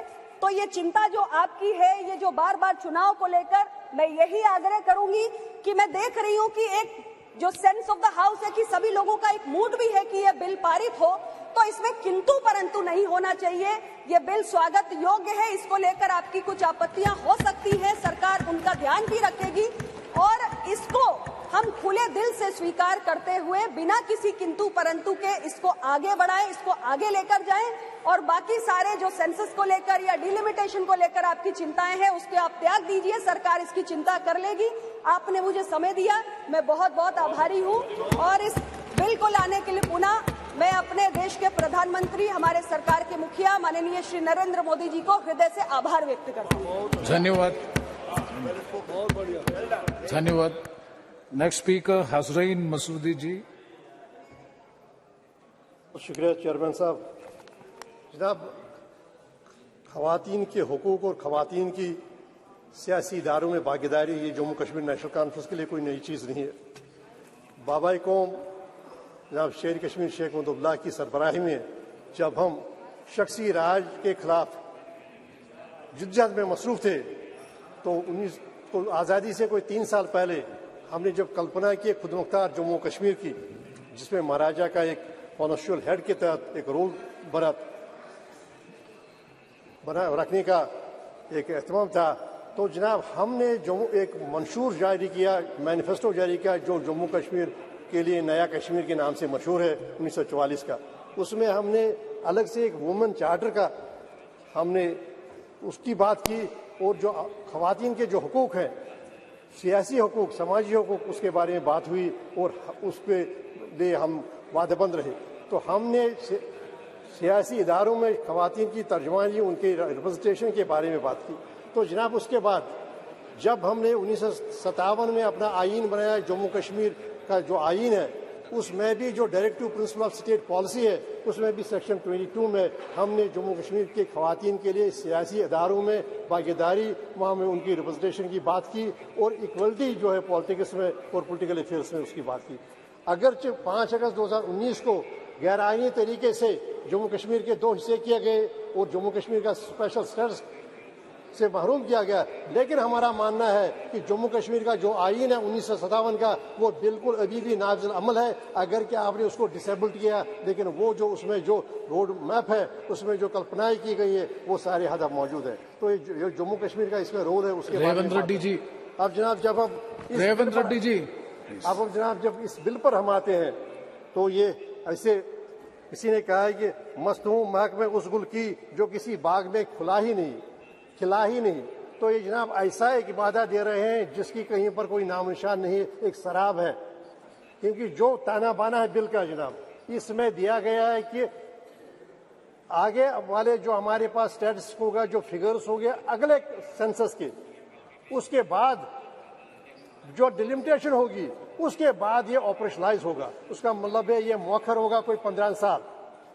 ये जो मकसद है महज और महज मकसद ये है कि सियासी लाभ हासिल करने का। और मुझे यकीन है कि जो देश के अवाम है वो इस फ्रेब को समझते हैं, इस शराब को समझते हैं। वो ये है कि इस बिल में खवातीन के लिए फिल वक्त आगे वाले दिनों में कुछ रखा ही नहीं है, क्योंकि कोई वजह नहीं है कि हम मौखर करें 2034 तक इसका लाभ। अगर हमने एक वादा किया है और अगर हम ये कहते हैं कि हम कमिटेड हैं, जो पार्टिसिपेशन है, जो रिप्रेजेंटेशन है, अंडर रिप्रेजेंटेड है खवातीन, तो उसके लिए अगर हम वादेबंद है, अगर इनके खलूस होता तो वो खलूस में जनाब तो ये मौखर 15 साल 12 साल के लिए नहीं करते, ये बल्कि आज के दिन ही 2000 जो आगे वाले इलेक्शन है उसमें ये करते, ये उसमें इसकी कोई व्यवस्था करते। अब जनाब जो 2000 अगर हम देखेंगे हिस्ट्री पर, जब जो पहला प्रयास हुआ जनाब 64th कॉन्स्टिट्यूशन अमेंडमेंट का, उस 64th कॉन्स्टिट्यूशन अमेंडमेंट में जनाब इनका विरोध रहा बीजेपी का।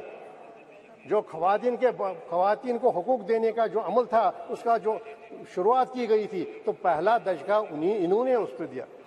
तो अब जो ये दे रहे हैं, अभी 10 साल से ये सत्ता में है, तो 10 साल से कोई प्रयास नहीं हुआ। अगरचे 2010 में पहले राज्यसभा में पास हुआ था। तो अब आज ये लाने का मकसद अगर ये है कि नहीं, हम फौरन ही खवातीन को जो रिप्रेजेंटेशन उनकी है, अंडर रिप्रेजेंटेड है, उनको वो हक दें, तो क्या मतलब है कि आप इसको मौखर कर रहे हैं, डेफर कर रहे हैं और 15-12 साल 13 साल तक डेफर कर रहे हैं। और फिर भी ये है जनाब ये कि कोई गारंटी नहीं है कि जब उसके बाद कैसे होगा, क्या कैसे शेपअप होगा, जो भी आज जो हुकूक की आप बात करें। और फिर देखिए जनाब जो अभी जो अमेंड किए जाए हैं प्रोविजन, उसमें लिखा है एज नियरली एज में भी, एज नियरली एज में भी। उसका क्या मतलब है? ये एम्बिग्यूटी क्यों है? ये जो आप करना चाहिए, जो आप बेचना चाहते हैं, आज आप अपनी दुकान से आप कल लाने वाला सौदा वो आज बेचना चाहते हैं, जो मर्चेंट दुकान में मौजूद ही नहीं है। देखिए ये एज नियरली एज पॉसिबल की क्या बात है और डेफर करने की क्या बात है? तो जनाब कुल मिला के जो अगर हम जो जनाब जो बिल का जो आइडिया है विमेन एम्पावरमेंट, आइडिया है विमेन पार्टिसिपेशन, जो रिप्रेजेंटेशन, अगर वो आइडिया है उसके साथ हम हैं, लेकिन जिस तरीके से फ्रेम दिया जा रहा है, जिस तरीके से ये शराब दिया जा रहा है। अब जनाब तो एक और बात है, अगर ये हम मानते हैं कि ये एक जेंडर जस्टिस का जो हमारी कल्पना है, हमारी कमिटमेंट, उसका एक हिस्सा है, तो जनाब फिर क्यों ओबीसी को डिप्राइव रखा जा रहा है, माइनॉरिटीज को डिप्राइव रखा जा रहा है? तो इसमें अगर आपका ये प्रयास है, संजीदा प्रयास है, कोशिश है कि नहीं, जो अनरिप्रेजेंटेड है, जो सेगमेंट ऑफ सोसाइटी जो अंडर रिप्रेजेंटेड है, सबको हम इसमें इंसाफ दें, तो सारा मुकम्मल इंसाफ देने का प्रयास क्यों नहीं?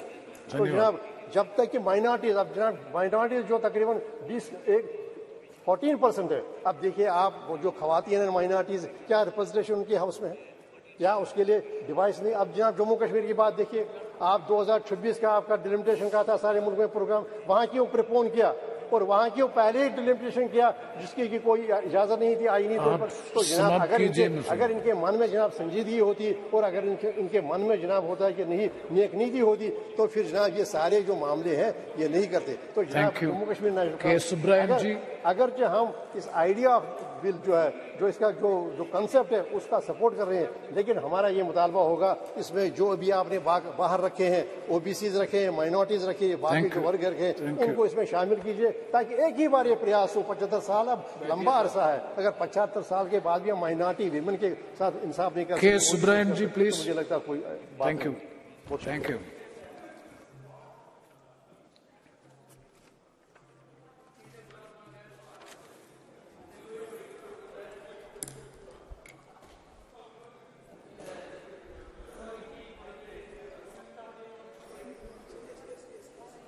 சட்ட வடிவம் பெறுகிற நிலையில் இதை முழுமையாக ஆதரிக்க இயலவில்லை.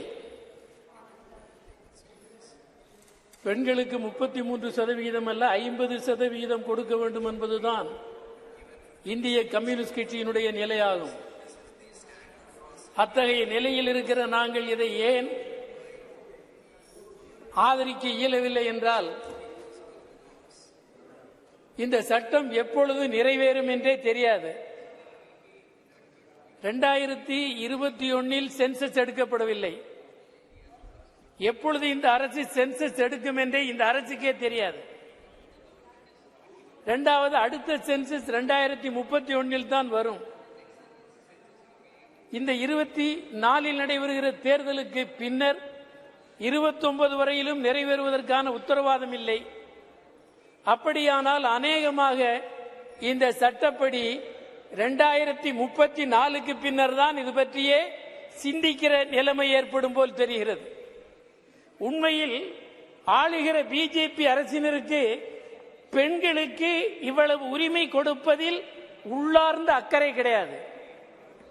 பெண்ணடிமைத்தனத்தை காப்பாற்றுகிற மனோபாவம் கொண்டவர்கள். கணவன் இறந்தால் மனைவி தூக்கி போட்டு அந்த நெருப்பில் எரிக்கப்பட வேண்டும் என்ற மனோபாவம் இந்த மண்ணில் வளர்க்கப்பட்டது.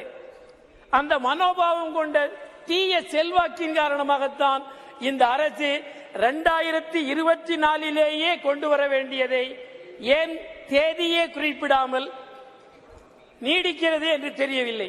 இரண்டாவது ஒரு விஷயம், 15 வருடத்திற்கு மட்டும்தான் இந்த ஒதுக்கீடு. 15 வருடத்திற்கு பின்னர் இந்த ஒதுக்கீடு பற்றி எதுவும் தெரியாது. அதற்கு பின்னர் இது நீடிக்காது. எனவே பெண்களுக்கு பூரண உரிமை கொடுப்பதில் பாஜக அரசுக்கு உள்ளபூர்வமாக அக்கறையும் இல்லை, உணர்வும் இல்லை என்பதைத்தான் இந்த தடுமாற்றங்கள் காட்டுகின்றன. எனவே இந்த தடுமாற்றங்கள் கைவிடப்பட வேண்டும். 2024 நிறைவேறுகிற முறையில் இந்த சட்டம் உரியபடி திருத்தப்பட்டு முன்வைக்கப்பட வேண்டும். இப்படி நாங்கள் வலியுறுத்த விரும்புகிறோம். அதேபோல் 15 வருடம் என்று ஒருபோதும் வைக்கக்கூடாது. அத்தகைய வரம்பு கட்டுவது என்பது பெண்ணுக்கு உரிய உரிமையை வழங்க ஒப்புக்கொள்ளவில்லை என்றுதான் பொருள். எனவே அவற்றையும் நீக்க வேண்டும். நீண்ட காலமாக போராடி வருகிறது இந்திய கம்யூனிஸ்ட் கட்சி. இதே பேரவையில் அன்றைக்கு இருந்த கீதா முகர்ஜி அவர்கள் பல்வேறு தரப்பினரையும் ஐக்கியப்படுத்தி இந்த சட்ட முன்வடிவு வருவதற்கு பெருமுயற்சி எடுத்தவர்கள். அத்தகைய பாரம்பரியம் கொண்ட இந்திய கம்யூனிஸ்ட் கட்சியின் சார்பில் நான் திரும்பவும் வலியுறுத்த விரும்புவது, இவை 24 நிறைவேற வேண்டும். அந்த முறையில் சட்டம் மசோதா பில் மாற்றியமைக்கப்பட வேண்டும். எந்த வரம்பும் கட்டக்கூடாது என்பதை தெரிவித்து விடைபெறுகிறேன்.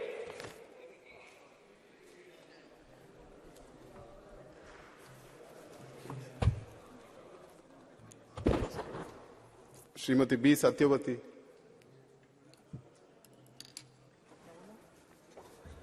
Thank you, Honorable Chairperson, sir, for giving me the opportunity to speak on a very important bill on women reservations in this new Parliament House. I am proud to be in this House with the blessings of our Honorable Chief Minister, Sri Y.S. Jagan Mohan Reddy Garu. And also I want to bring the golden words of our Bharat Ratna, Sri Baba Saheb Ambedkar Garu, I measure the progress of a community by the degree of progress which women have achieved, unquote. So, Honorable Chairperson, sir, today we gather here to engage in a thoughtful and critical discussion on a pivotal piece of legislation that has the potential to reshape the landscape of Indian politics and enhance the representation of women in our democratic institutions. So we convene to deliberate upon the Constitution Bill 2023, a proposal that seeks to reserve 1/3 of all seats for women in Lok Sabha and in state legislative assemblies. Honorable Chairperson, sir, this bill carries the promise of empowering women, fostering inclusivity, and advancing the cause of gender equality in our political sphere. It's a testament to our commitment to strengthening democracy by ensuring that every voice, regardless of gender, is not only heard but also represented in the highest echelons of governance.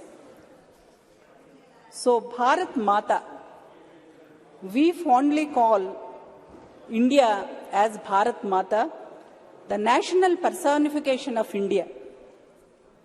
We fondly call our country as Bharat Mata since we are emotionally connected with the country. As Bharat Mata, we give the same to women in the country. I am very happy to say this in this august house. As we embark on this journey of exploration and analysis, let us consider the highlights of this bill and the key issues and debates that surround it. And some of the positive points I want to bring to this august house through you, Chairperson, sir. One is empowerment of women. The foremost positive aspect of this bill is its potential to empower women in India. Despite the constitutional promise of gender equality, women have been underrepresented in our legislative bodies.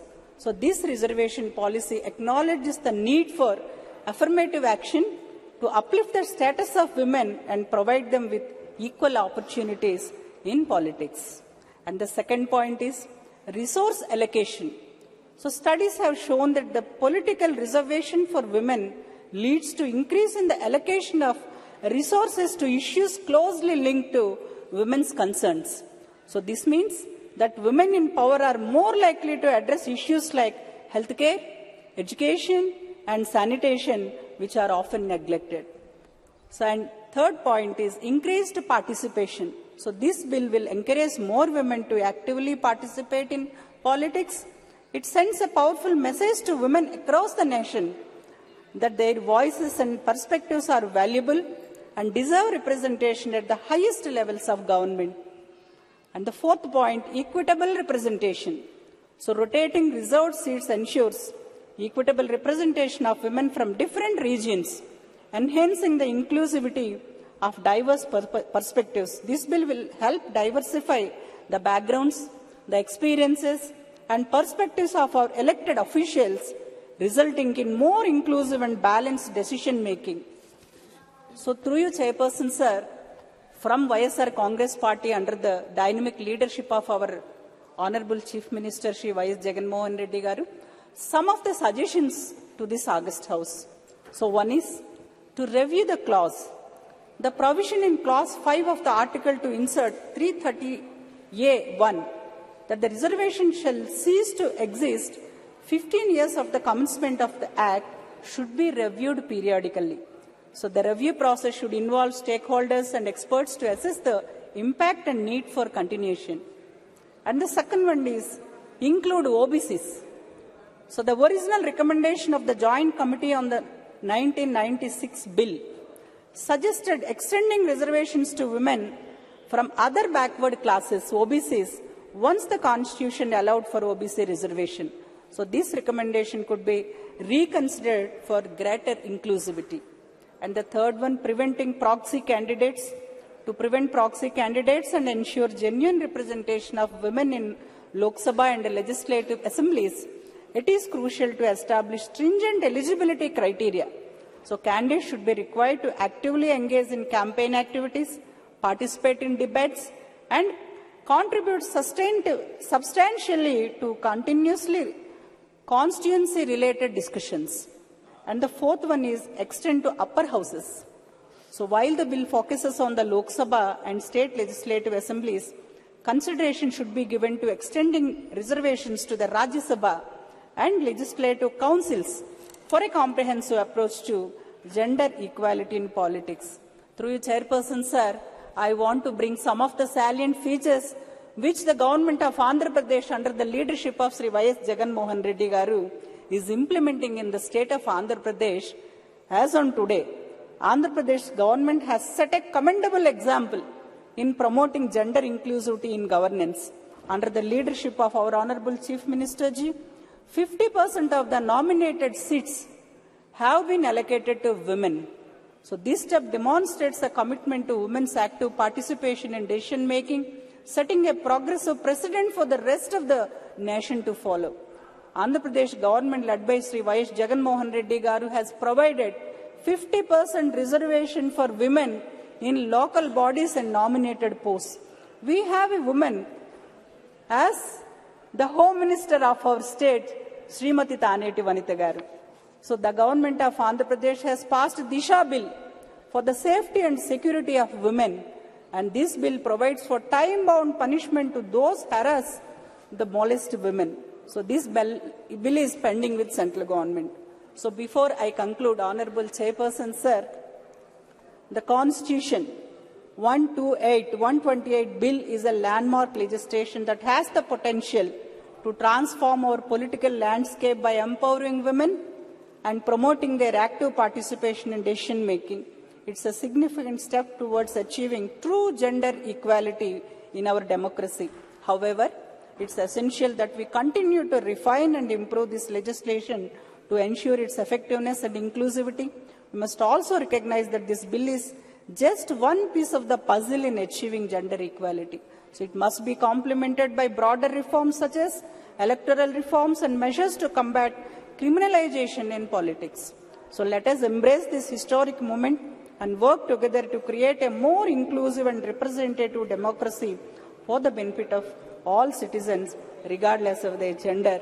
With these few suggestions, thank you very much, Honorable Chairperson, sir. I support this bill from YSR Congress Party under the dynamic leadership of our Honorable Chief Minister, Sri Y.S. Jagan Mohan Reddy Garu. Thank you very much. Jai Hind. Thank you.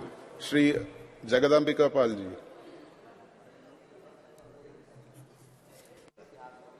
आपका अत्यंत आभारी हूं कि आपने आज एक बहुत महत्वपूर्ण, जो शायद इतिहास के स्वर्ण अक्षरों में इसका नाम होगा, और श्री अर्जुन राम मेघवाल जी के द्वारा जो हमारा 128वां संशोधन विधेयक प्रस्तुत किया है, उसके समर्थन में मैं बोलने के लिए खड़ा हूं। मानवर, कल तक हम सोचते थे कि हम अपने उस पर पुरानी विरासत से इस नए सदन में आएंगे, लेकिन इस नई लोकसभा को, इस भवन को अगर 19 सितंबर 2023 को इसलिए याद किया जाएगा कि उस दिन हम अपने उस पुराने लोकसभा के भवन से, जो आज संविधान सदन हो गया, हम इस भवन में आए और ये लोकसभा है, तो पूरी दुनिया में इस बात के लिए भी याद किया जाएगा कि जिस दिन 19 सितंबर 2023 को भारत के चुने हुए जनप्रतिनिधि और सरकार और सभी सदस्य उस सदन में गए, तो उस सदन के पहले सत्र में, पहले दिन के पहले सत्र में सरकार का जो पहला बिजनेस था, सरकार जो सबसे पहला अपना एक विधेयक लेकर के आई, वो भारत की जो 50% महिलाएं, जिनकी आबादी 65 करोड़ होगी, उनको लोकसभा और राज्य की विधानसभाओं में या नेशनल टेरिटरी दिल्ली की विधानसभा में 33% महिला आरक्षण का विधेयक लेकर के आई है। तो निश्चित तौर से ये अपने आप में एक इतिहास बन रहा है कि इस सदन को 19 सितंबर के उसमें हम लोग सबसे पहला काम इस देश की उस मातृत्व शक्ति जिसकी वंदना की बात करते हैं, उसको हम लेकर के आए। आज क्यों आवश्यकता है? आज आवश्यकता इसलिए है कि मुझे लगता है 27 वर्षों के इतिहास की बात की। लगातार कहा जा रहा है कि 2010 में राज्यसभा में पारित हो गया। नेता उनके कह रहे हैं कि किन्हीं कारणों से नहीं पारित हो पाया। आखिर वो कारण कौन बताएगा? अगर भारतीय जनता पार्टी ने राज्यसभा में जब 2008 में प्रस्तुत हुआ, स्टैंडिंग कमेटी को 2009 में गया, 2010 को जब ये विधेयक राज्यसभा में प्रस्तुत हुआ तो भारतीय जनता पार्टी ने वहां समर्थन देकर के उसको पारित कराने का काम किया। विपक्ष में थे, लोकसभा में भी सदन में पारित होगा। उस समय भी सुषमा स्वराज जी ने कहा था कि हम भारतीय जनता पार्टी के लोग इस महिला आरक्षण विधेयक का समर्थन करेंगे, लेकिन इसके बावजूद भी सरकार या कांग्रेस पार्टी, उस कांग्रेस यूपीए ने इस बिल को नहीं पास किया। और आज कहा जा रहा है कि किन कारणों से। कारण केवल एक है, उस समय भी पूरा देश देख रहा था कि क्यों नहीं बिल पास हुआ। सहयोगी दल, चाहे समाजवादी पार्टी रही हो, बीएसपी रही हो, आरजेडी लालू की रही हो, वो सारी पार्टियों ने जिस तरह से केवल मंत्री के हाथ से उस बिल को छीन लिया, तो क्या इस पे बिल नहीं पास होता? सवाल था कांग्रेस यूपीए के सामने, एक तरफ सत्ता का, एक तरफ सिद्धांत का। अगर उनका सिद्धांत होता, उनके मन में कोई कमिटमेंट होता, सरकार को यह निश्चय था कि हमको महिलाओं को आरक्षण देना है, तो निश्चित पास होता। लेकिन उनको ये लग रहा था कि अगर बिल पास होगा तो हमारे सहयोगी दल जो इसका विरोध कर रहे हैं वो हमारा समर्थन वापस ले लेंगे, तो ये इतिहास में हमेशा लिखा जाएगा काले अक्षरों में कि केवल सत्ता बचाने के नाते 2010 में महिला आरक्षण विधेयक को कांग्रेस यूपीए की सरकार ने पास नहीं किया। तो इसलिए अब ये बात कहना, इस दल के नेता कांग्रेस के ये कहें कि हमने पास कर दिया था, ये जीवित है। आखिर संसदीय ज्ञान उनको होना चाहिए। आखिर 3 सवाल उठा रहे हैं कि अगर वो जीवित था तो 2010 में साफ आ गया। अर्जुन राम मेघवाल जी ने भी कहा, अमित शाह जी खड़े होकर के उन्होंने कहा कि जब राज्यसभा में वो बिल गया और उसके बाद वो बिल पास होकर के ट्रांसमिट होकर के लोकसभा में आया, तो जब लोकसभा में नहीं पारित हुआ तो स्वाभाविक है कि ये बिल लैप्स हो गया। तो आज ये बिल जो हम लाए हैं, अब इसके बाद अगर इनकी मंशा साफ हो, तो मैं अभी सुन रहा था जो मुझसे पहले वक्ता बोल रहे थे, उसके पहले समाजवादी के बोले हों या यहाँ तक कि कांग्रेस पार्टी के, वो कहते हैं कि इसमें माइनॉरिटी का, ओबीसी का क्यों नहीं रिजर्वेशन दिया गया है। तो इससे साफ है कि वो अभी फिर इस बिल के समर्थन में नहीं है। इस बिल को फिर चाहते कि किसी तरीके से बिल, आखिर इस बिल की पेंडेंसी की बात 3 सवाल खड़े कर रहे हैं कि आखिर हमारी सरकार इस बिल को इतने दिन बाद लेकर के क्यों आई जब चुनाव आई। तो हम बिल इसलिए लेकर के आए कि जिस दिन प्रधानमंत्री जी नरेंद्र मोदी जी सत्ता में आए और सत्ता में आने के बाद उन्होंने सबसे पहले ये ध्यान दिया कि पूरे देश में जो लैंगिक असमानता थी, जो जिस तरीके का रेशियो था कि आज उसको उन्होंने बेटी बचाओ बेटी पढ़ाओ को हरियाणा की रैली से किया और इस बात के लिए पूरे देश का आह्वान किया कि हमारी बेटियां जो जिनकी भ्रूण हत्या हो जाती है, जन्म से पहले उनकी मौत हो जाती है, उनको, और उसकी संख्या बढ़ी। आपने देखा कि आज जिस तरीके से ये रिपोर्ट है कि the government suggested that for the first time in India 1020 women per 1000 men national family health scheme 5 ratio was achieve. मतलब बच्चों की तुलना में 1000 से 1020 हमने रेशियो को किया है लड़कियों का। ये शायद इस सरकार का सबसे बड़ा अचीवमेंट है, जहां पे हरियाणा में 830 होते थे, यहाँ 913 से 934 हुआ। इसके बावजूद more than 3.03 crore women have been paid under PM Matru Vandana योजना। तो ये प्रयास किया है नरेंद्र मोदी जी, और आज उन्होंने इस बिल को लाने के पीछे केवल ये नहीं है कि हम महिलाओं को इस लोकसभा में आरक्षण दे देंगे, महिलाओं को आरक्षण देकर के लोकसभा में ये केवल एक सांसद के रूप में यहाँ प्रतिनिधित्व नहीं करेंगे।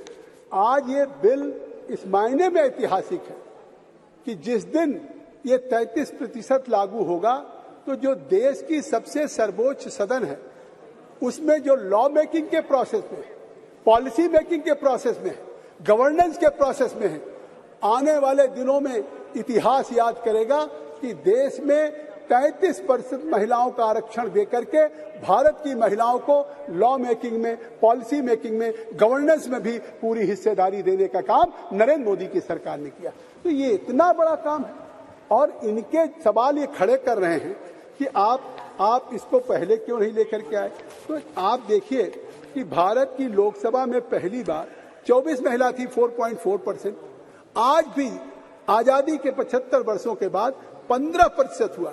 लेकिन आज इस विधेयक को लाने के बाद जिस तरह से कल प्रधानमंत्री जी खड़े होकर के कह रहे थे, और पिछले 2 दिनों से जितने भी कार्यक्रम हुए सभी दलों के नेताओं की तारीफ किया, पूर्व प्रधानमंत्री की तारीफ किया, और कल भी अपील किया।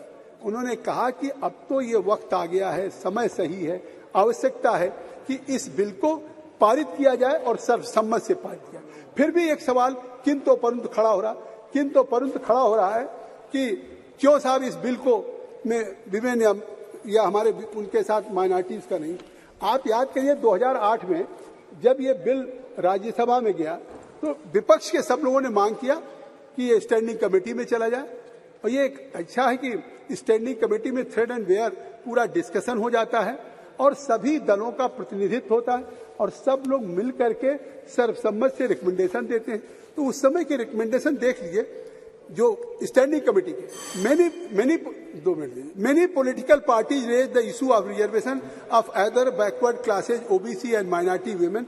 As regard the question of reservation within reservation for women belonging to OBC and minority, the standing committee stated that in any case, there is no reservation currently in the Lok Sabha and State Legislative Assembly for OBC and minority, and therefore question of reservation for women of these categories does not arise.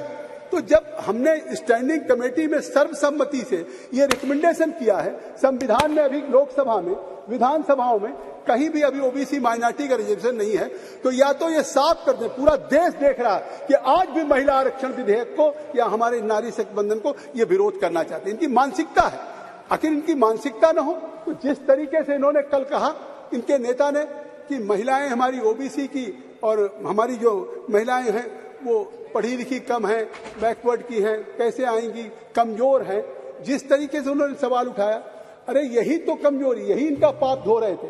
पहली बार नरेंद्र मोदी जी ने फैसला लिया कि fighter pilot भी लड़के अगर बन सकते हैं तो फाइटर पायलट बनने का मौका बेटियों को भी मिलेगा, और पहली लड़की अवनी चतुर्वेदी है जिसको फाइटर पायलट।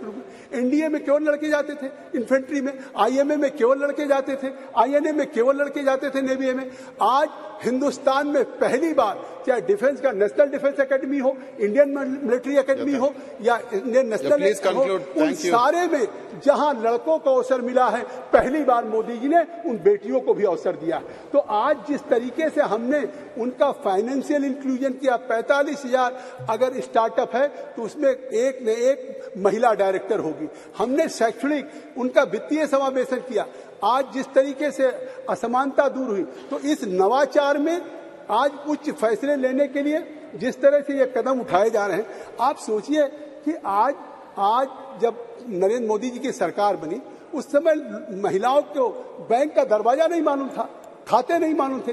ये अगर इनकी इच्छा थी, इनकी कांग्रेस की नेत्री सोनिया ने कहा कि इतनी महिलाएं उस समय थी, उसके बाद जब इनके हाथों में सरकार आ गई तो आम महिलाओं को उनको रिजर्वेशन देने का कौन सा काम हुआ। और आप देखिए कि जिस तरीके से आज ये कहते हैं कि बैकवर्ड ओबीसी, आज आईएएस में जिस तरीके से परीक्षा परिणाम आए उसमें 5 टॉपर में 4 महिलाएं हैं। इसी तरह से यूपी पीसीएस जे में अभी 303 परीक्षाएं हुई हैं और उसमें 20 में 15 टॉपर महिलाएं हैं। तो आज लड़कियां अगर पीसीएस जे में टॉप कर रही हैं, आईएएस में सीता किशोर टॉप कर रही है या पीसीएस में कर रहे हैं, तो मैं समझता हूं इससे उचित समय क्या हो सकता है जब देश के सर्वोच्च गवर्नेंस के फैसले में महिलाएं भी भागीदार हों। इसलिए मैं समझता हूं कि इस सरकार के द्वारा लाए गए बिल का समर्थन करना चाहिए। बार बार कह रहे हैं कि अभी से क्यों न लागू हो जाए। आखिर ये पूछिए कि इन्होंने संविधान का 82 पढ़ा, संविधान का 82 साफ कहता है कि जिस तरीके से एक बार जब जनगणना हो जाएगी तो 2000 ये लाने का भी काम नहीं किया। मैं आज आपके माध्यम से कहना चाहता हूं, Being a lady member of this house, I am really proud to be a part of this discussion. In India, always we honored and respected ladies. That is our culture and tradition. Mada Pida Guru Devam. This concept itself upholds the status of mother and women in our Indian society. All religions stated a respected position to mother and ladies. Former rulers of our nation, Panditji, Shastriji, Indiraji and Rajivji posted several honorable ladies in different key posts. Several names of respected former members and scripted in golden letters in our history. How can we forget names of Sarojini Naiduji, Vijayalakshmi Panditji, and Rajkumari Amrit Kaurji? The world itself says always name of the Iron Lady of India, Indiraji, with great respect. Even leaders of our nation appointed respected female personalities. They urged legislation to support women of appointing in key posts. And India government under Rajivji's leadership in 1989 introduced 64th Amendment Bill for giving 1/3 reservation for women. Even it passed in Lok Sabha. The bill failed in Rajya Sabha because of resistance from different parties. It is appreciable that such parties changed their mind after 33 years. And we waited till 73rd and 74th Amendment Bill under Prime Minister Narasimha Raoji to pass reservation in Panchayats. And I was one among who enjoyed that reservation and elected as president in local self-body in my district in Kerala. We cannot forget now the bill introduced as the 108 amendment during the time of Prime Minister Manmohan Singh ji. That historical bill passed in Rajya Sabha also.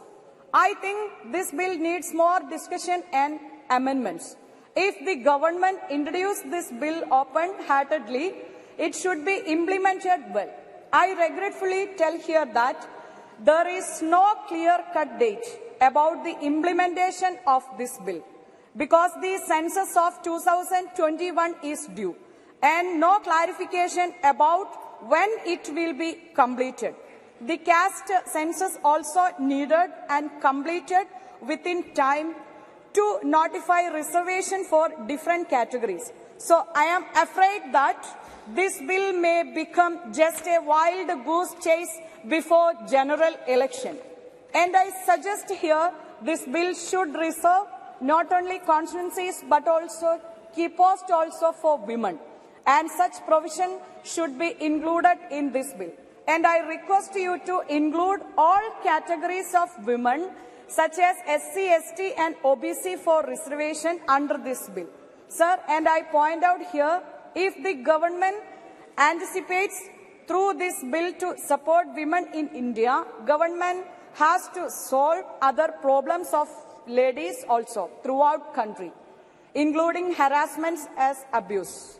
I supporting this bill, adding reliable amendments to this bill. Thank you, sir.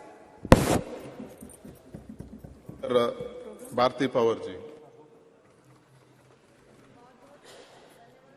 Please on him.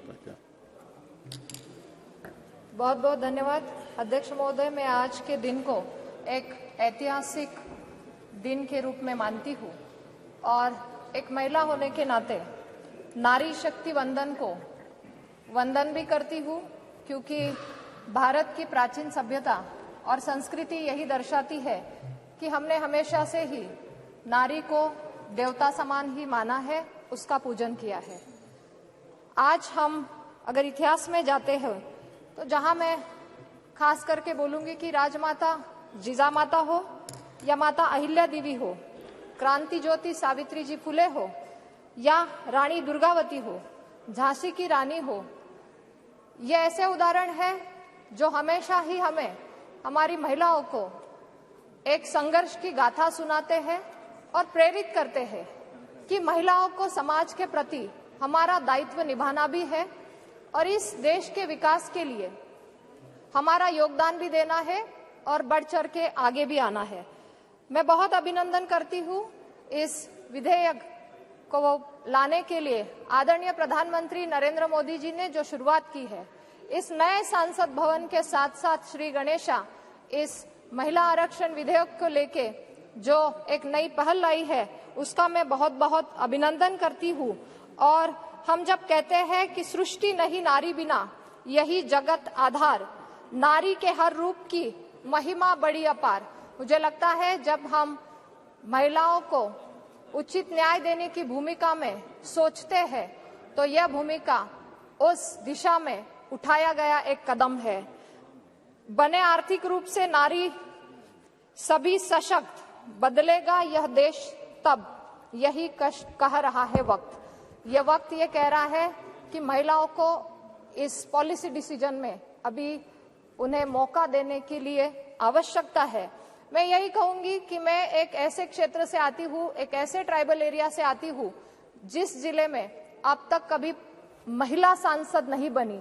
जब मेरा चुनाव हुआ तब मुझे पहली बार महिला सांसद होने का मौका मिला, लेकिन मुझे उसके लिए भी आदरणीय प्रधानमंत्री जी को विशेष धन्यवाद देना है, क्योंकि भारतीय जनता पार्टी ने ये तय किया आरक्षण नहीं होगा, फिर भी हमारी महिला भगिनियों को वहां पे मौका मिलेगा। और शायद मैं पहली महिला वहां से सांसद चुन के आई। महिलाओं को अगर अवसर मिलता है तो बहुत अच्छा काम खड़ा करता है। आज हमारी अनेक यहाँ पे महिला साथी उपस्थित है और खास करके यहाँ तक आने के लिए सभी ने संघर्ष किया है। मुझे लगता है यह बिल उस दिशा में जा रहा है कि नारी शक्ति को वंदन करने के साथ साथ उन्हें अच्छा अवसर देगा। सभी देशवासियों की तरफ से मैं फिर एक बार आदरणीय प्रधानमंत्री जी को बहुत बहुत धन्यवाद देती हूँ कि ये एक नया अवसर हम सभी महिलाओं के सम्मान में लाया गया ये बिल है। इस देशभक्ति का मैं बहुत बहुत अभिनंदन करती हूँ। बहुत बहुत धन्यवाद। Thank you. Mahua Moitra ji. Honorable Chairperson, sir, I rise today on behalf of my party, the All India Trinamool Congress, to speak on the Women's Reservation, the Nari Vandan Bill. At the very onset, let us remind ourselves that this is India, a country where the poet Kafi Azmi, in 1940, 81 years ago, 82 years ago, before independence, wrote in his poem Aurat, उठ मेरी जान, मेरे साथ ही चलना है तुझे। जन्नत एक और है जो मर्द के पहलू में नहीं, उसकी आजाद रविश पर भी मचलना है तुझे। बन के तूफान छलकना है, उबलना है तुझे। उठ मेरी जान, मेरे साथ ही चलना है तुझे। This is an India where Tagore in 1928 wrote in his poem Shobola, नारी के आपन भाग्य जय करिबार केन नाहि दिबे अधिकार हे विधाता। Oh Lord, why will you not give women the right to determine their own destiny? This is in India, where in 1946, when the Constituent Assembly was elected, 15 seats went to women who helped to draft the Constitution. Both the United States and the United Kingdom saw lengthy suffragette movements before women were granted the right to vote. India's founders in 1947, April, agreed to the principle of universal adult suffrage, giving simultaneously the right to vote to women and to men. There was never any question of denying women the right to vote while giving it to men. All 15 members of the Constituent Assembly who were women rejected the demand for any special women's reservation on July 18, 1947. Member activist Renuka Roy noted that Vijayalakshmi Pandit has not been selected because she is a woman, nor was sex made a bar to the appointment. It is her proven worth that has been responsible for her appointment to the high office of ambassador to a land. The demand for special reservation is an insult to our intelligence and to our capacity. So sure were our founding mothers that this great land would not deny her women their rightful place based on merit. But alas, it is 75 years later. And today, it is both my pride and my shame that I stand here as a woman in India's parliament speaking on a women's reservation bill. It is my pride that I belong to the All India Trinamool Congress, a party that sends 37% women among its members to parliament. It is my chagrin that I belong to a Lok Sabha, a house of the people, that on aggregate has only 15% of its members as women, far below the global average of 26.5%. and also below the Asian regional average of 21%.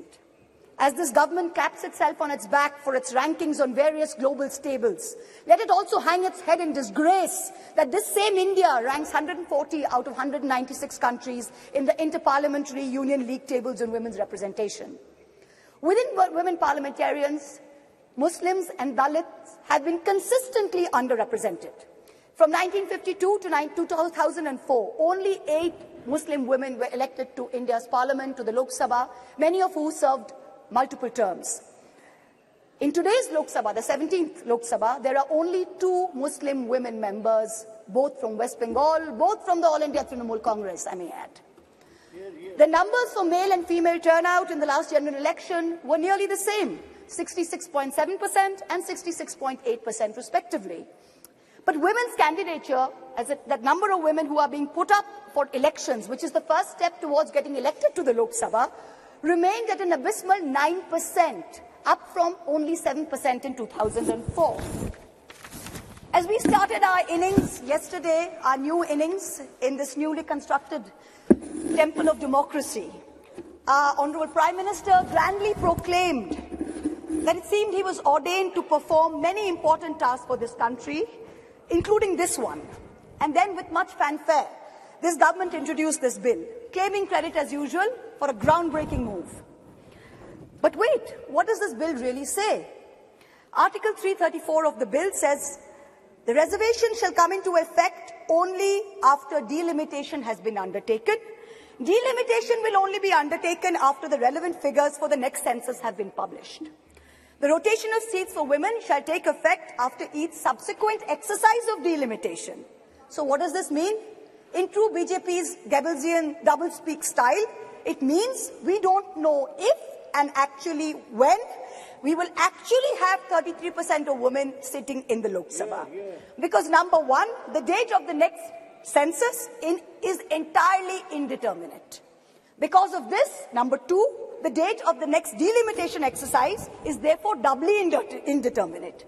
It is also controversial, as my esteemed colleague Kanimoji from the DMK spoke. She said, according to the data, we will have an increase of 0% in the number of seats for Kerala, 26% for Tamil Nadu, but a whopping 26%, a 79% increase for both Madhya Pradesh and Uttar Pradesh.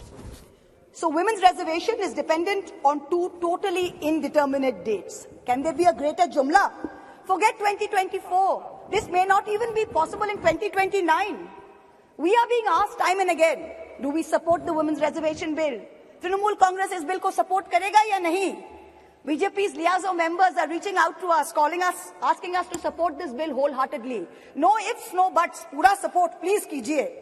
To them we say very clearly, we not only support a women's reservation bill, but in truth, it is Mamata Banerjee, India's only female chief minister today, who is the mother of this bill, who has given birth to the original idea where she has unconditionally sent 37% of women MPs to this parliament on her ticket. What you have brought here, what this government has brought here today, is not a women's reservation bill. It is a women's reservation rescheduling bill and should be renamed as such. Its agenda is delay. Its agenda is not reservation. The endless dithering over when there will be the next census, when there will be the next delimitation, will only ensure that the urgent need of reservation for women in elections to the parliament and to state legislatures will be indefinitely delayed yet again. Alas, this is not the historic bill that it is being touted as. It is a sham. And for the women and the men and the girls and the boys who will be the future women and men of India, we had better recognize this because it is staring at us in the face. And I also hope that a sufficient number of amongst us, the current members of parliament, also recognize this bill for what it is, which is a sham. The question of women's reservation requires action, not the placebo of legislatively mandated procrastination. To the government and the ruling party, I say this. Give us this day our equal rights. We hold up half the sky. Give us at least a third of our earth. Mamata Banerjee and the Trinamool Congress have already walked the talk. We don't need to go on record to show this country that we support this bill. We have already sent more MPs than what this bill even envisions. It is you, this government, this ruling dispensation, That needs to go on record. You need to support us, not the other way around. You need to send more than 33% MPs to this parliament. When this government wanted to protect cows, and I support the move, make no mistake, you did not wait to count the number of cows. You did not wait to see whether the cow was a Jersey or a Gir or a Sahiwal. You just went and built the cow shelters. Are we women any less that we have to wait while you count numbers and you draw lines? We don't need any more vandans. We don't need any more vandanas. Thank you very much. What we need is direct action. Honorable Prime Minister, this is your moment to really show us all कि मोदी है तो मुमकिन है. Implement the reservation bill immediately based on today's voters list. Send 33% women to parliament. Send 33% women to parliament in 2024 from the BJP the way our party has done. Support us unreservedly.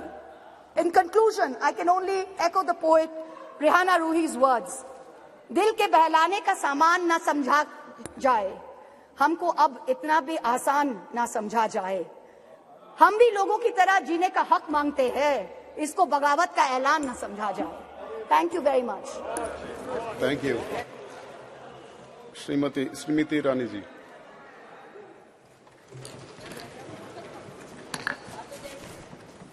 अध्यक्ष महोदय, आज इस सभागार में मां भारती का नमन कर मेरे संसदीय क्षेत्र के हर एक नागरिक का आभार व्यक्त कर मैं भारत के नव भारत के निर्माण की सृजन की सबसे सशक्त नींव नारी शक्ति वंदन अधिनियम को इस सदन में सर्वप्रथम प्रणाम करती हूं और विशेषतः देश के प्रधान सेवक का वंदन एवं अभिनंदन करती हूं. कल की तारीख जब ये अधिनियम आदरणीय कानून मंत्री ने राष्ट्र के सम्मुख प्रस्तुत किया, न सिर्फ इसलिए ऐतिहासिक थी क्योंकि इस नए भवन में नए संकल्पों के साथ हम सबने प्रवेश किया, साथ ही एक पुनीत समय गणेशोत्सव के पुण्य अवसर पर हमने नए भवन में प्रवेश कर विघ्नहर्ता को प्रणाम किया. लेकिन अगर विघ्नहर्ता के सृजन की, आराधना की मूल भावना को देखें तो गणेश जी का स्वरूप अपने आप में अपनी मां के हाथों से सृजित है और मां के प्रण ने, मां की तपस्या ने गणपति जी में प्राण दिए, यह उसका सबसे बड़ा प्रतीक है. हमारी सभ्यता में यह भी मान्यता है कि नव भवन में जब प्रवेश होता है तो पहला पैर, पथ पर पहला आगमन घर की लक्ष्मी का होता है. कई समाज के वर्गों में भवन के बाहर घर की लक्ष्मी अपने हाथ की अमिट छाप छोड़ती है और कई परिवारों में पैरों के नीचे आलता लगाकर बेटियों का सबसे पहला कदम ऐसे भवनों में रखा जाता है. और अगर संविधान की मर्यादा की दृष्टि से देखें तो लक्ष्मी ने संवैधानिक स्वरूप लिया है इस अधिनियम के माध्यम से, जिसके लिए मैं सरकार का, इस सदन का और पीठ का विशेषता आभार व्यक्त करती हूं. आज चर्चा में कई महानुभावों ने श्रद्धेय अटल बिहारी वाजपेयी जी का नाम लिया और साथ ही आदरणीय देवी गौड़ा जी को भी आभार वंदन किया. ये भी सत्य है कि मुझसे पूर्व की वक्ता ने राष्ट्र को जब गुलामी से स्वतंत्रता मिली तब क्या महिलाओं की परिस्थिति थी उसका उल्लेख किया कि हां, तब भी जब देश आजाद हुआ तब भी कई प्रदेशों की साधारण परिवारों की महिलाओं ने कहा कि हमारा संवैधानिक अधिकार आरक्षित करें, लेकिन तब साधारण परिवारों की वो महिलाएं जिन्होंने राष्ट्र को आजाद करने में अपनी भूमिका निभाई, जो दूरदर्शी थी, जानती थी कि साधारण वंचित समाजों की महिलाओं को अगर मौका अनोखे ढंग से संविधान की मर्यादा में ना दिया गया तो शायद आगामी वर्षों में महिलाओं के लिए चुनौती बन जाएगा। आज मैं उन महिलाओं की दूरदर्शी सोच को वंदन करती हूं। महोदय, 1971 में तब की सरकार में एक कमेटी का गठन हुआ on the status of women in India, और आज मैं विशेष रूप से आपका ध्यान आकृष्ट करती हूं 1974 में जब कमेटी ने अपनी रिपोर्ट को साझा किया तो उसके 7वें चैप्टर में पॉलिटिकल स्टेटस के वर्णन में ये इंगित है कि तब भारतीय जनसंघ ने कहा था कि महिलाओं को कॉन्स्टिट्यूशनली गारंटी कीजिए, they were the advocates for women's reservation.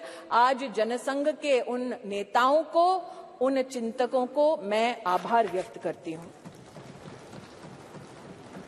ये मेरा सौभाग्य है कि मैं भारतीय जनता पार्टी की एक साधारण कार्यकर्ता हूं, जिसको मेरे संगठन ने असाधारण मौके दिए ताकि मैं संगठन के माध्यम से संविधान की मर्यादा में अपने राष्ट्र की, समाज की सेवा कर सकूं। ये भाजपा के कार्यकर्ताओं का गौरव है कि इस राष्ट्र में अपने संगठन में पहली बार महिलाओं को आरक्षण देने वाली राजनीतिक पार्टी भारतीय जनता पार्टी बनी। ये भी कहना सत्य होगा कि व्यवस्थाओं को किस दृष्टि से संगठन में सम्मिलित करना, इसके लिए साल 2007 में नेशनल एग्जीक्यूटिव की मीटिंग के अंतर्गत तब के हमारे राष्ट्रीय अध्यक्ष और अब के हमारी कैबिनेट के वरिष्ठ नेता श्री राजनाथ सिंह जी ने एक कमेटी का गठन किया। ये सौभाग्य है मेरा कि उस कमेटी में आज 2 सदस्य वर्तमान इस सदन में उपस्थित हैं।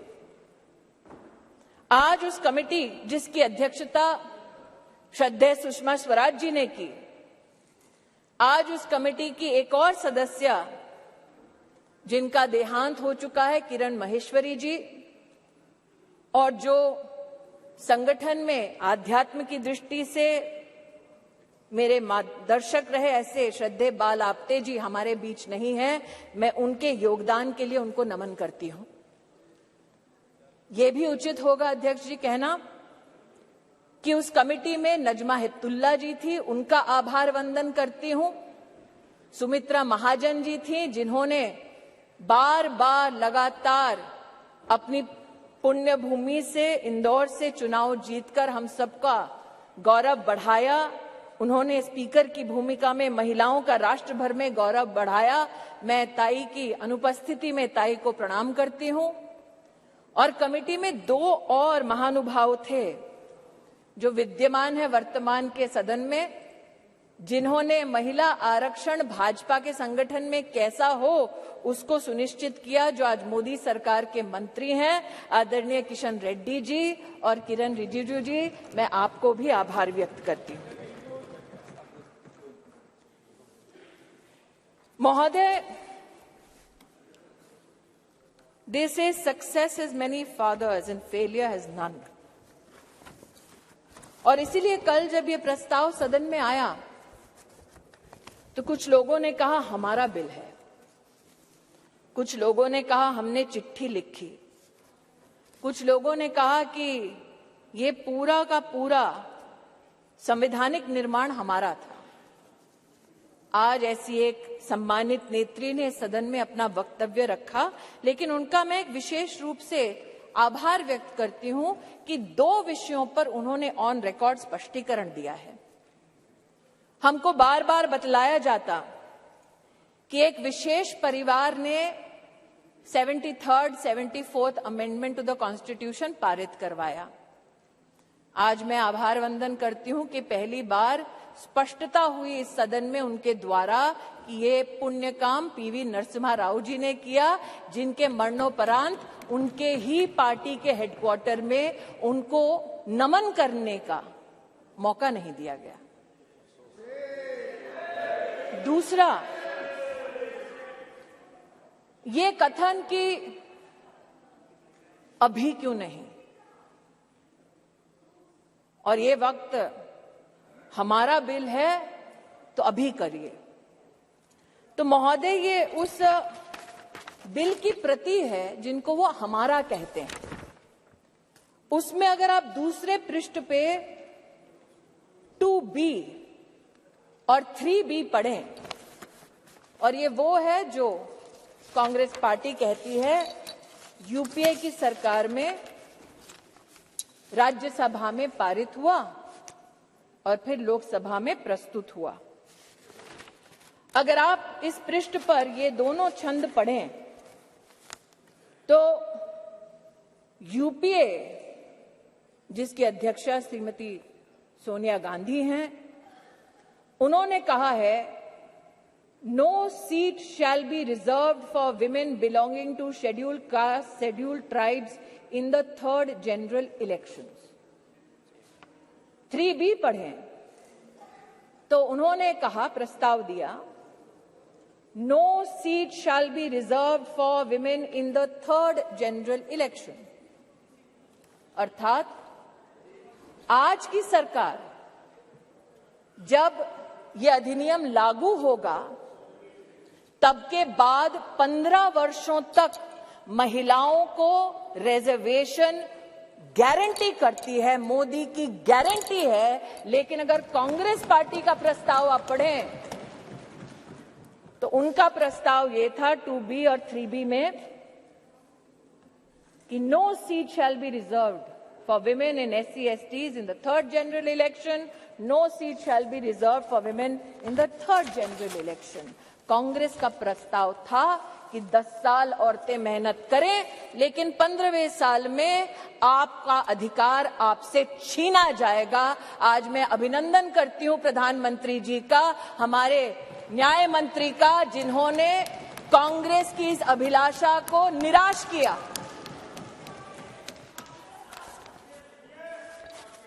फिर इनका ये वक्तव्य कि आप अभी क्यों नहीं कराते। महोदय, हम जानते हैं कि संविधान को छिन्न भिन्न करना ये कांग्रेस की पुरानी आदत है, लेकिन आज अगर आप इसी गरिमामय संविधान के अनुच्छेद 82 को पढ़ें, 82, ये किताब नहीं है संविधान का मेरे हाथों में, तो आपके लिए किताब होगी, हमारे लिए पूजनीय है, संविधान है ये।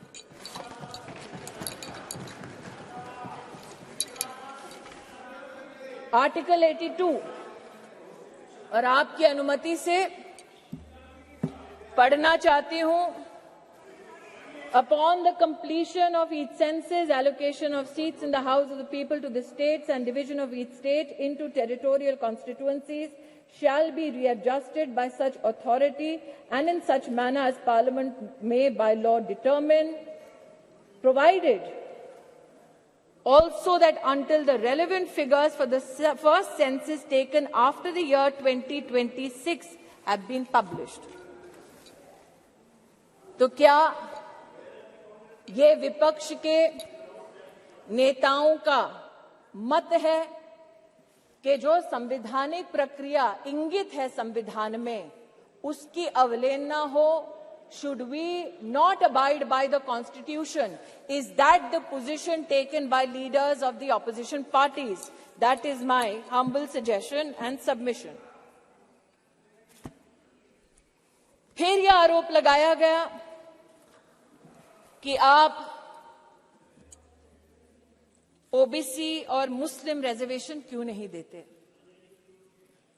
मुझसे ज्यादा अनुभवी लोग जो वर्तमान में बिना माइक के और पीठ की परमिशन के दांत चबा चबा कर बोल रहे हैं,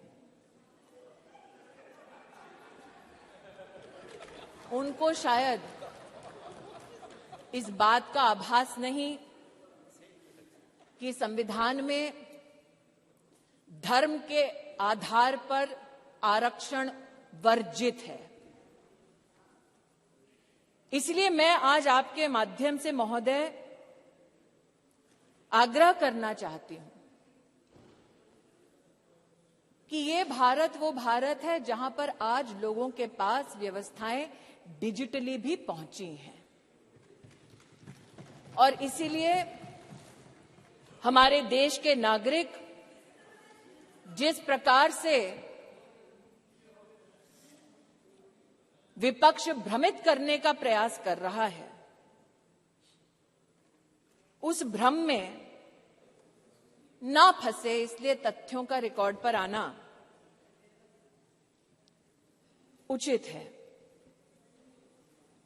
जो आज इस सभागार में बिना पीठ की अनुमति के आते ही एक शब्द का उच्चारण कर रहे हैं, इनकी राजनीतिक पृष्ठभूमि देखी जाए तो महिला के साथ विधानसभा में क्या आचरण करने का इनका इतिहास है। ऐसे लोग आज महिला की मर्यादा पर टिप्पणी ना करें तो इस सदन की शोभा बढ़ेगी। जो जानना चाहते हैं साफ साफ क्या बोलना चाह रही हूं, वो ये कि राष्ट्र सरकार के इस फैसले को स्वीकार करते हुए नारी शक्ति वंदन अधिनियम को समर्थन देती है। राष्ट्र की महिलाओं के संवैधानिक सशक्तिकरण में अगर विपक्ष रोड़ा ना बने तो हम कृतज्ञ होंगे। महोदय, आज जिन लोगों ने इसको जुमला कहा और कहा कि हम चिट्ठियां लिख रहे थे इसलिए काम हुआ, कम से कम उन्होंने इस बात को स्वीकार किया कि सरकार में प्रधान सेवक ऐसा कि इतने विराट दिल का कि आप उनके साथ पक्षपात करते रहे। जब आपके साथ सत्ता थी आप बार बार उनका अनादर अपमान करते रहे, लेकिन उन्होंने बड़ा दिल दिखाकर आपके हर कम्युनिकेशन को पढ़ा, आपसे चर्चा की। मैं स्तब्ध हूं कि आज जिन लोगों ने व्याख्यान किया महिला सशक्तिकरण का, वो ये भूल गए कि सत्ता उनके पास थी,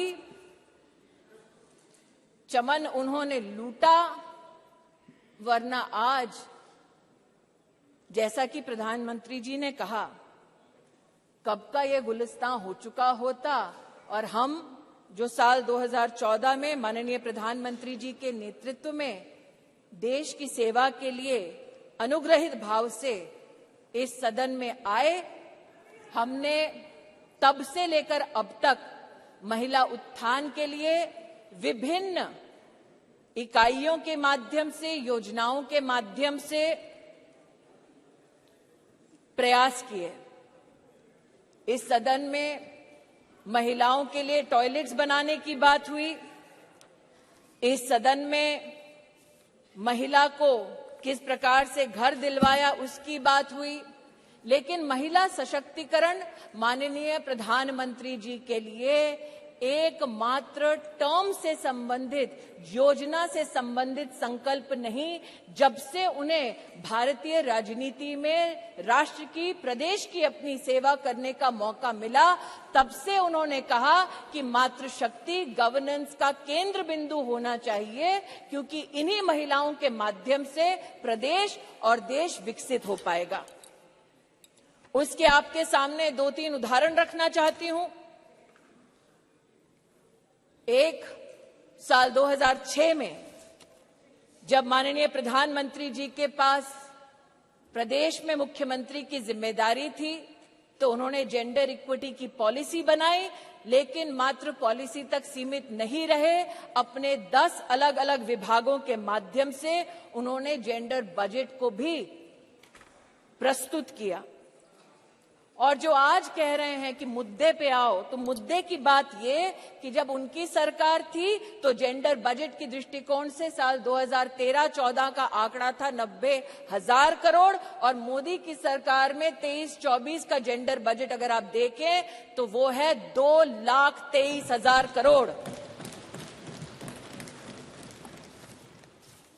ये मुद्दे की बात पर आना चाहते हैं। मुद्दे की बात ये कि जब प्रधानमंत्री जी के पास प्रदेश की जिम्मेदारी थी, तब उन्होंने बेटियों की शिक्षा के लिए अपने आप को समर्पित किया।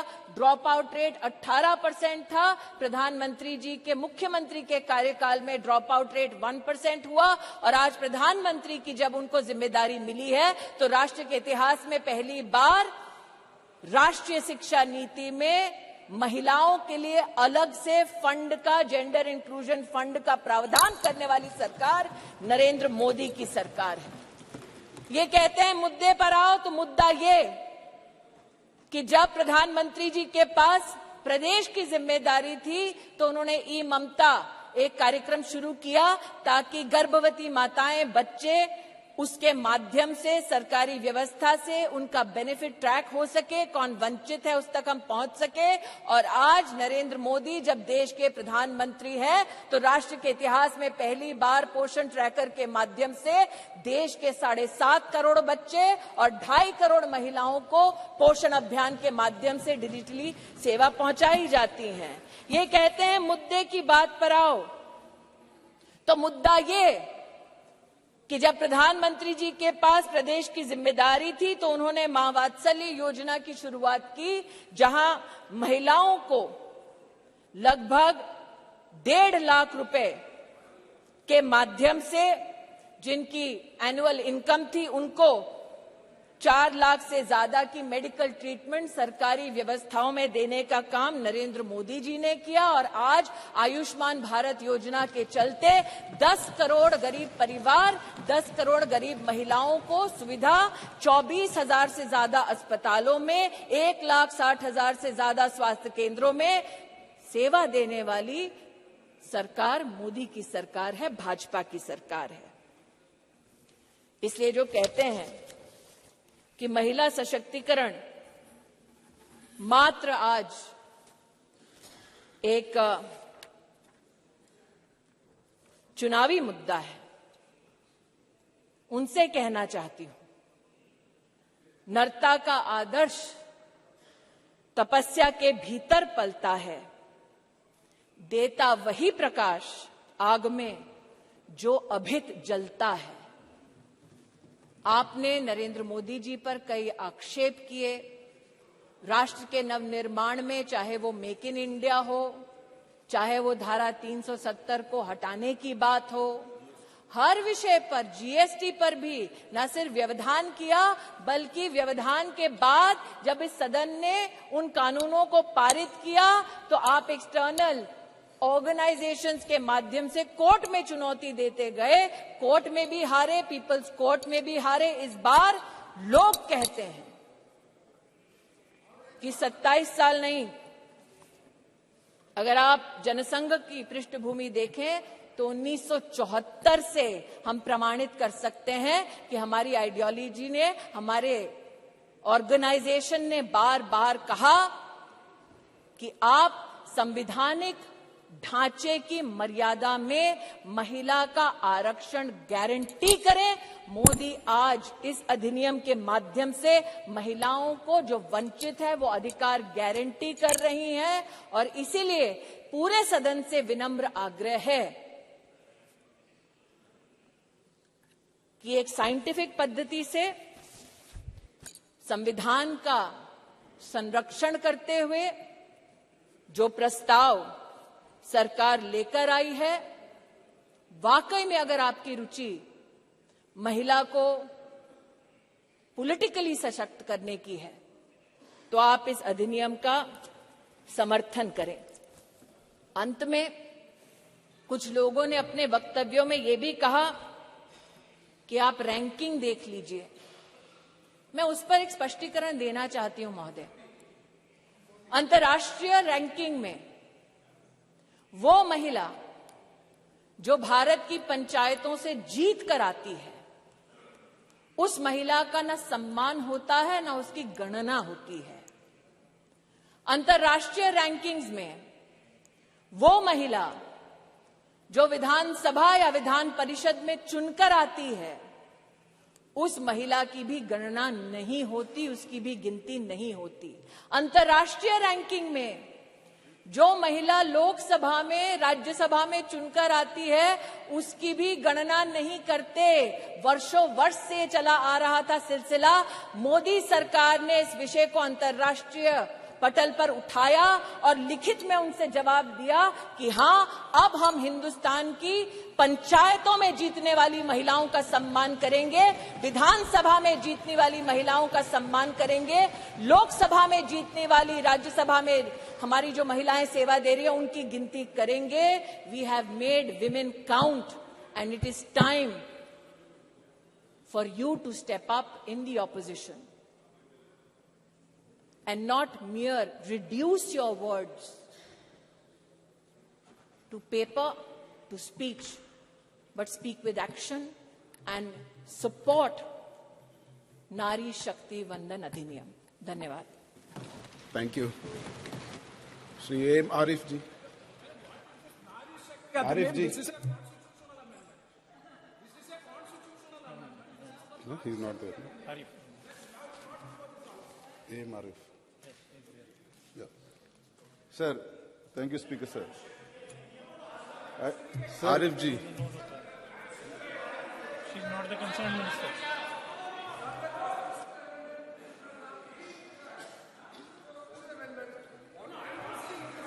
Arif ji, please. Keep the house in order, sir. Sir, keep the house in order. Please be seated.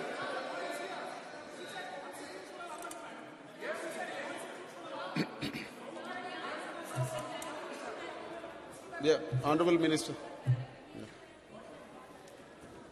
Since the She's clarification clarifying. has been sought Please sit and down, as she's my clarifying. senior colleague has again brought to the notice of the Honorable Senior Member, what I speak, sir, is on record, available for you to verify. What is indeed saddening is that you didn't know the facts to begin with.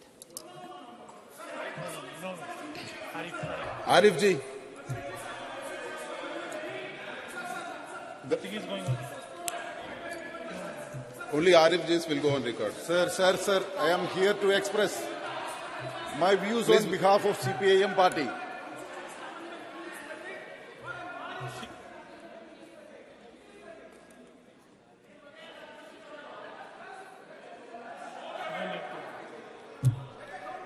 Arif ji. Sir, I am here to express my views on behalf of CPIM party. I wholeheartedly welcome the Constitution 128 Amendment Bill 2023 introduced by the government because it aims to achieve. Sir, it is an undisputed fact. Women should have prominent role in the law-making process as well as policy decisions and discussions in this regard started long back in our country. But now, what this government is trying to cover up all such previous efforts and project the introduction of the bill as something which only BJP government could achieve.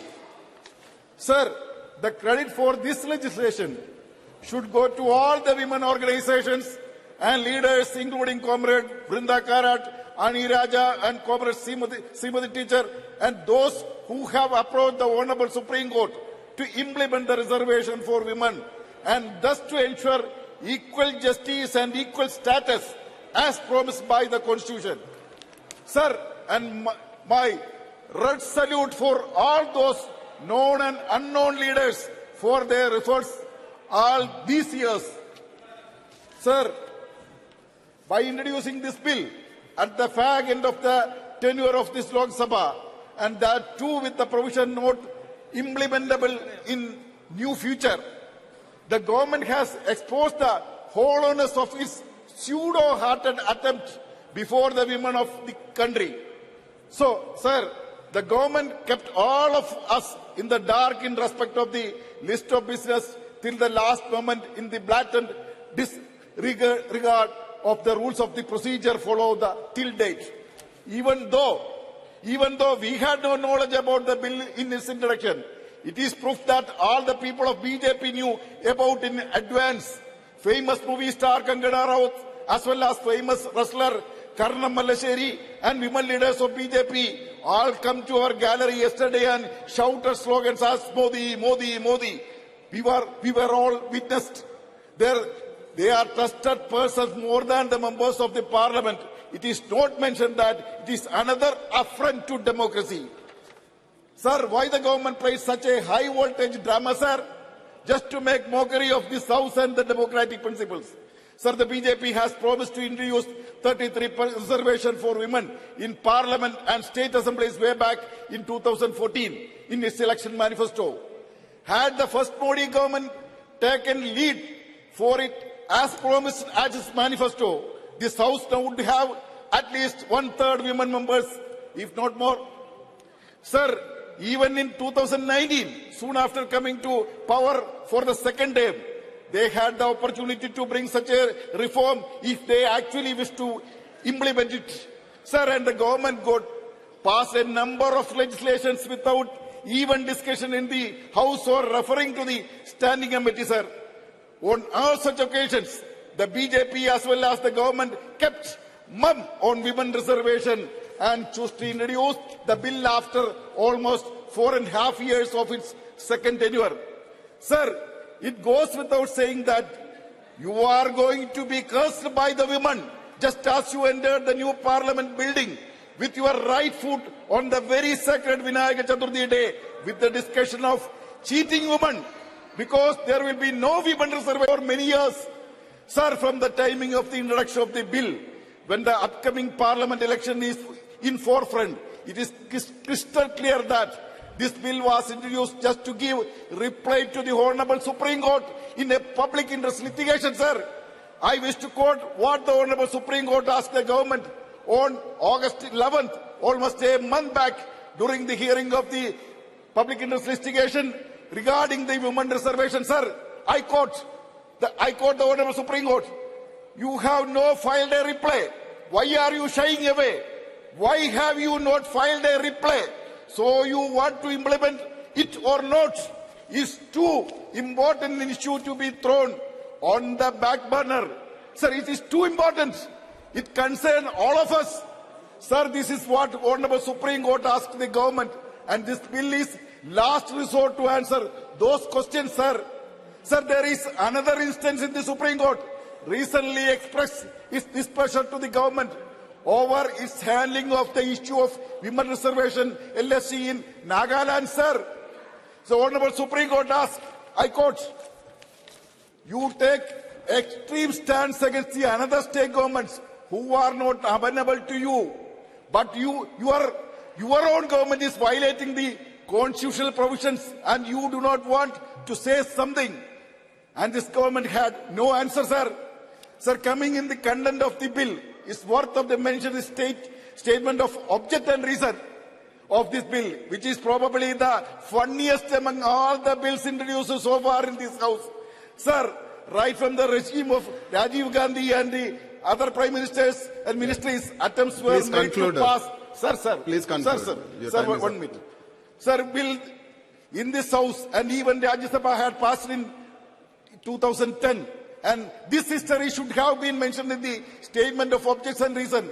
Instead, what our law minister has included is mere jargon such as Amritagal, Vikasit Bharat, Nari Shakti, and slogans such as Sabka Saath, Sabka Vikas, Sabka Vishwas, Sabka Prayas, and put all forward by the Prime Minister. Sir, we have seen how this government has utilized to gain cheap popularity in including BJP's flag's color and lotus symbol in the logo of G20 and portraying success Chandrayaan 3 as a political victory of BJP. And moreover, is another example is lotus symbol printed on the uniforms of the parliament staff is also an example of how degrading propaganda you will use. Thank you. Please conclude. Sir, I'm concluding. Only 1 minute. Sir, I demand the government that the statement of objects and reason be removed from the political jargons and contain only facts and reasons and history of the legislation. Sir, I am standing the representative of the people of the state of Kerala, which implemented a reservation for women in Panchayat Raj institution way back in the 1990. In 1991, 32 years back, when Jilla Council were formed, in which I was also elected as a member of 30% of the seats were reserved for women. And 2008, we enhanced the reservation of women representatives in local self-government institutions to 50%, much above the constitution mandated. Only one word. Sir, only one word. Sir, I am proud to say that our state was the first state to give reservation for women in LST than any other state in the country. So the claim of the government that has taken the historic decision is nothing but a political gimmick to fool the women voters in the country. So, therefore, I request on behalf of CPIM that without waiting for delimitation and census, this reservation bill for women should be implemented in the upcoming election of 2024. Yeah, okay, thank you. With these words, I conclude my speech, sir. Thank you, sir. Sir, in a house of 543 MPs, it takes 78 of us who have fought thousands of men against thousands of men to eventually reach this house, sir. It's these 78 women MPs here that represent the voice, dreams, challenges of 70 crore women who look up to this house, to this government, and especially to the women folk over here to speak up of the plights that they face on the ground, the underprivileged who do not have the privilege like us to be here, sir. Sir, only 14% women after 75 years in this house, 24 in the first Lok Sabha and 78 in the 17th Lok Sabha. This, if you look at it, this rise has, if you look at the increase in percentages, barely 9% in 75 years. Even the speed of a bullock cart is more than that, sir. And we are talking about women representation to 50% of our population, sir. Sir, it is shocking that 11 out of 13 MPs in this house are men. Now, if there is something more unfair and uneven than that, I can't imagine what could be more unfair and more uneven. And that is the reason why, sir, our legislative assemblies, almost 50% of them in India have never seen a woman legislator from those constituencies. 50% of India has never voted and made a woman legislature. Now, that is, and those women who now, their voting rights, their participation is even more than the men today. But neither is their participation here equal, even though their 67% is higher than the men who vote to make these governments. Why? Because the woman is aspiring that she be heard and she be a part of the decision making, sir. Sir, आजादी के अमृत काल में 75वें साल में नया parliament, new India, नया भारत, 24 घंटे पहले सर बहुत एक्साइटमेंट थी कि अब एक शाम को लेट इवनिंग को एक कैबिनेट की मीटिंग बहुत सीक्रेसी में, पहले तो किसी को समझ नहीं आई कि ये सेशन बुलाया किस लिए गया, पता नहीं इसको इतना छुपा के क्यों रखा। उसके बाद एजेंडा क्या है, एजेंडा किसी को नहीं दिया। उसके बाद लेट इवनिंग कैबिनेट मीटिंग में क्या हुआ किसी को नहीं बताया। What was this shroud of secrecy for? और जब पता लगा कि विमेन बिल आ रहा है रिजर्वेशन बिल, तो इतनी एक्साइटमेंट देश में सबने वेलकम किया कि 75 साल बाद eventually we are getting our right. The hopes were built up till there only to be dashed in 24 hours because in the details lies the devil. और वो जो पेपरलेस न्यू पार्लियामेंट में, अब ये कंप्यूटर जो मेरा तो उधर हेडफोन्स भी नहीं काम कर रहा था, so I couldn't hear anything, leave alone read in this. When the details came out that this reservation bill is going to come in after the census takes place, after delimitation. So sir, 1885 के बाद for the first time in the history, जब से ये census का काम शुरू हुआ है, it's the first time the census had been delayed by 2 years. How many more years is it going to be delayed by? किसी को आज तक कोई एक्सपायरी डेट नहीं दी है कि इस डेट तक हो जाएगा, हमको नहीं पता. उसके बाद डिलिमिटेशन में कितना टाइम लगेगा वो भी हमको नहीं पता, और उसके बाद रिजर्वेशन बिल आएगा. So today there is no final date as to when women will get that 33% of reservation in this house. So what was the urgency to bring in this session and to bring in this bill जब आपके 2014 और 19 के manifesto में आपने ये 33% reservation order आपने promise किया है, तो 9.5 साल आपको क्यों लग गए इधर लाते हुए? 9.5 साल आप क्या कर रहे थे?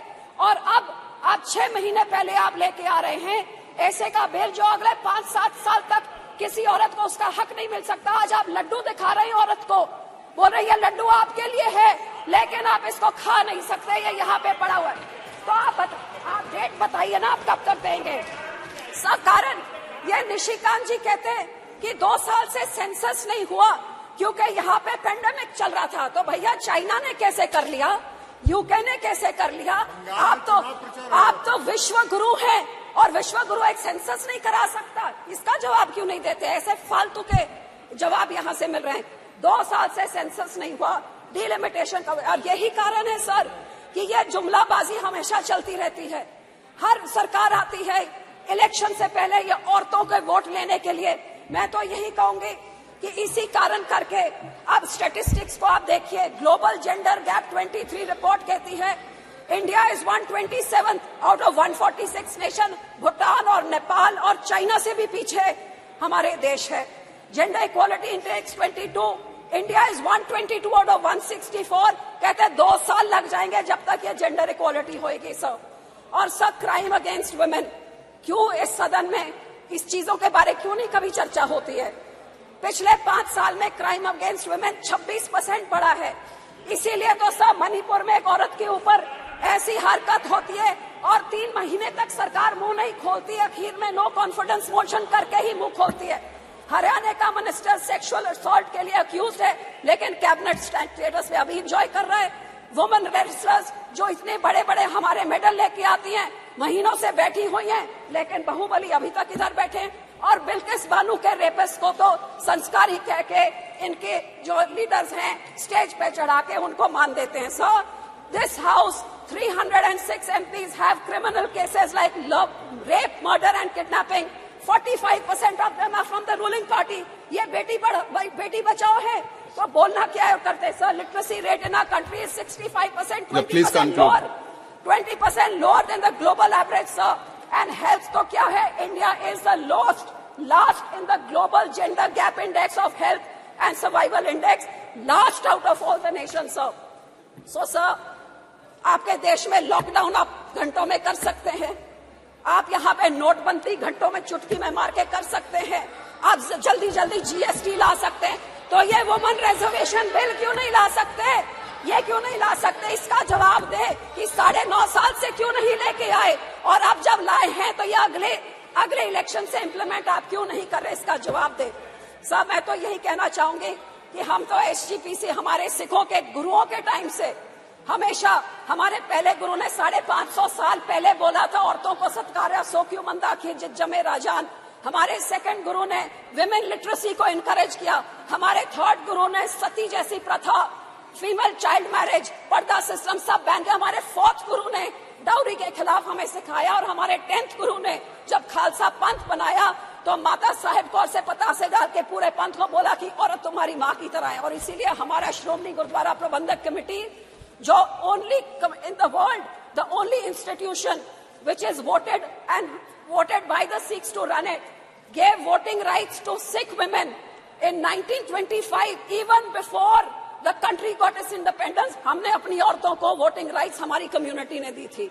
And sir, this is Shiromani Akali Dal is the first party in the country. In 2012 we made the first finance minister. Please conclude. इतने बड़े होके बाद में लेके आए, उससे पहले तो हम लेके आए हैं. So sir, being a woman, I definitely support this bill, but I will end by saying कि महिला आरक्षण बिल तुरंत लागू करो. No, you can't show the placards. महिला को उसका हक दो. मोहम्मद बशीर जी, हक देना है तो कोई बात होती है, नहीं तो जैसे से जुमलाबाजी है तो फिर जुमले में तो doubling farmers income, Beti Bachao, स्वच्छ भारत, अच्छे 15 लाख बहुत सुन लिया, और ये एक और जुमला. Sir, thank you very much. Sir, thank you very much for giving me this opportunity, sir.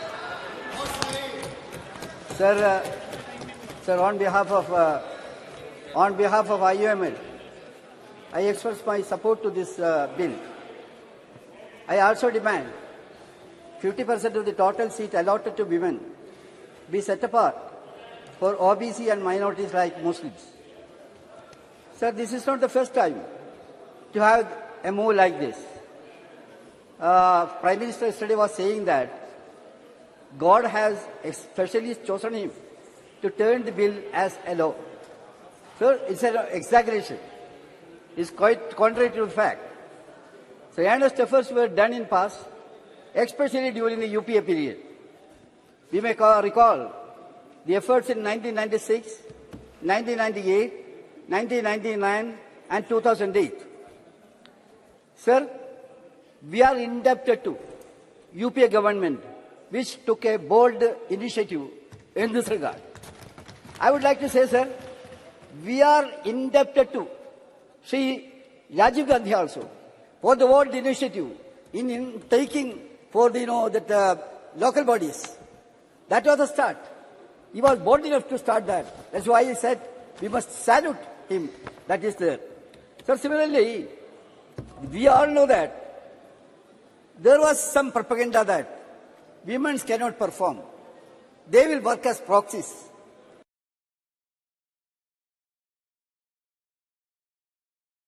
Wife, husband or brother will have to, not only that, in some cases better than men. So that is a credit to us. Similarly, sir, I would like to say, any inevitability of having such a legislation. Worldwide analysis of women representation in legislative body is 25.8%, whereas India's percentage is 14.94. So such a legislation was very much necessary. In 1977-80, Lok Sabha saw a ratio of women MPs plummet to its lowest, that is 3.4% only. Till mid-90, it has never touched 10%. That is a fact. Sir, we had a guilty conscience. We passed such a legislation. We will have a satisfaction that we did justice to our brothers and our sisters. Sir, implementation of this legislation and its hardening, I wish to say that census is due in 2027, after which delimitation exercise will be held and then only reservation will be worked out. So we can very well understand the paraphernalia, the delay in this. So it is to be discussed. Sir, similarly, if BJP was really interested in doing this, they could have done it. Instead of that, I think, even though the name of the bill is like that, it's a fact that BJP is trying to find out an escape route. This can be called as a escape route bill. That is the thing. Sir, another thing, with regard to implementation of after next delimitation, there are many hurdles in that, sir. Anyhow, whatever may be the situation, we all should jointly work to get it solved. It will be a credit for the entire democratic system of our country. Finally, sir, one point also I would like to, who is going to identify the constituencies? I feel that people's representatives, political parties, must have a say in that mechanism. That's the point which I want to raise in that way also. It should not be left for election commission in order to fulfill the justice. I feel that a body with the political parties also must have a say in this. And let me say, in the end, I have told some reservation within that for the OBCs. What is the necessity? We all know that, sir. OBC, minorities, especially Muslims, are facing deprivation, underrepresentation, non-representation, and all the kind of fields. That's a fact. That's why we have said that some effective steps should be done for set aparting such a percentage for the backward sections. Sir, there may be many hurdles, but when we are doing a work jointly, we must be able to tide over all these crises. Sir, with these few words, I once again express my support and my party support in this bill. With these few words, sir, I conclude. Thank you very much. Thank you. Shri Dairesh.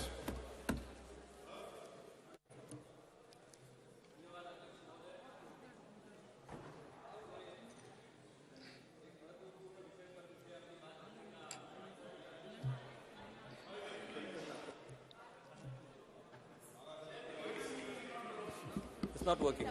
It's working. धन्यवाद अध्यक्ष महोदय।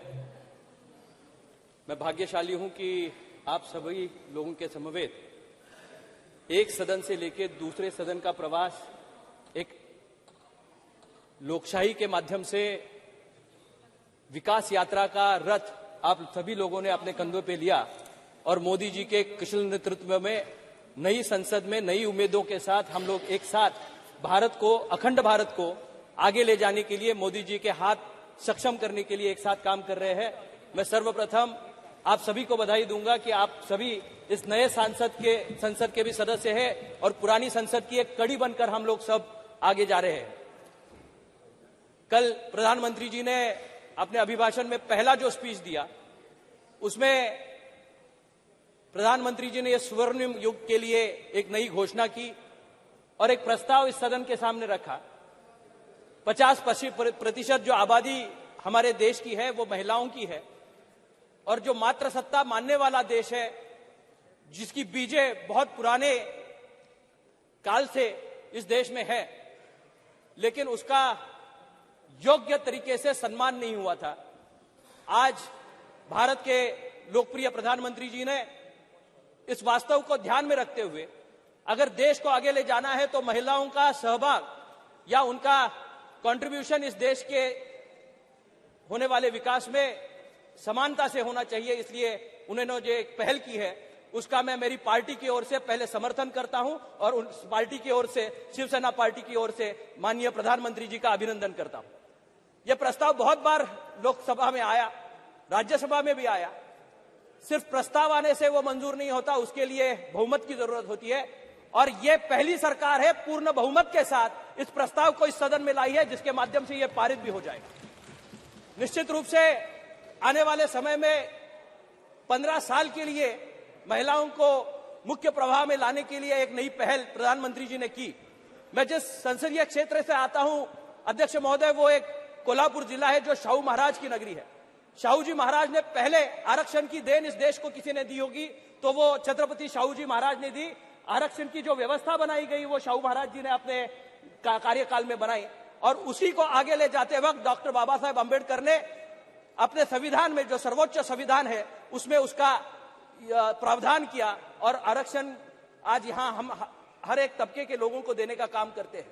लेकिन जो हमारी माताएं थी, बहनें थी, उनके लिए कभी आरक्षण नहीं था। पंचायत लेवल पे पंचायत में काम करने वाली महिलाओं के लिए आरक्षण है 50% रिजर्वेशन ग्राम पंचायत में है, जिला पंचायत में है, नगर पालिका में है। लेकिन जहां उनके लिए लॉ बनाने की है या फिर उनके लिए कोई ना कोई कायदा बनाना है, इंप्लीमेंटेशन एजेंसी में महिलाओं का सहभाग था लेकिन कानून बनाने में उनका सहभाग नहीं था। जो महिलाएं आज इस सदन में आई है वो अपने कर्तृत्व पे अपना नेतृत्व स्थापित करके यहां पे आई है। मैं पहले उन महिलाओं का जिन्होंने भी आज संसद में किसी भी आरक्षण के बिना अपना स्थान प्रस्तापित किया है, उन सभी माता भगिनों का मैं तहे दिल से अभिनंदन करना चाहूंगा, क्योंकि तब रिजर्वेशन नहीं था सर। आज मोदी जी की वजह से 33% रिजर्वेशन की बात हो रही है। इनके लिए कोई रिजर्वेशन नहीं था। उन्होंने अपने बलबूते पे पहला संघर्ष अपने कुटुंब से करके राष्ट्र में पहुंचने के लिए, सर्वोच्च सभागृह में पहुंचने के लिए बहुत बड़ा संघर्ष सारे महिलाओं ने किया है। मेरी माँ भी इस सदन की एक सदस्य थी। मैं छोटा था तब उनके साथ यहाँ संसद में आता था और मैं उनको बात करते देखता था। 5 बार वो लोकसभा का चुनाव लड़ी, 3 बार हारी और 2 बार जीती। मैं अभिमान के साथ कहना चाहूंगा कि एक महिला का संघर्ष, उसका बेटा होते के नाते मैंने इनका परिवार का सदस्य होने के नाते मैंने नजदीक से देखा है। मेरे पिताजी का निधन सिर्फ 3 साल का था, मैं तब हुआ था, लेकिन उसके बाद एक औरत होने के नाते जिस संघर्षपूर्ण भूमिका से सिर्फ घर का नहीं, इस राष्ट्र का भी प्रतिनिधित्व करने का काम मेरी मां ने किया। मैं अभिमान से कहना चाहूंगा कि यही वो संस्था है जिसको एकजुट होकर प्रगल्भता से आगे बढ़ाने के लिए प्रधानमंत्री जी ने एक नई ऊंचाई प्राप्त करने के लिए सारी महिलाओं को एक दान दिया है। मैं जिस जिले से आता हूं वो तारा रानी का जिला है। रानी लक्ष्मीबाई हो, तारा रानी हो, झांसी की रानी हो, कितनी तो रानियां हैं जिन्होंने इस देश में अपना अस्तित्व, राज्य अपने बलबूते पर प्रस्थापित किया। लेकिन आरक्षण की इस देन की वजह से सिर्फ महिलाओं को इसका उत्कर्ष करने की कारण नहीं है। जब मैं कल इसका विवेचन प्रधानमंत्री जी कर रहे हैं तो बहुत लोगों को शंका आने लगी, सबसे ज्यादा पुरुष लोग डर गए। अभी क्या होगा, आरक्षण आया तो क्या होगा, कल की बात क्या होगी। 33% आरक्षण होने के बाद बहुत लोगों ने अपनी बीवियों का नाम सोचना शुरू कर दिया, बहुत लोगों ने अपने बच्चों का नाम सोचना शुरू कर दिया।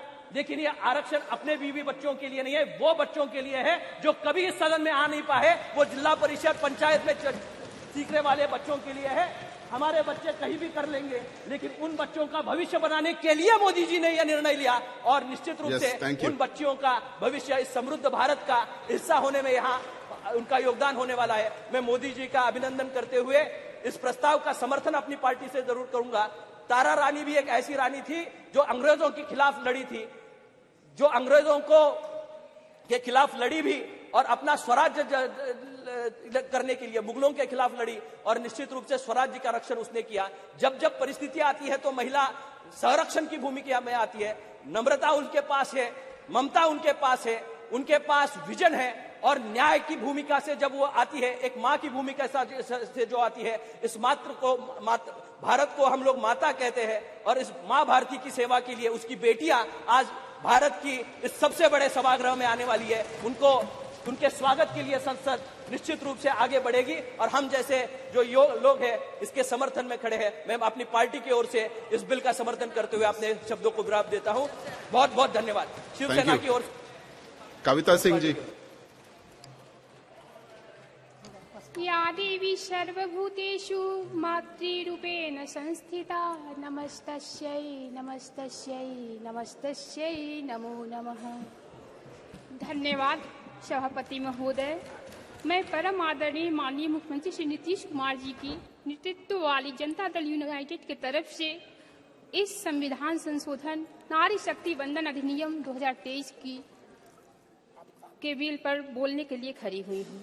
महोदय, संसार के सबसे बड़े देश भारत में संविधान का अब तक देश हित में 105 बार संवैधानिक संशोधन किए गए हैं और आज हम फिर अपने देश के इतिहास में स्वर्णिम अक्षरों में लिखने जा रहे हैं। आज भारत की महिलाएं जनप्रतिनिधि भारत में क्षमतामूलक समाज बनाने की नींव रख रही हैं। बड़ी संख्या में महिला जनप्रतिनिधि की यह भागीदारी गांवों से संसद तक विकास के ओर अग्रसर है। महोदय, अपने शास्त्रों और पुराणों में हमने शुरू से ही नारी शक्ति के बारे में सुना है, चाहे वह माँ दुर्गा के शक्ति रूप की चर्चा हो, माँ सरस्वती के विद्या रूप की चर्चा हो, माँ लक्ष्मी के धन रूप की चर्चा हो। महिलाएं अग्रणी भूमिका निभाते आई है। आज इस आधुनिकता के दौर में जब हमारा समाज, हमारा देश आगे बढ़ रहा है, तो उसमें महिलाओं की भागीदारी सुनिश्चित करने के लिए यह जो संशोधन हुआ है 5वीं बार इस विधेयक को लाना पड़ रहा है। इससे पूर्व में भी 4 बार विधेयक आया, लेकिन कारणवश नहीं हो पाया। आज भारत की सभी महिलाएं संसद की तरफ देख रही हैं कि हम महिलाओं की भागीदारी को कब वह कामयाबी मिलेगी जो बार बार हम लोगों को लोक लुभावने सपने दिखाए जाते हैं, और उसके लिए जो कार्य आज यहाँ हो रहे हैं क्या वह भी होगा कि नहीं होगा।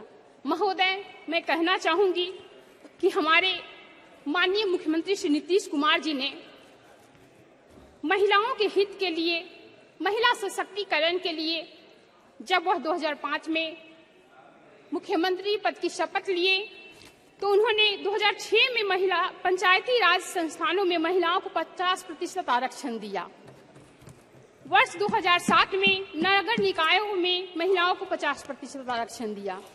साथ ही साथ जब प्रारंभिक शिक्षकों की बहालियां हो रही थी तो उसमें महिलाओं को 50% आरक्षण देकर, और जब सरकारी नौकरियों में सिपाही हो, बिहार पुलिस हो, उसमें 35% महिलाओं को आरक्षण दिया है। जब महिलाओं के हितों की चर्चा होती है तो बिहार ऐसा पहला राज्य है जहां पे बालिकाओं को साइकिल योजना और पोशाक योजना के तहत उनको आगे बढ़ाने का कार्य हुआ। महोदय, मैं कहना चाहूंगी कि बिहार में मेडिकल इंजीनियरिंग यूनिवर्सिटी के अंतर्गत नामांकन में भी न्यूनतम 33% सीट छात्राओं के लिए आरक्षित की गई है। महोदय, नारी सशक्तिकरण की मिसाल बनने वाला बिहार देश का पहला राज्य है जहां पे महिलाओं को इतनी भारी संख्या में वहां पे लिया गया है। महोदय, हमारी पार्टी ने वर्ष 2006 में राज्य में महिला एवं स्वयं सहायता समूह के गठन के लिए परियोजना शुरू की थी जिसका नामकरण जीविका दिया था। महोदय, अब तक बिहार में 10,47,000 स्वयं सहायता समूहों की गठन हो चुका है जिसमें 1,30,00,000 से भी अधिक महिलाएं कार्यरत है। महोदय, नारी शक्ति को जिसे हम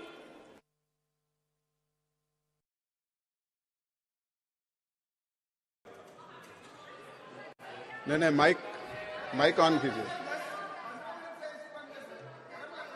बंद हो जा रहा है। महोदय, मैं कहना चाहूंगी कि महिलाओं के हित के लिए जब भी बातें आती हैं तो एक महिला दूसरे महिला का विरोध करती है, लेकिन आज मैं सभी से कहना चाहूंगी कि बहुप्रतीक्षित सभी महिलाओं की आकांक्षा होती है कि हम सदन में जाकर अपने क्षेत्र की बातों को उठाएं और उनकी आवाज बने।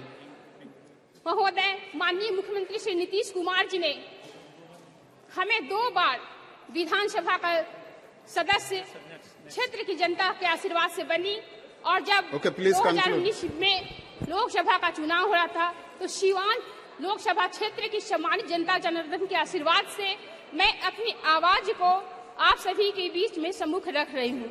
महोदय, मैं इस आशा और विश्वास के साथ इस महिला बिल का समर्थन करती हूँ अपनी पार्टी की तरफ से कि ये महिलाओं के हित के लिए जो बातें हैं सिर्फ कागजों में नहीं न रहे, उन्हें धरातल पर भी उठाया जाए। बहुत बहुत धन्यवाद।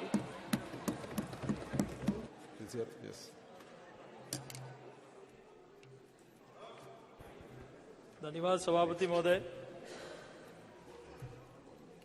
नए संसद भवन में राष्ट्र के उदय का प्रतीक बन रहा है। यह भवन अलौकिक व अनुपम है।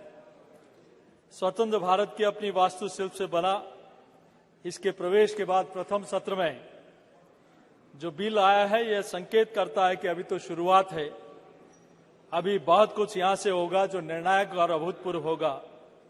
माननीय सभापति जी, लोकसभा में पेश हुआ नारी शक्ति वंदन अधिनियम एक ऐसा निर्णय जिसमें हमारी नारी शक्ति को सही मायने में उनका अधिकार मिलेगा। भारत के यशस्वी प्रधानमंत्री आदरणीय नरेंद्र मोदी जी ने दिखा दिया है। वुमेन लेड एम्पावरमेंट मोदी सरकार के लिए एक नारा नहीं, यह एक संकल्प है जो सिद्धि तक पहुंचेगा और ये सदन उसका साक्षी बनेगा। इस ऐतिहासिक निर्णय के लिए देश की करोड़ों करोड़ मातृशक्ति की ओर से आदरणीय देश के यशस्वी प्रधानमंत्री जी का हम हृदय की गहराइयों से आभार प्रकट करते हैं, वंदन करते हैं, अभिनंदन करते हैं। गणेश चतुर्थी के पावन पर्व पर लोगों ने लोकतंत्र के इस नव मंदिर में हम सब लोगों ने प्रवेश किया। विश्व के सबसे लोकप्रिय नेता आदरणीय मोदी जी के नेतृत्व में हमारी पुरातन संस्कृति, हमारी ज्ञान परंपरा को पुनर्जीवित करता है भवन नारी शक्ति वंदन विधेयक से श्री गणेश कर भारत की नई तस्वीर और तकदीर लिखेगा। और जिस प्रकार से सब लोगों के विचार आ रहे हैं कि अभी तक क्यों नहीं हुआ, इतना वक्त कैसे लग गया, तो आज ये आजादी का अमृत महोत्सव देश मना रहा है और इतने वर्षों तक नहीं आया है बिल, तो उसके लिए जिम्मेदार कौन था? इतने वर्षों तक नारे आए, वादे आए, लोगों को गुमराह किया गया, लेकिन सही मायने में मोदी जी जो कहते हैं वो करते हैं, जिनकी कथनी और करनी में फर्क नहीं है। इसीलिए देश की जनता अगर किसी पे अटल विश्वास करती है तो उस व्यक्ति का नाम है नरेंद्र भाई मोदी। और ये जो बिल आया है ये निश्चित रूप से एक गौरवशाली परंपरा की हम सब लोग आदि अनादि काल से देखें। कुछ लोगों ने सनातन, कुछ लोगों ने हिंदुओं, कई बातें हमारे बीच में कही, लेकिन उनको पता नहीं हमारी जो गौरवशाली इतिहास है, हमारी संस्कृति है, हमारी सनातन परंपरा है, उसमें नारी शक्ति का सम्मान। और उनको कई लोग कहते हैं कि बराबरी का दर्जा होना चाहिए, लेकिन सनातन में नारी को हमेशा ऊंचा रखा गया है। ये वही भारत है जिसमें हम भारत माता का जयघोष भी करते हैं। दुनिया का कोई ऐसा देश नहीं होगा जो इस देश को जमीन का टुकड़ा, ये पहला देश होगा जहां भारत को भारत माता कहा जाता है, तो सिर्फ और सिर्फ इस देश में कहा जाता है।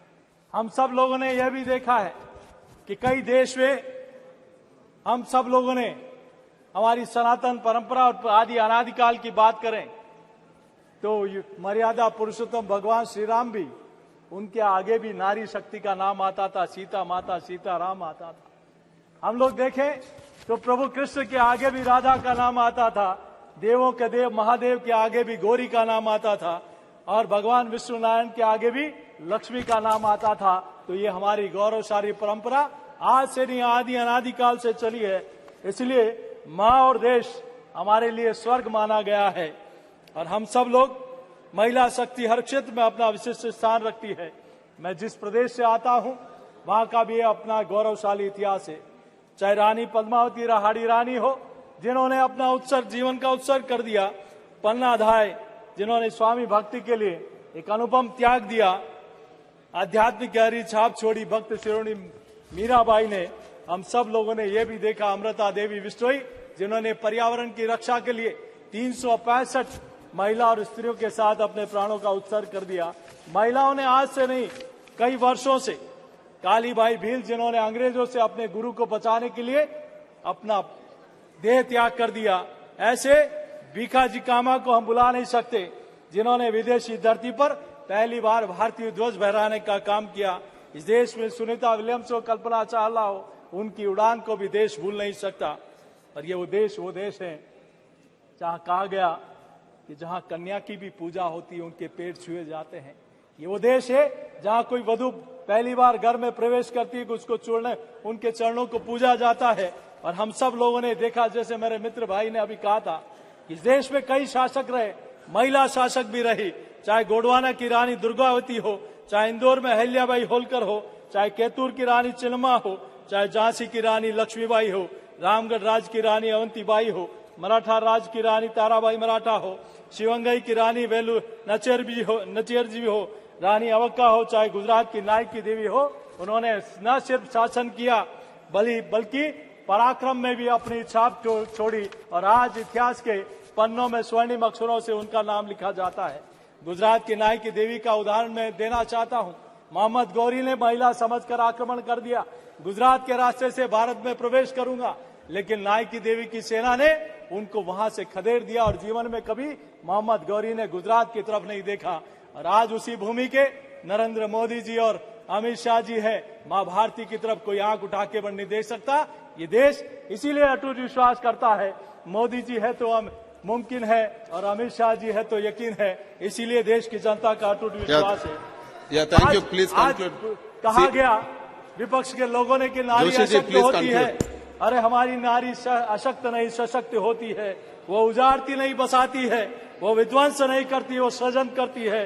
यह बिल सृजन का प्रस्फुटन होगा और मैं सोचता हूं ये नारी शक्ति को सशक्तिकरण का, इन लोगों ने अपने पाप छिपाने के लिए कई सारी बातें की, इतने वर्षों तक जो काम नहीं कर पाए कि किस बात का पेट में दर्द है।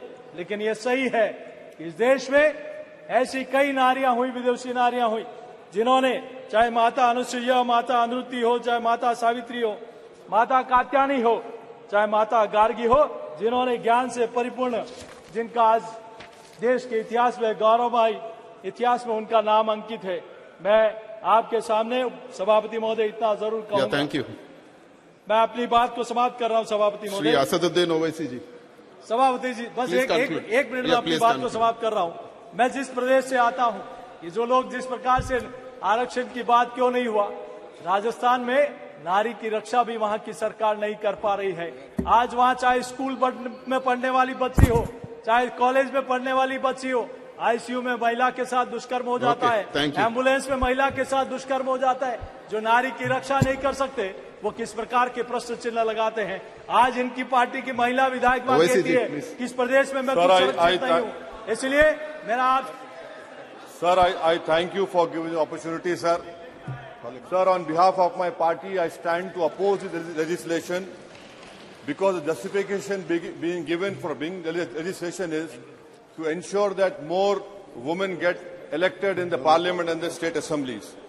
If that is the justification, why is that justification not been extended to the OBC women and to the Muslim women, sir? Where the representation in this August House is minimal, very less. Secondly, sir, we know that Muslim women are 7% of the population, but in this Lok Sabha, their representation only 0.7%. We know for a fact that the annual dropout rate of Muslim girls is almost 19%, while it is 12% for other women. Sir, nearly half of the Muslim women are illiterate. This Modi government wants increased representation for Savarna women. They don't want representation for OBC women and for Muslim women, sir. 690 women MPs have been elected till the 17th Lok Sabha, and out of this 690, only 25 have come from the Muslim community. In 57, 62, 91, 99, there has been no Muslim woman got elected. May I tell you, sir, and bring to notice of the August House, that this number has never gone beyond four members. And when I hear that no, reservation cannot be given on religious grounds, what is 1950 presidential order? It is a deceive. You are deceiving the Muslim community by denying them this quota in this women reservation, sir. Muslim women face double bind discrimination against being as a woman and as a Muslim also, sir. This government does not want to live in a world where marginalized people get substantial representation. You want a parliament which consists of only bade log. You don't want people from chote log to enter in this August House, sir.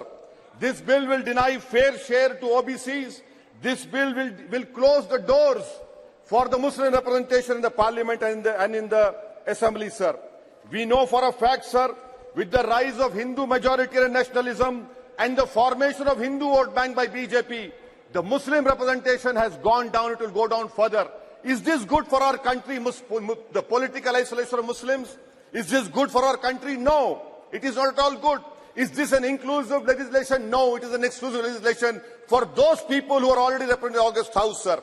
May I bring to your notice, sir, this selective affirmation is an election stunt. And may I know that the Prime Minister is OBC. You have only 120 OBC MPs in the August House. You have 232 upper caste MPs. The Prime Minister says, I am an OBC, but you are not looking after your own OBCs, sir. And, sir, this is your love for OBCs. 22% only OBCs in August House, sir. The government talks about Vandana. What sort of Vandana is this when Bilkis Bano rapists are released? You talk about Vandana when female workforce participation declined from 30 to 19%. What sort of Vandana is this when 63 million women are missing, are disappeared? What sort of Vandana is this, sir, when 2017-22, 22 million women dropped out from workforce, leaving only 9% eligible population employed or looking for for jobs, sir. And this bill is what? This is a woman deception bill. This is a check bounce bill. This is an anti-OBC and Muslim women bill. This is a distraction bill. This is not an inclusive bill. This is an exclusive bill. And may I conclude by saying, sir, by saying that the minorities The Jain community, no woman MP has entered from Jain community. Can Amit Shah stand up and say, why is there a no Jain MP? Can Gujarat people stand up and say, from 1984, not a single Muslim MP has got elected from Gujarat? And in conclusion, I would say, I would blame Sardar Patel and Nehru for deceiving the minorities in the Constituent Assembly. Had they been honest, the Muslim representation would have been higher over here. That is why I oppose this bill. Thank you, sir. Yes. Nehru and that names. Yes. It will be in removed. It will be in removed. That name is removed in the record. Yes. So that will be expunged. Sir, Adhyaksha. Already expunged. Chair has given direction to expunge. Speaker sir. No, chair has already given direction to expunge the Majlis party ने Please sit down. Majlis party ने हैदराबाद में local body elections में reservation Shri Chirag Paswan ji, मजलिस party के खिलाफ किया है। Honorable member Shri Chirag Paswan ji, please sit down. Nothing going on record. Nothing going on record except Chirag Paswan. Nothing going on record except Chirag Paswan. Nothing going on record except Chirag Paswan. Chirag Paswan ji, please. Please, Abhi. Thank you, sir, for giving me this opportunity. संविधान में 128वें संविधान संशोधन पे आए इस विधेयक के समर्थन में सर मैं अपनी बातों को यहां पर रखने के लिए खड़ा हुआ हूं। सर 2 दिन पहले जब पुरानी संसद में और मौजूदा संविधान सदन में जब अपनी बातों को अपने अंतिम संबोधन को वहां पे रख रहा था, उस वक्त इस बात की जानकारी नहीं थी कि जब नई संसद में जाएंगे और उस संसद में जो पहला संबोधन होगा वो देश की आधी आबादी से जुड़ा हुआ होगा। यकीनन ये हम सब के लिए सर एक बहुत सौभाग्य की बात है कि लंबे समय से, और इसमें मुझे लगता है हर एक व्यक्ति सहमत होगा, ये मांग लंबे समय से हर राजनीतिक दल, हर राजनेता की रही, पर हर राजनीतिक दलों ने इस पे अपनी राजनीति भी खूब रची। इस कानून को बेहतर बनाने की आड़ में, इस कानून को सशक्त करने की आड़ में, महिलाओं को और अधिकार देने की आड़ में लगातार निरंतरता में इस विधेयक को लटकाया गया, इसको संसद में आने से रोका गया। और यही कारण है सर पिछले 27 सालों से ये कानून अभी तक अपने मूल स्वरूप में नहीं आ पाया, धरातल पर नहीं उतर पाया, क्योंकि इस पे सिर्फ राजनीति होती गई। डॉक्टर बाबा साहेब भीमराव अंबेडकर जो हमारे संविधान के रचयिता हैं सर, उन्होंने कहा था कि किसी भी समाज या किसी भी देश के विकास के मापदंड को अगर परखना है तो वहां की महिलाओं के विकास को आपको देखना होगा। हमारे देश से बेहतर उदाहरण क्या हो सकता है सर? हमारे देश के सर्वोच्च पद पर न सिर्फ एक महिला बैठी है, बल्कि अनुसूचित जाति जनजाति से आने वाली वो महिला आज हमारे देश की राष्ट्रपति है। इससे बेहतर और महिलाओं के लिए क्या होगा? सर आज की इस तमाम चर्चा में 3 बातें बहुत मजबूती से सामने आई। एक कि इसमें देरी होगी, सेंसस आएगा, उसके बाद इसमें डिलिमिटेशन होगा, तब जाकर ये कानून धरातल पर उतरेगा। अगर देरी की इतनी ही चिंता विपक्ष को थी तो इन 27 सालों में क्यों नहीं ये कानून आ गया था? क्यों नहीं इस कानून को उस वक्त ले आया गया था जब इसी तथाकथित विपक्षी दलों के गठबंधन के कई नेताओं ने इसको रोकने का प्रयास किया, इसको सशक्त करने की आड़ में इसको रोका गया। अगर उस वक्त ये कानून आ गया होता तो आज जो बाकी की लंबित मांगे हैं सर वो भी पूरी हो जाती। दूसरा मुद्दा उठाया गया आरक्षण को लेकर, reservation with in reservation. Definitely sir हम सब पक्षधर हैं इसके, हम लोग चाहते हैं कि अनुसूचित जाति जनजाति पिछड़ा वर्ग से आने वाली महिलाओं का इसमें रिप्रेजेंटेशन होना चाहिए। पर सर ये विश्वास भी मेरे प्रधानमंत्री पर ही है। आज से 3 साल पहले राष्ट्रपति जी पर आए, अभिभाषण पर आए, प्रस्ताव पर जब अपनी बातों को रख रहा था उस वक्त भी मैंने कहा था कि मेरा विश्वास सिर्फ मेरे प्रधानमंत्री पर है, क्योंकि इन्हीं में यह इच्छा शक्ति है कि वो इस कानून को ला सकते हैं और इन्होंने आज वो करके दिखाया। और ये विश्वास है मेरा सर, आने वाले दिनों में भैया पिछड़ा वर्ग की बात करते हैं, हमारे प्रधानमंत्री खुद जिस वर्ग से आते हैं, जिन्होंने मंडल कमीशन को संवैधानिक दर्जा देने का काम किया, जिन्होंने रोहिणी कमीशन के गठन का कार्य किया, उन पर अब विश्वास करेंगे।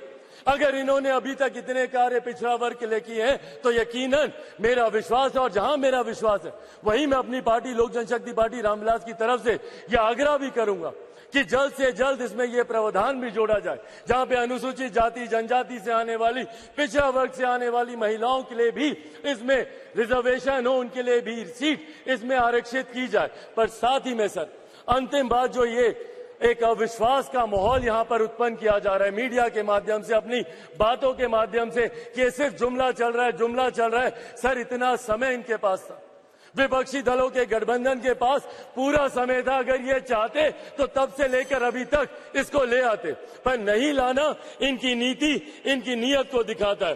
अंत में सर बस मैं इतना ही कहूंगा, एक्यूजेशंस बहुत लगाए गए पर सजेशंस इनकी तरफ से नहीं आए। सर यह आग्रह मैं करता हूं कि जल्द से जल्द इस कानून को, और तमाम दल क्योंकि इसमें सहमत है, विद कंडीशन सहमत है, पर मैं चाहूंगा कि सर्वसहमति से इसको पारित किया जाए। और अंत में सर मैं एक शब्द अपने क्षेत्रवासियों की तरफ से, जिन्होंने प्रधानमंत्री जी को बधाई दी है, जमुई के लोग, हाजीपुर के लोग, बिहार की पूरी जनता ने प्रधानमंत्री जी को इस विधेयक को लाने के लिए ढेर सारी बधाई दी है। बहुत बहुत धन्यवाद सर।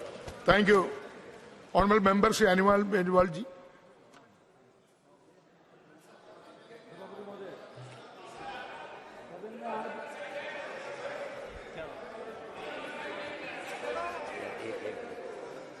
सदन में आज संविधान 128 और स्वतंत्र विधेयक 2023 में चर्चा हो रही है।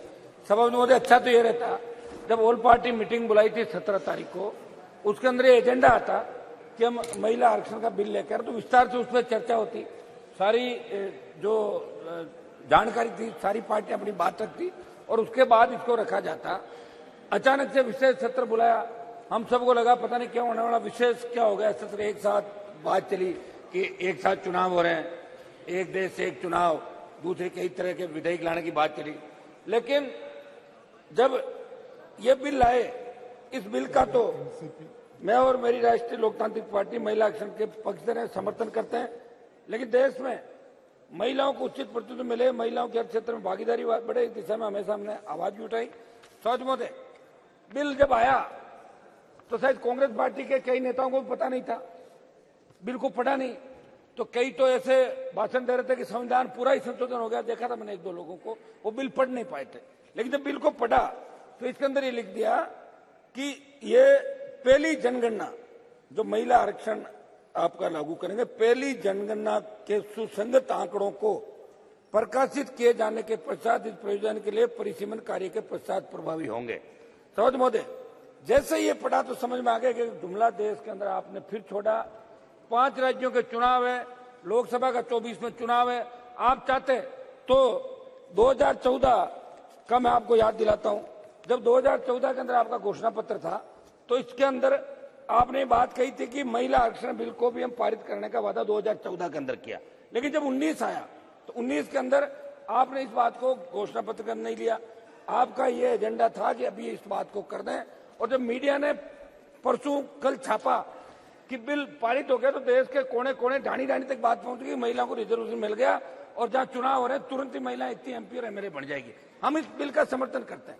हम चाहते हैं कि महिलाएं आगे बढ़े और इस देश के अंदर आजादी के आंदोलन से लेकर आज तक, चाहे आप लीडरशिप की बात करें, बलिदान की बात करें, लोक देवता हमारे जो हुए, तो महिलाओं ने बढ़ चढ़ के हिस्सा लिया और अपने तलवार की धार से दुश्मनों को झुकाया और भगाया। समझ महोदय, लेकिन इस बिल की आड़ में जो दिल्ली सरकार है हमारी, इस पर सवालिया निशान ये बन गया कि प्रतिबद्धता को लेकर जो दावे कर रहे खोखले नजर आए। जब देश में केंद्र सरकार की नीतियों पर सवाल उठने लगे, महिलाओं पर बढ़ते अत्याचार, अपराध, देश में बेरोजगारी, सेना में अग्निपथ, किसान आंदोलन, महंगाई जैसे मुद्दों पर जनता आपकी सरकार में सवाल करने लगे, उन मुद्दों को गौण करने के लिए आप ये बिल लेकर आ गए। और यदि वास्तव में आपको महिलाओं के आरक्षण को देना चाहते थे तो 14 से एनडीए की सरकार बनने आज 9 वर्षों से अधिक समय होगा। इस वर्षों में आपको महिला आरक्षण का विषय कैसे याद आया? आपकी प्राथमिकता में बिल क्यों नहीं रहा? इसके बारे में भी देश की जनता आपसे जानना चाहती है। सदस्य महोदय, विधेयक में लोकसभा में महिलाओं के लिए स्थानों का आरक्षण जुड़े बिंदु में पढ़ रहा था। मंत्री जी से ये जानना चाहूंगा कि ओबीसी वर्ग की महिलाओं को प्रतिनिधित्व देने को लेकर आपकी क्या मंशा है? हमारी मांग है कि ओबीसी वर्ग की महिलाओं को भी संविधान प्रदत्त आरक्षण रूपी हक को मद्देनजर उचित प्रतिनिधित्व देने का क्लोज रखा जाए। आप जब जवाब दें तो इस बात पर भी सरकार की मंशा के बारे में बताएं।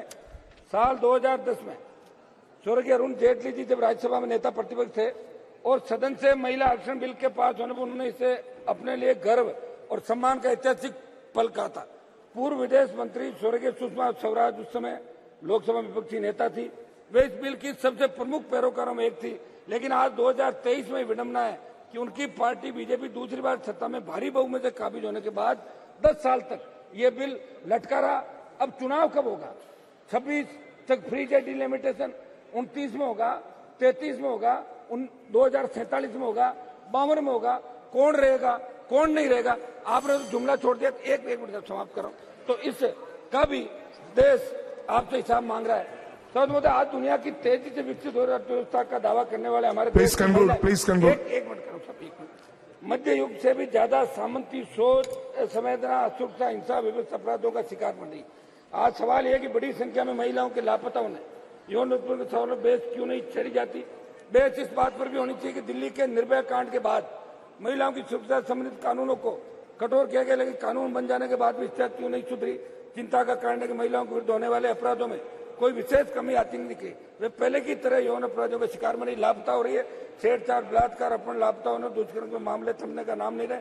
मणिपुर में 2 महिलाओं को निर्वस्त्र कर घुमाए जाने की घटना का वीडियो वायरल हो, या राजस्थान के प्रतापगढ़ में आदिवासी महिला का दरियावद में निर्वस्त्र कर उसका वीडियो वायरल करने का मामला हो, हालात चिंताजनक है।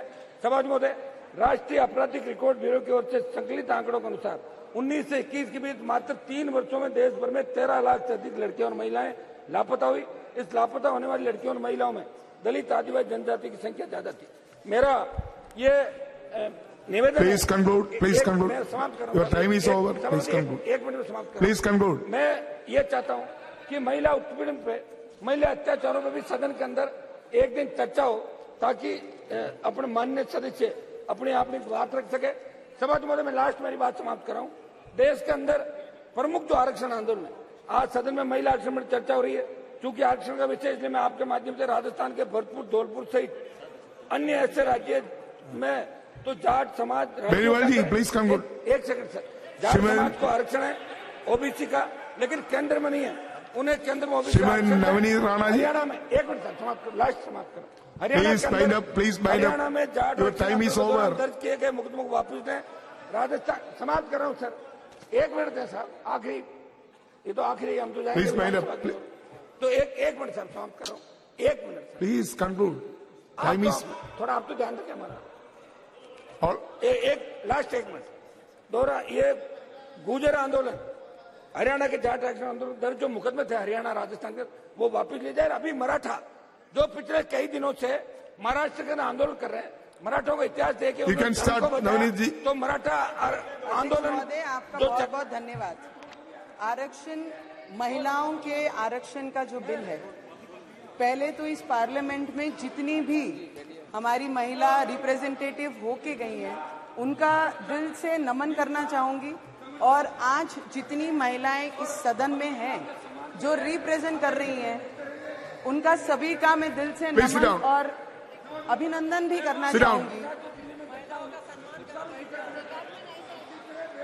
बेनी वाले भैया, महिला मेंबर स्पीकिंग, प्लीज। राजस्थान के इलेक्शन है, हनुमान बेनी वाले भैया, हमको सभी को पता है। Navneet ji, please start. Yes sir, I have already started, but in between he was there, so I stopped again. No. तो इस पार्लियामेंट में जितनी भी महिलाएं हमारी आज सब चर्चा कर रही हैं कि आरक्षण होना है, होना चाहिए, हम सभी की इच्छा है, सभी महिलाओं की इच्छा है। पर यह बात भी सच है, हमारे से ज्यादा पुरुषों की भी इच्छा है।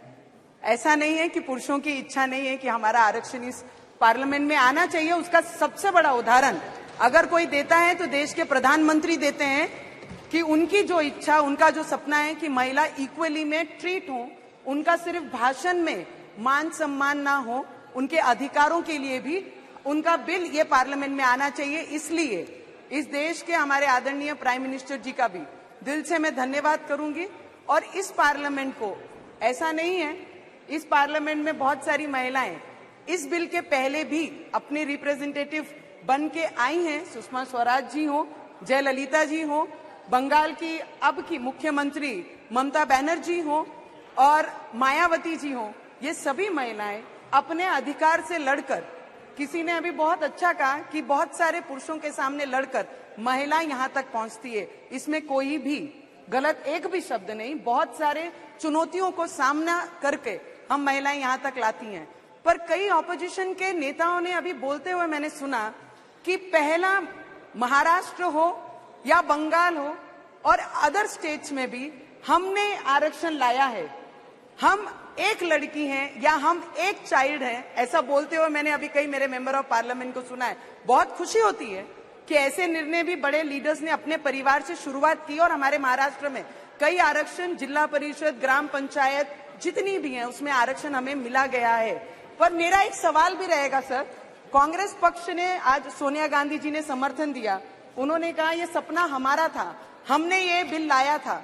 तो मुझे उनसे भी एक प्रश्न पूछना है कि 27 सालों में अगर ये आपकी इच्छा थी, आपका सपना था, तो 27 वर्षों में आप ये पूर्ण क्यों नहीं कर सके? मोदी जी की सरकार को सिर्फ 9 वर्ष हुए, 9 वर्ष में उन्होंने महिला के लिए, अधिकारों के लिए ये बिल भी लाया, पेश भी किया। और हम महिलाओं को, ये देश की महिलाओं को इतना कॉन्फिडेंट भी है कि आज वो बिल पास भी होगा और पूरी देश की जनता और महिला जितनी है वो ये आवाज सुन रही है कि मोदी जी ने सिर्फ मतदान का इस्तेमाल महिलाओं का नहीं किया, महिलाओं को अधिकार देने का काम ये पार्लियामेंट में किया। और जिस दिन ये पार्लियामेंट में हम पहला दिन कदम रखे हैं, जब हम महालक्ष्मी की पूजा करते हैं, वास्तु पूजन करते हैं, तो महिला से शुरुआत करते हैं, भारत माता की जय बोलते हैं तो महिलाओं के नाम से जय जयकार होती है। पर आज तक दुर्भाग्य है इस पार्लियामेंट का और इस हमारी पूरे सदन का कि आज तक महिलाओं के नाम का इस्तेमाल सिर्फ राजनीतिक मंचों पे किया गया, पर उन्हें अधिकार देने की बात किसी ने नहीं की। इतनी मंशा अगर स्पष्ट थी तो महाराष्ट्र की बात करते समय जब हम आरक्षण की बात करते हैं तो इनको ये भी उत्तर देना पड़ेगा कि आज तक महिलाएं ना ही कभी मुख्यमंत्री का पद उन्हें कभी दिया गया, ना ही उप मुख्यमंत्री का पद दिया गया। इन्होंने ये भी उत्तर देना चाहिए, अगर महिलाओं पे इतना प्यार और विश्वास है तो आज महाराष्ट्र में आज तक महिलाओं पे इतना विश्वास क्यों नहीं दिखाया गया? सिर्फ शब्दों में विश्वास, सिर्फ मतदानों के लिए विश्वास। मुझे लगता है महिलाओं का इस्तेमाल आज तक किया गया है मतदानों के द्वारा, पर मोदी जी ने हमारी भावनाएं, हमारी, ऐसा नहीं है कि महिलाओं को आरक्षण मिलेगा तभी हम लड़के पार्लियामेंट में आएंगे, नहीं सर। हमारे ग्रेट लीडर्स ने, हमारे ग्रेट हीरोज ने, सभी ने, डोंट डिस्टर्ब सर, महिलाओं को बोलते हुए बीच में टोकना आपके लिए अच्छा नहीं है। मुझे लगता है महिलाओं के अधिकारों की बात हो रही है तो this parliament has to listen and आपके तरफ से तो ज्यादा सुनना चाहिए जिन्होंने 60 वर्ष राज किया और महिलाओं के सिर्फ मतदान का अधिकार यूज किया, बाकी महिलाओं के लिए कभी कुछ नहीं किया। तो मुझे लगता है yes sir, I am coming to that point sir. Please conclude. Please conclude. President, I have already spoken, madam. You don't have to tell. हम महिलाओं के सम्मान के लिए यहाँ खड़े हैं, महिलाओं ने महिलाओं का अपमान करने के लिए मंच नहीं है और ये पार्लियामेंट नहीं है। Please conclude. सर, मैं इतना जरूर बोलना चाहूंगी, रानी झांसी लक्ष्मीबाई, आई जिजाऊ, आई रमाई, सावित्री ने जिन्होंने हमको शिक्षण का अधिकार दिया, शिक्षा का अधिकार, शिक्षण का अधिकार दिया सर, डॉक्टर बाबा साहेब अम्बेडकर ने जिन्होंने मतदान का अधिकार दिया, आज ये पार्लियामेंट मोदी जी के द्वारा हमें हमारा अधिकार, हमारी ताकत, हमारा विश्वास हमारे में फिर से एक बार जगा है सर, लास्ट 1 मिनट, कि हम आने वाले समय में बराबरी में खड़े होकर हम निर्णय ले सकें। सर मैं इतना ही बोलना चाहूंगी, 4 लाइन, अमित भाई भी यहाँ पे, हमारे अमित शाह जी भी यहाँ पर बैठे हैं। सर आप लोगों की भावना हमने 4.5 वर्षों में ये पार्लियामेंट में सबने महसूस की है। महिलाओं ने जिस तरीके से एक नई सांसद को आपने मौका दिया, हर बार अपने विचार यहाँ रखकर हमें चांस दिया कि आगे बढ़िए, हम तुम्हारे साथ हैं, इस तरीके का विश्वास पार्लियामेंट में मिला। Sir last 4 line sir, just 4 lines. सम्मान तुम हो, 1 मिनट कविता गारू, सम्मान तुम हो, स्वाभिमान तुम हो, अभिमान तुम हो, दिल अपना कभी ना दुखाना, उस विधाता का विधान तुम हो। और सर को दिल से मैं धन्यवाद करूंगी कि हम जैसी नॉर्मल फैमिली से बैकग्राउंड से आने वाली महिलाओं को आने वाले समय में बहुत मौका मिलेगा कि पार्लियामेंट में आके अपनी टैलेंट, अपनी जिद, अपनी लड़ाई दिखा सके। धन्यवाद अध्यक्ष महोदय जी। मैंने भारत देश में अकेली बंजारा महिला हूँ। वो मौका हमारी केसीआर साहब मुख्यमंत्री ने दिया है, उसके लिए मुख्यमंत्री केसीआर साहब से हमारा बंजारा महिलाओं से मैं धन्यवाद देना चाहती हूँ। సార్ చాలా సంతోషంగా ఉంది। నేను ఒక మహిళా పార్లమెంట్ సభ్యురాలుగా ఉన్నప్పుడే ఈ సమయంలోనే ఇంత ప్రతిష్టాత్మకమైన 33% మహిళా రిజర్వేషన్ బిల్లు పెట్టడం, అందులో భాగస్వామ్యం కావడం నా అదృష్టంగా భావిస్తా ఉన్నాను। మహిళా బిల్లు పెట్టడం వల్ల దేశవ్యాప్తంగా హర్షం వ్యక్తం అవుతున్నప్పటికీ అమలు తీరులో తీసుకున్న నిర్ణయం పట్ల మహిళా లోకం కొంత అసంతృప్తి కనిపిస్తా ఉంది। సార్, దీన్ని దృష్టిలో ఉంచుకొని అమలు పరచాల్సిందిగా కోరుతా ఉన్నాం। మా ముఖ్యమంత్రి కేసీఆర్ గారు ముందు చూపున్న నాయకుడు కాబట్టే తెలంగాణ వచ్చిన కొత్తలోనే అసెంబ్లీ జరుగుతున్న సమావేశంలో 2014 జూన్లోనే మహిళా రిజర్వేషన్ బిల్లు 33% ఇవ్వాలని, ఓబీసీ రిజర్వేషన్ బిల్లు కూడా అమలు చేయాలని అసెంబ్లీలో తీర్మానం చేసి కేంద్రానికి పంపించిన విషయం మీ అందరికీ జ్ఞాపకం చేస్తున్నాం సార్। అంతేకాకుండా భారతదేశంలోనే ఆదర్శంగా ఉండేటట్టుగా తెలంగాణలో అక్కడ మార్కెట్ కమిటీలలో మరియు లోకల్ బాడీ ఎలక్షన్స్లలో ఎంపీటీసీల్లో, జెడ్పీటీసీల్లో, సర్పంచ్లో కూడా 50% మహిళలకు రిజర్వేషన్ ఇచ్చి వారు మహిళా పక్షపాతిగా ఇచ్చిన సంగతి మీద జ్ఞాపకం చేస్తాం సార్। అంతేకాకుండా ఈ మహిళా రిజర్వేషన్ బిల్లును అమలు చేయడంలో కాలయాపన చేసే విధానం కాకుండా కేంద్ర ప్రభుత్వం కాలయాపన చేసినట్లయితే ఇది కేవలం ఎన్నికల యందు కేంద్ర ప్రభుత్వం ప్రచారం కోసం, మహిళా ఓటర్ల కోసం చేసిన ఎత్తుగడగా దేశ ప్రజలు దీన్ని భావించే అవకాశం ఉంది, ప్రమాదం ఉంది। కాబట్టి ఖచ్చితంగా దీన్ని ఇదే పార్లమెంట్ సెషన్స్ అయిపోయిన తర్వాత 2024 ఎలక్షన్లో అమలయ్యే విధంగా దీని చర్యలు తీసుకోవాలని కోరుతా ఉన్నాం సార్। అంతేకాకుండా ప్రతి ఒక్కరూ, అన్ని పార్టీల వాళ్ళు ఆమోదం పలికిన మహిళా బిల్లుగా దీన్ని ఖచ్చితంగా వచ్చే ఎలక్షన్లో దీన్ని అమలయ్యే విధంగా మరొకసారి కోరుకుంటూ, ప్రస్తుత జనాభా లెక్క ప్రకారమే దీని రిజర్వేషన్ ప్రక్రియను తక్షణం అమల్లో తీసుకురావాలని మహిళల పక్షాన కోరుతున్నాం sir.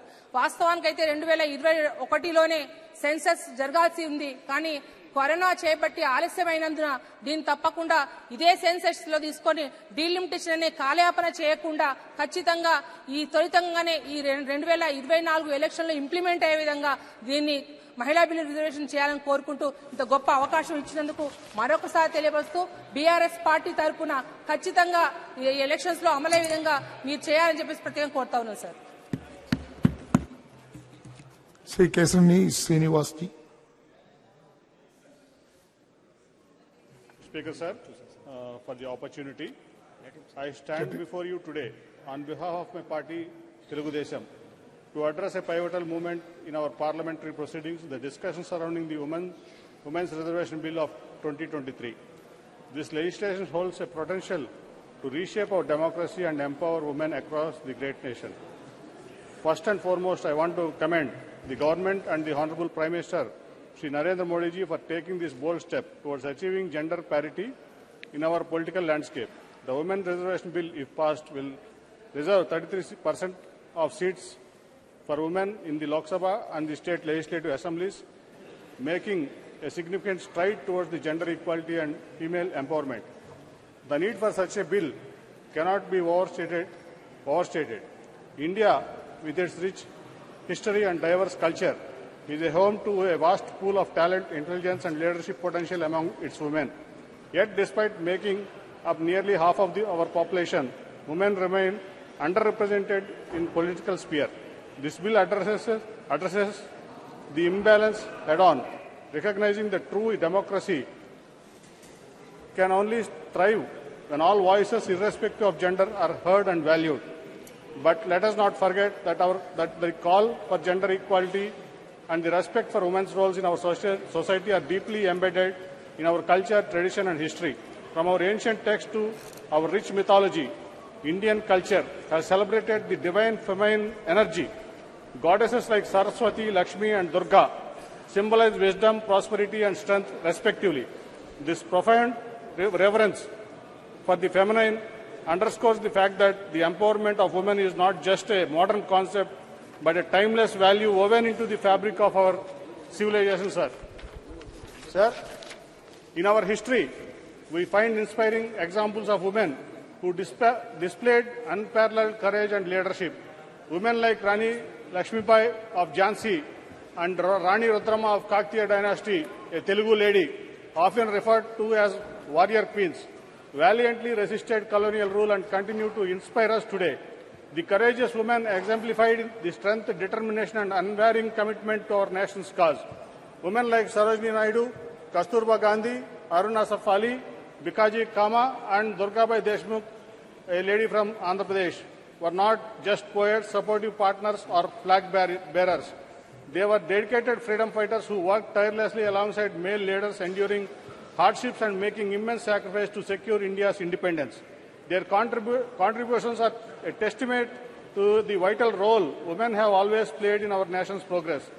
Indira Gandhi, the first woman Prime Minister of India, was not just a prominent political figure, but a dynamic force in shaping our nation's destiny. Here, her leadership during challenging times left an 2 minutes, sir. I'm concluding. Please. 2 minutes, just 2 minutes.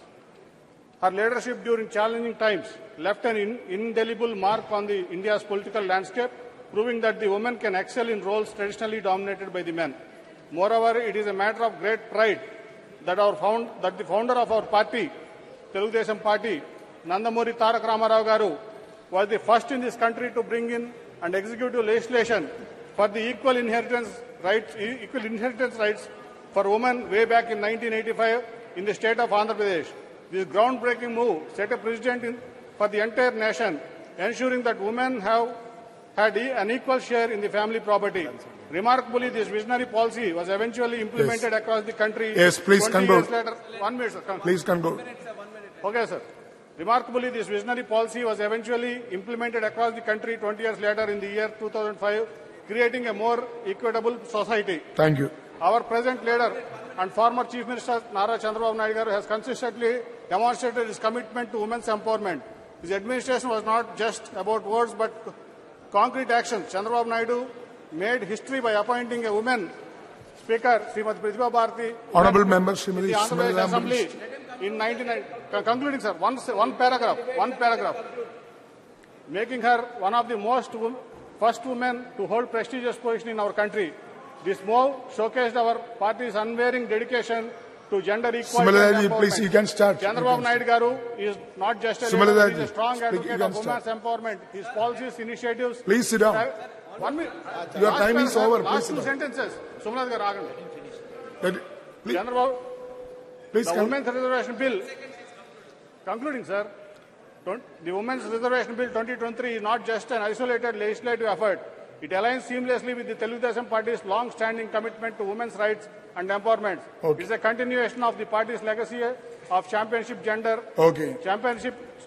gender equality and ensuring the women have a prominent place in the political arena. In conclusion, as I stand to speak for the first time in our new Parliament building, I am filled with pride and pleasure that it's the long-awaited Women's Reservation Bill that I am getting an opportunity to speak about, sir. While we are celebrating 75 glorious years of our Parliament journey, I have to mention being the first independent woman MP from Karnataka, I am very well versed with the challenges we women face when we choose to enter a public life. And there was a time when women were not even considered eligible to vote. And we have to remember some of our great leaders like Savitribai Phule, Sarojini Naidu, and of course Dr.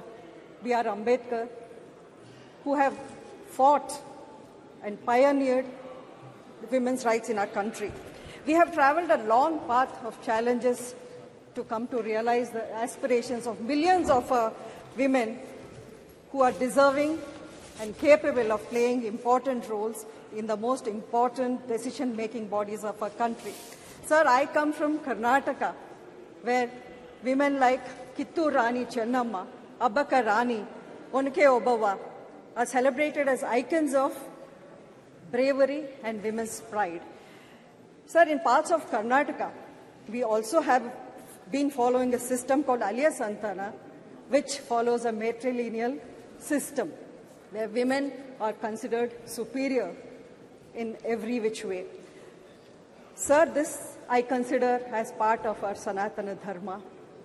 Bharat is the only country which calls women as Shakti, Shakti Swarupini, also which I believe is a reflection of our Sanatana Dharma today. Sir, dreams are dreams unless and until you have the will and the conviction to make them a reality.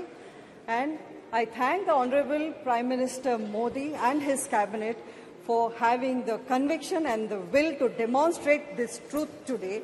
And this, I believe, this bill will help us achieve the United Nations mandated Sustainable Development Goal 5, which focuses on women empowerment as well as gender equality. Today, as we stand on the cusp of this great bill, which attempts to bring more representation for women who have been underrepresented for so long in our country, I wholeheartedly welcome and support this bill, and I believe this will help us bring closer to change the course of countless women of our country. Thank you, sir, for giving me this opportunity. Honourable Member Shri N.K. Premachandran.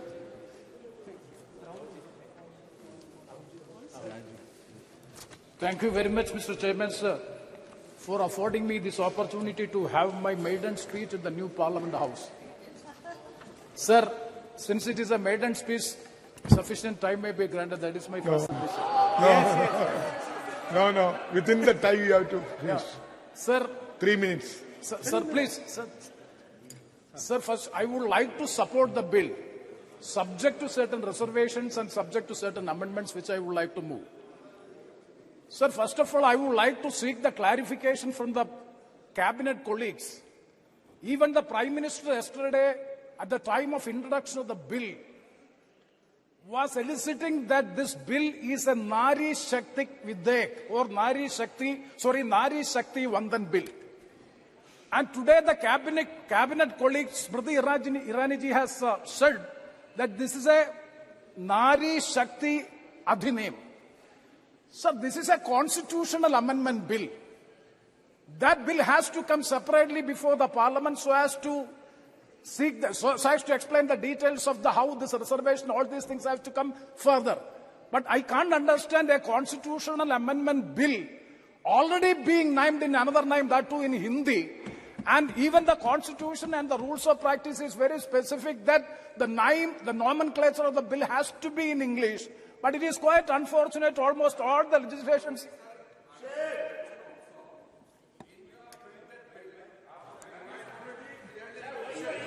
$128 Constitutional Amendment Bill. Now, how we refer it? Definitely, there are different names for a bill. It has been in the past also. This is not the first time. But when it is printed in the list of business and clearly mentioned 128 Constitutional Amendment Bill, there should be no confusion in the minds of Honourable MP. Okay, Prime Minister, please. Nari Shakti Videk means Women's Empowerment Bill. Let me. This is a constitutional amendment bill providing reservation to the women. So you can name it anyway, you can describe it anyway. But the nomenclature of the bill is a constitutional amendment bill, no doubt about it. Yes. And regarding the nomenclature also, nowadays it is, sir, I'm not going to the details because I know. Sir, I fully support the bill. Once again, I would like to say fully support the bill. It is constitutionally, it is okay. But at the same time, I would like to say that, see, more than half of the population in the country is, you all know that it is women. And definitely, women is playing an important role in the nation building process. So the participation of women, sir, I think that it is mistakenly done. So the participation of women in the policy making process, that should be adhered to because it is the need of the hour. So the idea of boosting women's empowerment is from 1957 onwards. The Balrai Mehta Committee in 1957, sir, the Ashok Mehta Committee in the year 1978, and the National Perspective Plan for Women in the year 1988. All these reports are stressing the need for women's participation in the legislative bodies. So it is back from 1957 onwards, it is there. So the first in the legislative history of India, the first time a women's reservation is being incorporated or bill is being brought in the parliament is none other than late Sri Rajiv Gandhi in the year 1989. Sir, 33% of women reservation has been provided in the 1989 bill in the constitutional amendment. It was passed in the Lok Sabha, but unfortunately it is defeated in the Rajya Sabha. In defeating that bill, BJP was also a party in defeating the bill. So, sir, first time in the parliamentary history, in the legislative history of India, Rajiv Gandhi's name has to be remembered. It is to be memorized because he is the person introduced a bill by which 33% of women reservation there in the parliament as well as in the state legislative assemblies. Yes, absolutely correct. Subsequent to it in the year 1993, when P.V. Narasimha Rao was the Prime Minister of the country, 73rd and 74th Amendment has come into place. There also 33% of reservation has already been given. So also I would like to state in my Kerala State Legislative Assembly, sir, you may see in the year 1990, the District Council Act in which also 30% reservation has been provided in the state of Kerala. Now it is in the Jilla Panchayat and the three-tier Panchayati Raj and Nagarpalika institutions. Now it is more than 50%. Now as per the statistics of Kerala State LSGs, we are having 57.5% reservation already, not reservation participation of women in the local self-governments in the state of Kerala. So, sir, I would support Supriya Suleji's today's speech. 2 points have already been sought, questions have already been sought. Why this special session for enacting such a law? Because this law would be applicable only after the census and only after the delimitation process. That means we are getting lot of time. Then what is the need of having a special session so as to pass this legislation? Number one. And also 9.5 years have already lapsed. Yesterday the Honorable Prime Minister is making a speech in the Parliament saying that it is a wish of the God that thereby the mothers and sisters of this country, the opportunity or that fortune has been given to me so as to have a legislation for having participation of women in the legislative bodies. If that be the case, 9.5 years, that 1 decade has passed. What prevented the government from making a legislation in the first NDA government led by Sri Narendra Modi ji? Sir, the delay has to be explained. And also, sir, I would like to seek the specific assurance from the honorable government. When the government is intending to implement the bill, kindly have an assurance in the bill so that we can support the bill. With these words, I conclude. Thank you very much, sir, for providing this. Thank you. Honorable Member Srimati Sandhya Roy. Honorable Member Srimati Sandhya Roy ji. धन्यवाद सभापति महोदय. आपने Honorable Member Srimati Sandhya Roy already started. No point of order, please. No point of order. Sandhya Roy, please.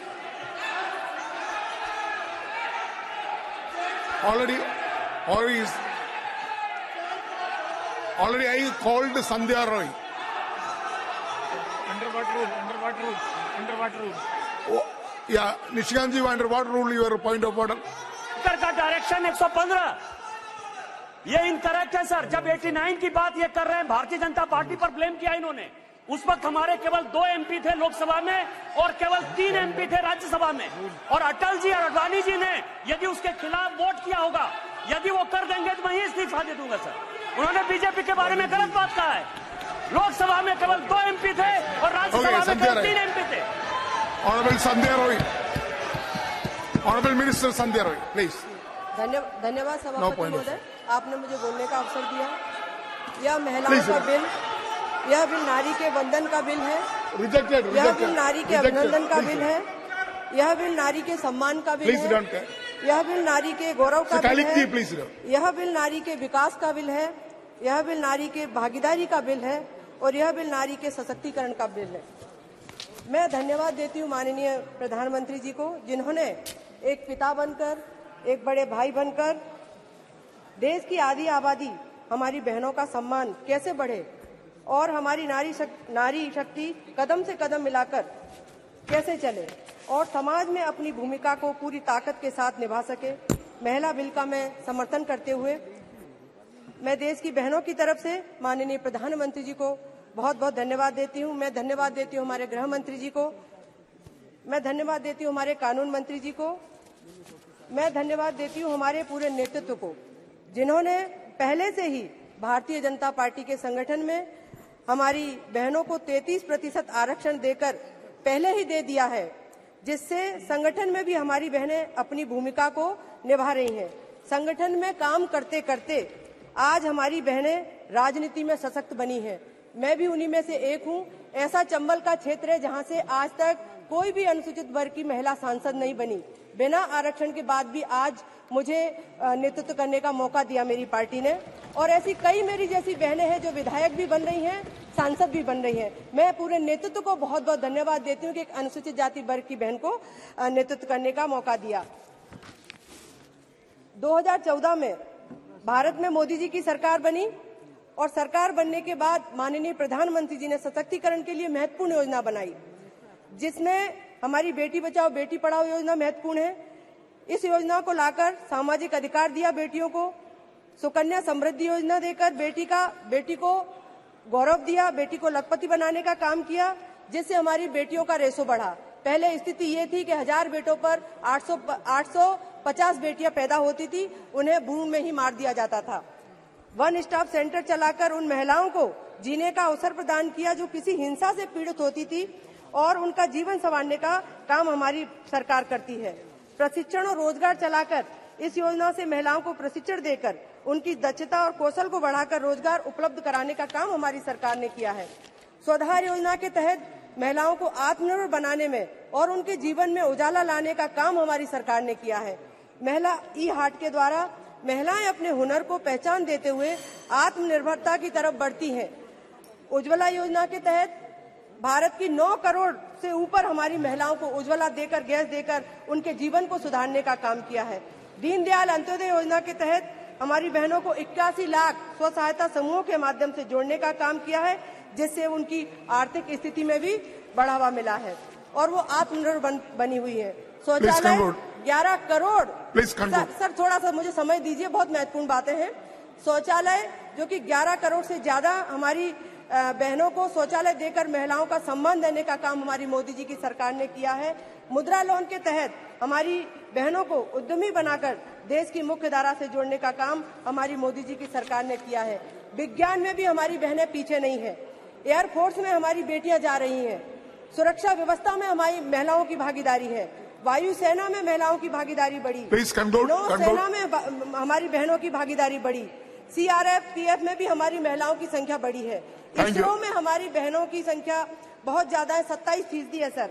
महिला पायलटों में भारत सबसे आगे है। ये बहुत बड़े गौरव का विषय है सर। 1996 में पहली बार सरकार देवगौड़ा जी की बनी, उसमें महिला बिल पहली बार पास किया, तब विधेयक पारित नहीं हो पाया। फिर 1998 में अटल जी की सरकार। सर मुझे 2-3 मिनट बोलने का मौका दे दीजिए, बड़ी सुबह से मैंने तैयारी की है, अपने शब्दों में लिखकर लाई हूँ। 1998 में और 1999 में हमारे माननीय अटल जी की सरकार बनी। उस सरकार में हमारे इस बिल को, महिला बिल को लाया गया, लेकिन पारित नहीं हो सका।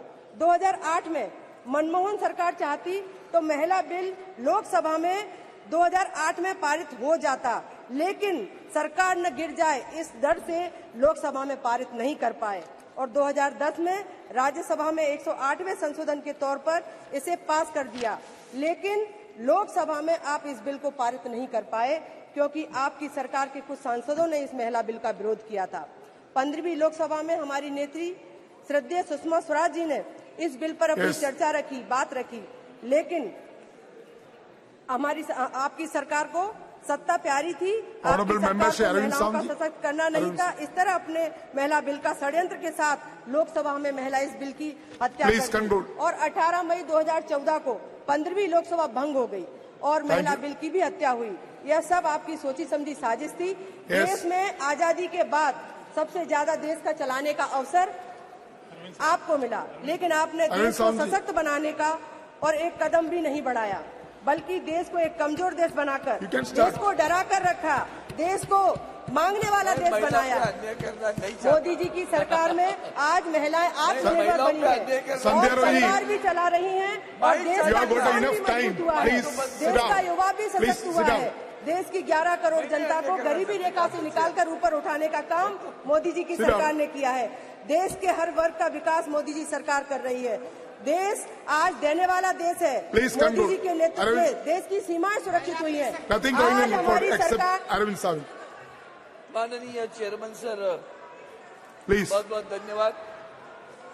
महिला सुरक्षा, महिला आरक्षण के विषय पर आज ये देख मेरी बहन इस सदन में आया, इस सदन में आने के बाद नो प्रोविजन पहला बिल है। Arvind Sawant, very brief. दो 3 मिनट 3-4 मिनट में बोलूंगा, ज्यादा बात नहीं करूंगा। पहला बिल है, ये पहली बार है, बिल भी पहला है और एक मैं चित्र देख रहा हूं पूरे सदन में, कुछ खामियां जरूर नजर में ला रहे हैं, लेकिन सभी का एक ही मांग है, सभी की इस आरक्षण बिल को पारित किया जाए।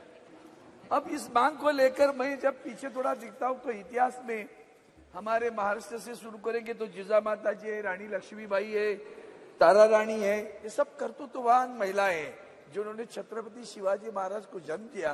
वो जिजामाता हमारी माँ थी, उन्होंने इस देश को स्वराज्य की भूमिका बताई और स्वराज्य छत्रपति शिवाजी महाराज ने लाया, जिजामाता के आशीर्वाद से लाया। संत जनाबाई आई, बहिणाबाई आई, उसी तरह से रिफॉर्मर्स आए। शाहू फुले अंबेडकर जी का नाम जब लेते हैं तो सावित्रीबाई फुले ने महिलाओं के लिए शिक्षा के दरवाजे खोले। अब वो सारी महाराष्ट्र में क्रांति होती रही। आज भी मैं इतना ही कहूंगा, जब स्वतंत्रता की लड़ाई हुई, चले जाओ की भूमिका हुई, तो मुंबई में अगस्त क्रांति मैदान में चले जाओ ये नारा लगाया गया। महात्मा गांधी जी को अरेस्ट किया गया। अब कौन लड़ेगा उसका? सारे नेता को उनको पकड़ा था। एक महिला खड़ी हुई, उसका नाम था अरुणा असफ अली, हाथ में तिरंगा लिया, भारत माता की जय बोली, लोग उसके पीछे चलते रहे। और ये आंदोलन इसीलिए महिलाएं, इस देश ने महिला को देखा है, परखा है, अनुभव किया है। हमने अपने परिवार में अनुभव किया है कि हमारी माँ हो, हमारी बहन हो, वो कितनी तरह से अपना परिवार चलाती है। और आज भी देश में इस तरह की महिलाओं का आरक्षण लाने के समय में बहुत सारे इतिहास की बात की लोगों ने, कब बिल आया था, कैसे आया था, देवेगौड़ा के समय में कैसे आया, राजीव गांधी समय के समय में कैसे आया। सबसे पहले 1931 में ब्रिटिश राज में सरोजिनी नायडू जी ने पत्र लिखा था कि महिलाओं को आरक्षण देना चाहिए। ये ब्रिटिशों को लिखने वाली सरोजिनी नायडू थी। और उनके बाद में ये सारे जो प्रवास अभी जो भी सभी लोगों ने बताए हैं वो आपने देखे। मैं इतना ही कहूंगा सर, सुरक्षा या आरक्षण, महिलाओं की सुरक्षा की बात महत्वपूर्ण है। आज हमारे देश में मणिपुर का हादसा हुआ, महिला पहलवान बैठी, तब जाकर कोई रोया नहीं। तो ये भी सदमा है हमारे दिल में कि किस तरह से लोगों महिलाओं पे अत्याचार होते रहे और एक तरफ हम आरक्षण दे रहे, दूसरी तरफ अत्याचार हो रहे। आंसू भी नहीं बहा, गुस्सा भी नहीं जतन गया, कुछ प्रतिक्रिया नहीं आई। और फिर लगता है कि भाई आरक्षण दे तो रहे हो। आज भी सदन में 131 लोग शेड्यूल कास्ट शेड्यूल ट्राइब के आरक्षित है। अब 33% और है, उसमें ओबीसी, एससी, एसटी सारी बातें। हमारे वंदनीय हिंदू हृदय सम्राट बाला साहब ठाकरे कहते थे महिलाओं को सुरक्षा पहले प्रदान करो। उन्होंने कहा था पर्स लेके घूमती हो ना तो छोटा चाकू रखो या तो मिर्ची की पाउडर रखो। जब भी सुरक्षा की बात है, 1 मिनट में खत्म करता हूं, तो जब भी सुरक्षा की बात है तो उसकी सुरक्षा ज्यादा महत्वपूर्ण लगती है मुझे। इस आरक्षण से बहुत सारी महिलाओं को अवसर मिलेगा, लेकिन रोटेशन में अपने को सोचना पड़ेगा। वो रोटेशन जब आएगा तो जो महिला इतना अच्छा काम अगर करके आई है 5 बरस और रोटेशन में अगली बरस क्या करेगी? उधर ही बैठेगी या नहीं लड़ेगी? अगर वो लड़ेगी, पार्टी दे देगी, तो आरक्षण 33% से आगे जाने वाला है। तो ध्यान में रखना, जरूर जाएगा। रेल के गाड़ी में जैसे महिलाओं के आरक्षण के डिब्बे में पुरुष नहीं जा सकता, लेकिन पुरुषों के डब्बे में महिला जा सकती है, वो आगे होने वाला है। इतना ध्यान में रखना। और मैं इतना ही बस इस बिल का स्वागत करता हूं। जल्दी से जल्दी ये जो ओबीसी, एससी, एसटी, और जो पहली बात है, ये बिल पूरा राजनीतिक है, चुनाव सामने रखकर लाया हुआ है। जितनी असफलता इस सरकार की, ये महत्वपूर्ण विषय, किसान हो, बेरोजगार हो, महिलाओं के अत्याचार हो, ये सारे विषयों पर, महंगाई हो, जो असफलता आई है उसको ढकने का एक नया प्रयास उन्होंने शुरू किया है। फिर भी प्रयास तो कर रहे हैं, इसलिए स्वागत करता हूँ। धन्यवाद। Honourable member Shrimati Agatha Sangma ji. Agatha Sangma ji. Yes. Thank you, Chairman Sir, for giving me this opportunity. First of all, I would like to congratulate and extend my gratitude to the current government and our Honorable Prime Minister Modi ji, for bringing about this historic constitutional amendment bill for the women's reservation in Parliament and the legislative assemblies. So, I would also like to extend my gratitude to all members present here today across party lines who have pretty much unanimously agreed to this and supported this legislation. So we know that while more and more women across the world are being elected to the Parliament, legislatures and other decision-making bodies, these spaces remain predominantly dominated by men. Women face several challenges entering elected offices because of discriminating social and cultural beliefs regarding a woman's role in society, traditional forms of Indian society, and restricted access to resources, especially education and political access. So here I would like to, give an example of a paragraph from Ram Guha's book, India After Gandhi, where he narrates the story about the first constituent assembly, where in the northern India, a lot of women chose to get their names registered as so-and-so's mother or daughter as opposed to their own names. And the then Chief Election Commissioner, Sukumar Sen, was very, very appalled by this practice, and he asked his officers to register the names of women and not according to the relation they had to the men in their families. And because of this, over 2.8 million women's names were struck down from the voters list. So from then to now, we have come a very long way, and we see that today we are standing here for Women Reservation Bill. Across the world, efforts have been made to tackle the matters of women's representation in the highest elected positions. In India, the topic of reservation for women in the Lok Sabha and the legislative assemblies have been under discussion for more than 3 decades, with numerous attempts by different governments to introduce such a bill.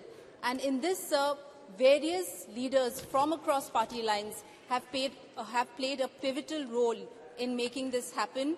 And I would like to name leaders like Madam Sushma Swaraj, Madam Mrs. Sonia Gandhi, Madam Brindra Karat, and across party lines, these women and many other leaders have played a pivotal role in bringing about this kind of a change. And today, sir, the most recent version of this bill, referred to as the Constitution 128th Amendment Bill of 2023, which was presented to us yesterday at the special session of the Lok Sabha. The entire credit for that goes to our Honorable Prime Minister Modi ji, and the current government. So why is it important that we have women's representation? As per the latest figures published by the Inter-Parliamentary Union and the United Nations, as of 2023, India ranks 140 out of 186 countries when it comes to women's representation in Parliament. India has 15.1% representation in the lower house and only about 13.8% in the upper house. While representation in both the houses has increased, these figures still remain very low. So my own state, as Madam Sumalata was talking about the matrilineal society, I also belong to a state which has a matrilineal society. And even in my own constituency, in my own state, we have only 3 women as legislative members. From the Northeast, there are only 4 women who are members of Parliament today. Thank you. Please. So please, Just give me 2 minutes, sir. So also, India ranks 127 out of 146 countries in the Global Gender Index, Gap Index, by the World Economic Forum. The index evaluates women's participation in 4 spheres: economic participation and opportunity, educational attainment, health and survival, and political empowerment.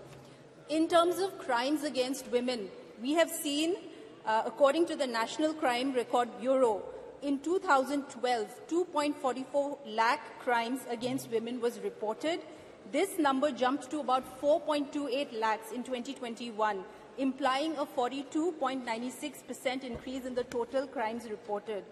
So today I am so grateful and I am so honored to be, presenting my speech in the new Parliament House, which represents modern India. But at the same time, sir, it is also a fact that 23 million girls drop out of school because of non-availability of menstrual hygiene in these schools. Okay. Sir, after the 73rd and the 74th Amendment, we have seen that in the Panchayat, more women representation has increased, and we see that a study tells us that a lot of facilities, like in terms of water, in terms of health and schools, have improved because of policies made at that level. Okay. Therefore, there is a need for women's representation because policies sensitive to women and the girl child is drastically improved when women are there in policy making. Thank you. So just give me 2 points. I won't go into the details. I just want to make 2 points here. First is, sir, though I agree, and as a party we agree with this amendment bill, sir, Article 332A, Clause 2, it states as nearly as may be 1/3 of the total number of seats shall be reserved. This should be changed, sir, to the language saying not less than 1/3 of the total number of seats shall be reserved, because this would make it, there will be no scope for, a maybe in this. Secondly, sir, this act does not talk about reservation in the Rajya Sabha, so even that would be could be considered. Srimati Aparajita Sarang. Sir, can I please conclude with one quote from a poem by Maya Angelou, from a poem called The Grandmothers, and I quote, "I come as one, but I stand as 10,000. Today, I unquote. So today I stand on behalf of almost 50% of the population of this country, which is women, my mothers, my sisters, and I would like to thank the government for giving us this wonderful bill, and we support it, and I would like to congratulate everybody here today. Thank you. Jai Hind. Sarang. धन्यवाद अध्यक्ष महोदय। यह मेरा सौभाग्य है, मेरे लिए सुयोग है कि मैं नारी शक्ति वंदन अधिनियम 2023 के समर्थन में बोलने के लिए खड़ी हूं।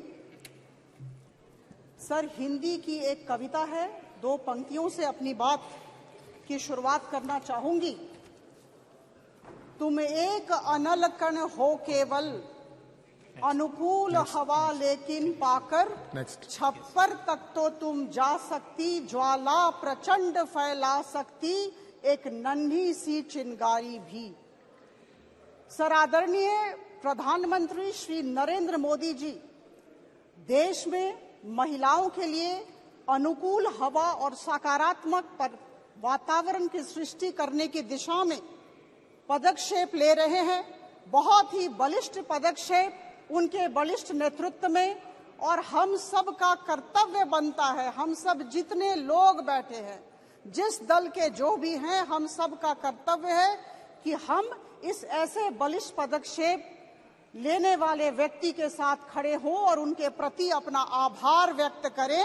मैं एक महिला सांसद हूं, मैं भुवनेश्वर का प्रतिनिधित्व इस लोकसभा में करती हूं, और यह जो सुयोग है, यह जो सौभाग्य है मेरे प्रधानमंत्री जी ने मुझे दिया है, मैं उनके प्रति अपना आभार व्यक्त करती हूं और इस बिल के लिए भी उन्हें मैं बहुत बहुत धन्यवाद देती हूं। अध्यक्ष महोदय, कल पुराने संसद भवन में जब मैं प्रवेश कर रही थी तो आदरणीय सोनिया गांधी जी भी प्रवेश कर रही थी। मैं पीछे हटके खड़ी हो गई। जितने भी मीडिया बंधु थे, सांबादिक बंधु थे, उन्होंने उनसे पूछा कि आदरणीय प्रधानमंत्री मोदी जी बिल ला रहे हैं, महिला संरक्षण बिल, आपका क्या कहना है? उन्होंने कहा यह हमारा बिल है। सर, मैं हतप्रभ रह गई, मैं आश्चर्यचकित रह गई और निश्चित तौर पर मैं बोलना चाहूंगी, दो बातें रखना चाहूंगी। मैंने देखा है, sir, I will take you down the memory lane. Please listen to me. You have spoken enough. Let a woman speak. Sir, I would like to take you down the memory lane. 12 September 1996. At the cost of being repetitive, I would like to say all these things. Mr. Nishikant Dubey ji has said, and all my colleagues have said, but at the cost of being repetitive, I would say, Mr. Dev Gowda ji in the 11th Lok Sabha had actually brought this bill. I repeat, 12 September 1996. Then 12th Lok Sabha, 13th Lok Sabha in 1998 and 1999. Sir, every government, every time tried to push this bill, but nobody succeeded. And I tell you, it demands a lot of courage and some degree of conviction to bring the bill again and say that we will pass it. It doesn't come like that. Sir, मैं आपको कहना चाहूंगी कि मार्च 9, 2010 राज्यसभा में मानती हूं कांग्रेस ने इसे लाया था, मानती हूं कि 2/3 बहुमत से पास इसे किया गया, लेकिन मैं बताना चाहूंगी, कल से मैं टीवी के डिबेट्स में बैठी हूं, मैं बताना चाहूंगी हमारे सारे बंधुओं को कि उस समय भारतीय जनता पार्टी ने इस बिल का भरपूर समर्थन किया था, क्योंकि महिलाओं के साथ लगातार भारतीय जनता पार्टी खड़ी है और खड़ी रहेगी। 50% लोक संख्या हमारी महिलाएं और उनके प्रति हमारे मन में बड़े आदर और सम्मान का भाव है। सर, 27 वर्षों की यात्रा के बाद के पश्चात आज प्रधानमंत्री महोदय ने इस बिल को हम सबके समक्ष उपस्थापित किया और निश्चित तौर पर कहूंगी कि यह बिल बहुत ही अच्छा बिल है। सब लोग, हम लोग इसकी प्रशंसा करें, इसके साथ खड़े हों। और सर, एक बात मैं बताना चाहूंगी निश्चित तौर पर। धन्यवाद सर, मुझे आप 2 मिनट का समय तो जरूर देंगे। No sir, please give me 2 minutes time. I would definitely like to mention here that implementation is a very strong point of Prime Minister Modi's government.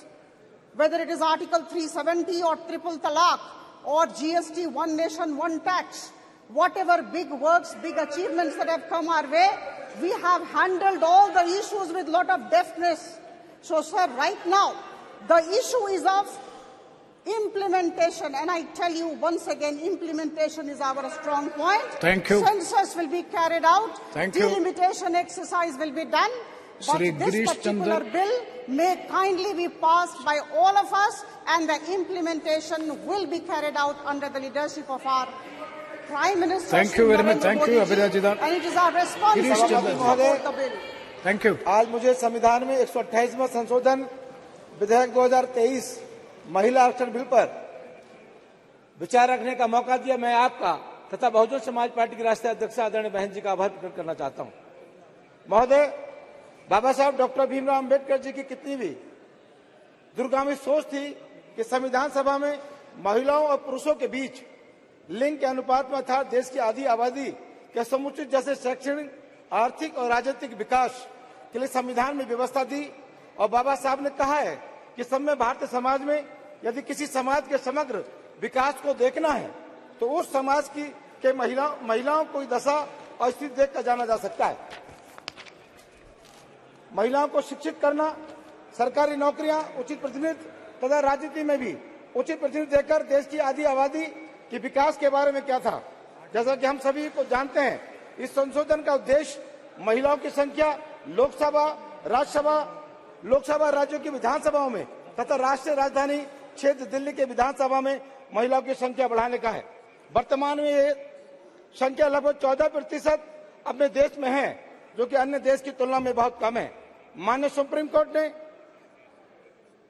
भी Indira Sahni versus union government of India के case में महिलाओं के आरक्षण के संबंध में सरकारी नौकरियां पॉलिटिकल रिजर्वेशन में 30% आरक्षण देने की व्यवस्था दी थी।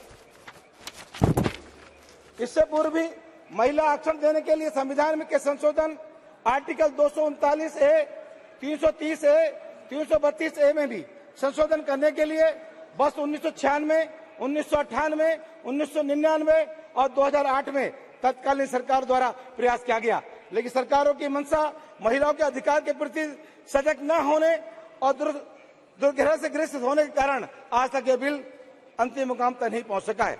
कुछ शंकाएं हैं, जैसे कि यदि यह बिल पास होता है तो इस बिल में यह प्रावधान किया गया है, सबसे पहले जनगणना, बाद में परिसीमन, उसके बाद इस बिल को लागू करना है। मेरा कहना है कि वर्ष 2011 की जनगणना के बाद जनगणना हुई, 2021 की जनगणना भी नहीं हुई है, आज तक इसकी अन्य कार्रवाई संपादित नहीं की जा सकी है।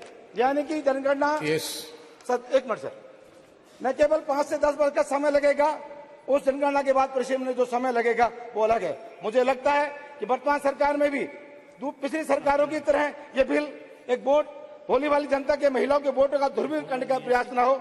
हमारी पार्टी की तरफ से आदरणीय बहन जी की मांग है, यदि ये बिल पास होता है तो पहले से चले आ रहे अनुसूचित जाति का जो कोटा है, उस कोटे को वर्तमान में जो कोटा है वो वर्तमान में उस स्थिति में रहे, और जो 33% का आरक्षण जो अनुसूचित जाति और सब समाज की महिलाओं के लिए जो आप लोग ला रहे हैं, उसमें SC, ST और OBC का आरक्षण भी अलग से नियत करने की व्यवस्था इस सरकार को करनी चाहिए। समाप्त कीजिए। सर एक मिनट, मैं आपके माध्यम से कहना चाहता हूं कि सरकारें, तमाम सरकारों ने अपनी अपनी बात को रखने का काम किया। मैं भी 2 मिनट में भी बात रखूंगा।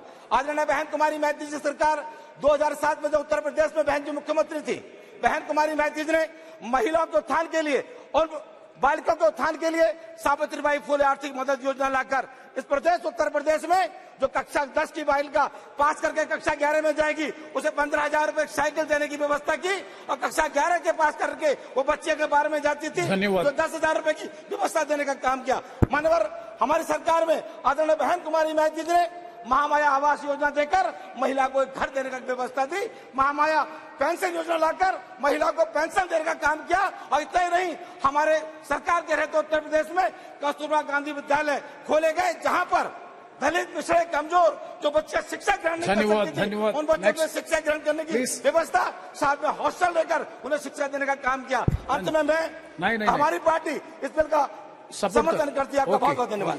Next, the report of the Business Advisory Committee. Honorable Minister Shri Prahalad Joshi ji. Prahalad Joshi ji. Sir, with your permission, I rise to present the 45th report of the Business Advisory Committee. Thank you.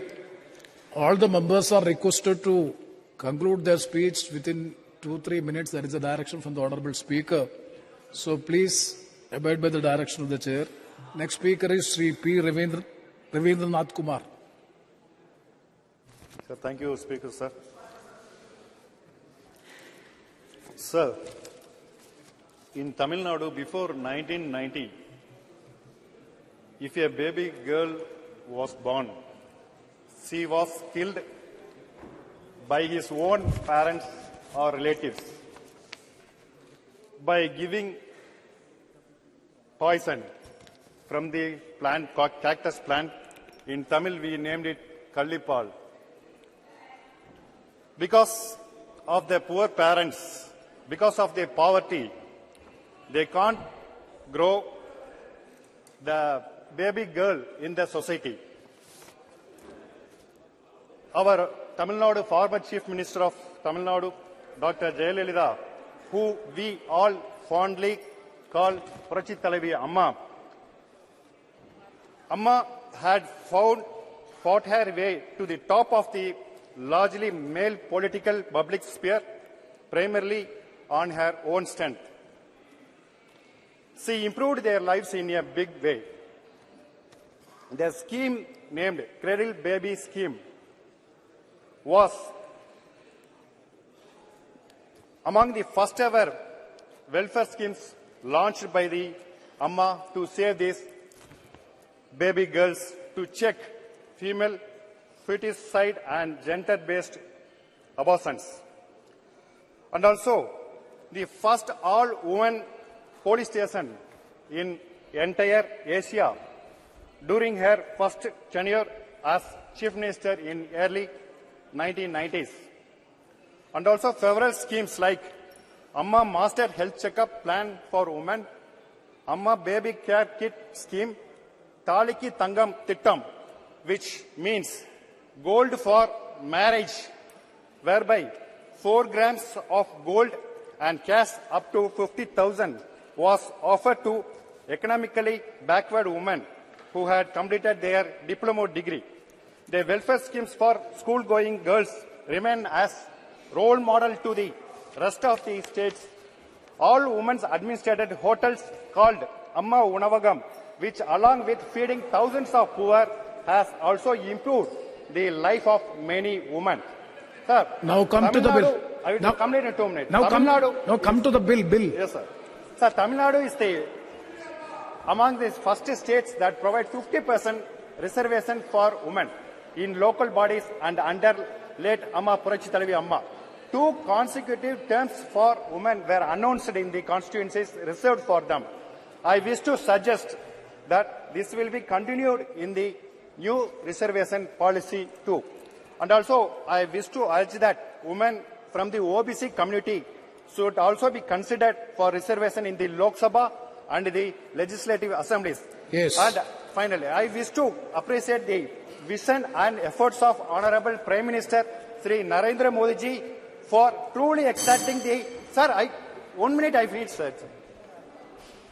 Sri Narendra Modi ji for truly extracted the potential of Nari Shakti in building a powerful and prosperous Atmanirbhar Bharat. I came across many of my colleagues in the opposition criticizing our Prime Minister for bringing this bill for political gains. Let me to remind them that it was our Prime Minister who, since taking office in 2014, has consistently emphasized the importance of gender equality and the need to empower women in all spheres in life.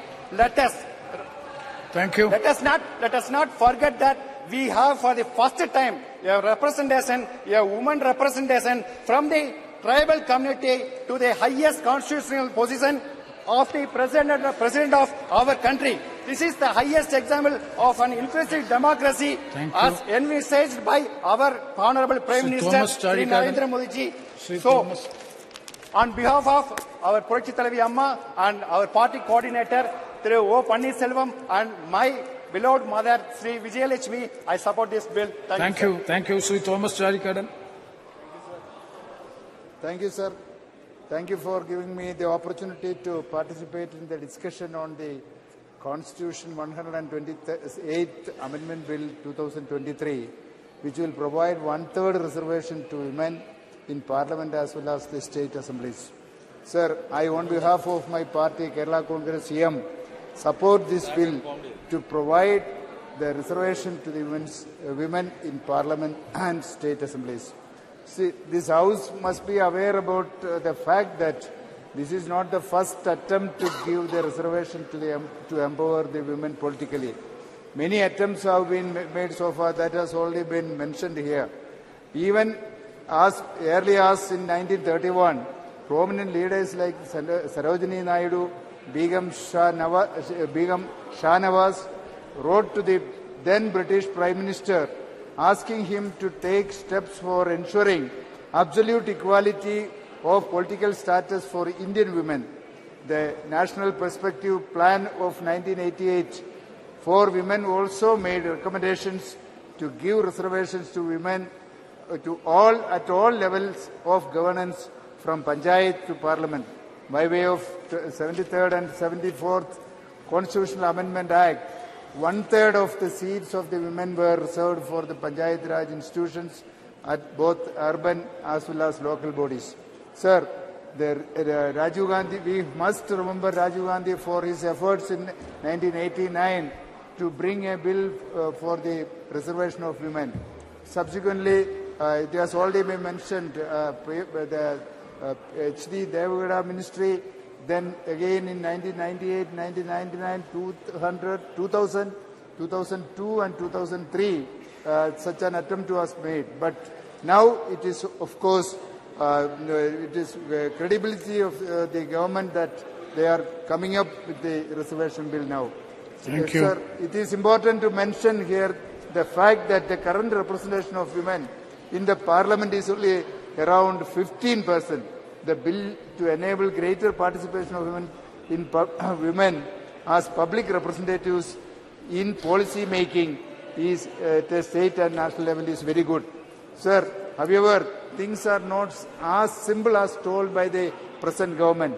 First, the bill in clause 5 says that the reservation can only be implemented after the exercise of delimitation is undertaken for this purpose after the relevant figures for the first census taken after the commencement of this act. Sir, the government for the first time after independence has not conducted the census in time, that is within 10 years.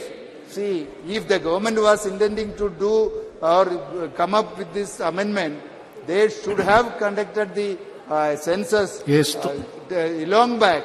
And if the intention of the government is not clear, sir, hence I will. Second, there is no provision for reservation of OBC, and that has to be done. Okay. Sir, one more point I would like to express here. Kerala is a pioneer in the women empowerment. Sir, after the 73rd and 74th amendment, Constitution Amendment, we have passed the Kerala Panchayat Raj Act and Kerala Municipal Act, and we have reserved 33%. Then it has been increased, already mentioned here, it has been increased to 50%. Next, now Sri it is more than 58%. In Kerala, the women are. Moreover, only 1 minute. Last sentence. Sir, we in Kerala, we have achieved in many aspects. See, in the literacy of women, we are first. In the case of health parameters, thank you, Sri Indrahan Subhaji. So we are the role model. माननीय सभापति जी, thank you. आज yes ऐतिहासिक क्षणमा yes नयाँ सदनको नयाँ भवनमा पहिलो चोटि यस विधेयकमा जहाँ नारी सशक्तिकरणको विषयलाई लिएर 33% सीट लोकसभामा अनि स्टेट लेजिस्लेटिभ एसेम्ब्लिजहरुमा रिजर्भेसन गर्ने विषयमा आज यहाँ बोल्न पाउँदा मलाई खुशी लागेको छ र सिक्किम क्रान्तिकारी मोर्चा पार्टीको तर्फबाट अनि सम्पूर्ण सिक्किमे जनसमुदायको तर्फबाट यो विधेयकलाई आन्तरिक हृदयबाट नै समर्थन जनाउन चाहन्छौं र जब यो खुशीको पनि कुरा हो कि यो विधेयक आज यहाँ पारित गरिँदैछ भने फेरि यसमा सोच्नुपर्ने विषय पनि छ। जब 75 वर्ष आज भारत स्वतन्त्र भएको 75 वर्ष बादमा मात्र यो विधेयकलाई यहाँ पारित गर्न ल्याइँदैछ र धेरैबाट सुनियो, यो धेरैपल्ट कोसिस गरियो, तर भारतमा हामीले आज बुझ्दैछौं कि यस्तो प्रेजुडिस छ, हामीले यस्तो नारी सशक्तिकरणको विषयलाई पनि हामीले समयमा पारित गर्न सकेनौं र 33% रिजर्भेसन जुन दिनुपर्ने थियो त्यो दिन सकिएन। तर आज मलाई लाग्छ डाक्टर बीआर अम्बेडकर ज्यूको जुन सपना थियो, जुन भिजन थियो, आज गएर यो पूर्ण रूपमा पूरा हुनेछ र यसको निम्ति माननीय प्रधानमन्त्री ज्यू अनि उहाँको गभर्नमेन्टलाई म आन्तरिक हृदयबाट अनि सिक्किमे जनसमुदायको तर्फबाट म धन्यवाद दिन चाहन्छु। यो बिल यो कारणले पनि इम्पोर्टेन्ट छ कि जब हामी अमृतकालमा आज यो अमृतकालमा छौं र 2047 सालसम्ममा हामी एउटा विकसित देश बन्ने एउटा विचार लिएर अघि बढ्दैछौं भनेदेखि यस समयमा हाम्रो नारी सशक्तिकरण एकदमै जरुरी हुन्छ र जति पनि हाम्रो महिलागण हुनुहुन्छ उहाँहरूको भागीदारी केवल एडमिनिस्ट्रेसनमा मात्र नभएर, केवल एकाडेमिक्समा मात्र नभएर, केवल रिसर्च एन्ड डेभलपमेन्टमा मात्र नभएर उहाँहरूको इन्भल्भमेन्ट अब पोलिसी मेकिङमा पनि बेसी हुनुपर्छ जस्तो हामीलाई लाग्छ।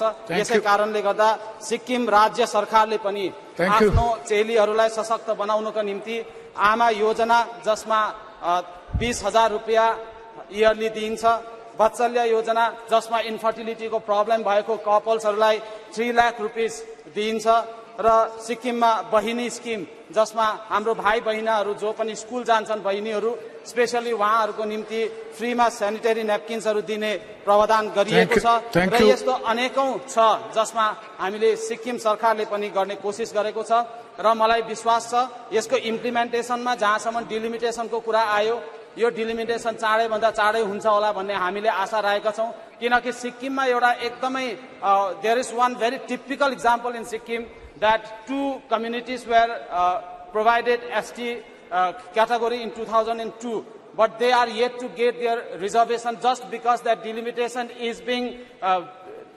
freeze till 2026. So, thank you. तत्कालीन जो Please. उस समय में गवर्नमेंट था स्टेट में उसने एक मिस्टेक किया कि उस टाइम में सीट रिजर्वेशन नहीं किया और डिलिमिटेशन को ऐसे ही करने दे दिया, उसके बाद आज तक नहीं हो पाया है। तो आई थिंक ये मिस्टेक इस वुमेन्स रिजर्वेशन में नहीं होना चाहिए और हमें विश्वास है कि गवर्नमेंट ऑफ इंडिया ये करेगा। So once again on behalf of my party and my leader Shri Prem Singh Tamang and the entire people of Sikkim, I support this bill. Thank you. Thank you. Thank you. Shri Vijay Kumar Hansage.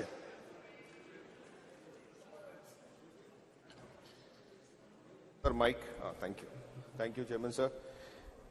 नारी शक्ति को नमन करते हुए इस bill का मैं स्वागत करता हूं अपने पार्टी जेएमएम की तरफ से। और दोनों पक्ष से बोला गया कि ये बिल पहले भी आया, किन कारणों से इतना विलंब हुआ, उन सब चर्चाओं में मैं नहीं जाऊंगा। मैं ये कह सकता हूं कि मैं जिस समुदाय से आता हूं वहां नारी का सम्मान और सम्मान दर्जा देने का जो तरीका और कानून है हमारे समुदाय के अंदर में, उसे भी मुझे लगता है यहां के लोगों को जानना चाहिए, उससे कई फायदे होंगे। हमारे यहाँ ये रीत भी है कि शादी के बाद जैसे बहुत सारे समुदाय में आपका टाइटल बदल जाता है, हमारे संथाल समुदाय में नहीं बदलता है। आज बहुत वर्षों के बाद जो ये बिल एक मुकाम पे आने के लिए है, किस लिए इतना देरी हुआ, इन सभी चीजों पे कई बार बातें हो चुकी हैं। आधे पॉपुलेशन, इस देश के आधे पॉपुलेशन को आज सम्मान देने की बात हो रही है या उन्हें आश्वासन देने की बात हो रही है। लेकिन मैंने सदन में पहले भी एक बात ये कही थी कि इसी सदन के माध्यम से महिला का अपमान भी हुआ है। प्रथम नागरिक हमारी राष्ट्रपति श्रीमती द्रौपदी मुर्मू जी आज पुराने सदन से आज नए सदन में हम लोग आए, लेकिन किसी एक कार्यक्रम में उन्हें उपस्थित मैंने देखा नहीं। मुझे यह समझ में नहीं आ रहा है कि इस पूरे प्रक्रिया के विधि विधान में आपने सदन के बाहर से कई लोगों को बुलाया, लेकिन जिस चेयर के द्वारा ये हाउस बुलाया जाता है और एक महिला आज वहां उस चेयर में बैठी हुई है, एक आदिवासी महिला चेयर उस पे बैठी हुई है, और पुराने सदन से लेकर के हम लोग नए सदन में घुस गए, लेकिन किसी एक कार्यक्रम में भी उनको हम लोगों ने देख नहीं पाए। ये सवाल मेरा इस सदन के माध्यम से मैं ये बोलना चाहता हूं, यस प्लीज, कि जिस तरह से उस प्रथम चेयर का अपमान हुआ है, प्लीज, और प्लीज आपने ऑनरेबल प्रेसिडेंट के नाम को नहीं मेंशन। सर प्लीज, अगर कोई बात नो इस सदन के माध्यम से ही अपमान हुआ है, नाम विल बी एक्सपेंस, तो यहां नहीं बोलूंगा तो कहां बोलूंगा? No don't use the name of the president please, you can very well say the president. Okay, I won't use the president's name, लेकिन आपने जो गलती की है उसे आप स्वीकार लीजिए। आपने जो गलती की है उसे आप स्वीकार लीजिए। आज 50% पॉपुलेशन को आप कन्विंस करना चाहते हैं कि आप उसको उनका हक देना चाहते हैं, लेकिन इसी सदन में आपने अपमान किया। आज से पहले 75 सालों में जितनी सरकारें रही है, कोई भी रहा हो, किसी ने प्रयास नहीं किया कि किसी आदिवासी महिला को अपने बल पर इस देश के राष्ट्रपति बनने का अवसर मिले। वो मिला है तो इसी सरकार के समय मिला है, लेकिन इनकी हल्की राजनीति के चक्कर में उस बिल में जहां महिलाओं को अधिकार देने का काम हो रहा है, ये लोग अपनी हल्की राजनीति के चक्कर में राष्ट्रपति जी का नाम इसमें नहीं घसीटना चाहिए। ये राजनीति का विषय नहीं हो सकता है। वो माननीय राष्ट्रपति देश की उचित नहीं है। I have to be heard. Yeah, please. Yes. यहां जब बात हो रही है कि पूरे देश के आधे पॉपुलेशन को सम्मान देने की बात की, और उसी सदन में जब अपमान होती है, तो उसमें अगर मैं बात रख रहा हूं तो उन्हें समझनी चाहिए कि उनकी गलती कहां हुई है। और इस पूरे प्रक्रिया विधि विधान में अगर उनको यहां पर उपस्थित नहीं होने दिया गया, किस वजह से, यह भी उनको बताने की जरूरत है। मैं इन्हीं बातों के साथ अपने बातों को विराम दूंगा। बहुत बहुत धन्यवाद। धन्यवाद, धन्यवाद। श्रीमती शारदा बेन पटेल जी।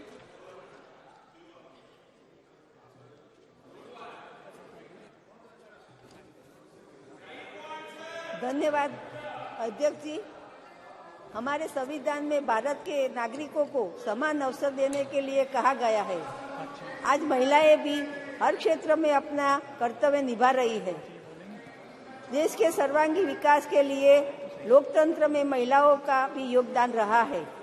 हमारे यशस्वी प्रधानमंत्री जी ने नए संसद भवन के पहले ही दिन महिलाओं के लिए विधानसभा और लोकसभा में 33% आरक्षण के बिल को मंजूरी दी है।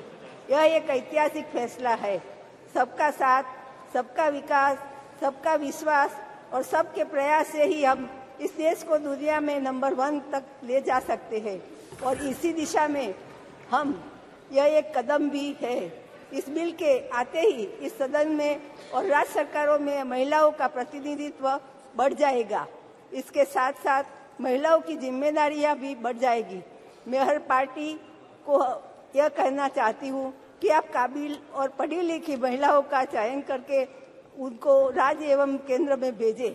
हम महिलाओं को भी समझना होगा कि आप अपनी काबिलियत के हिसाब से अपने क्षेत्र का विकास कीजिए।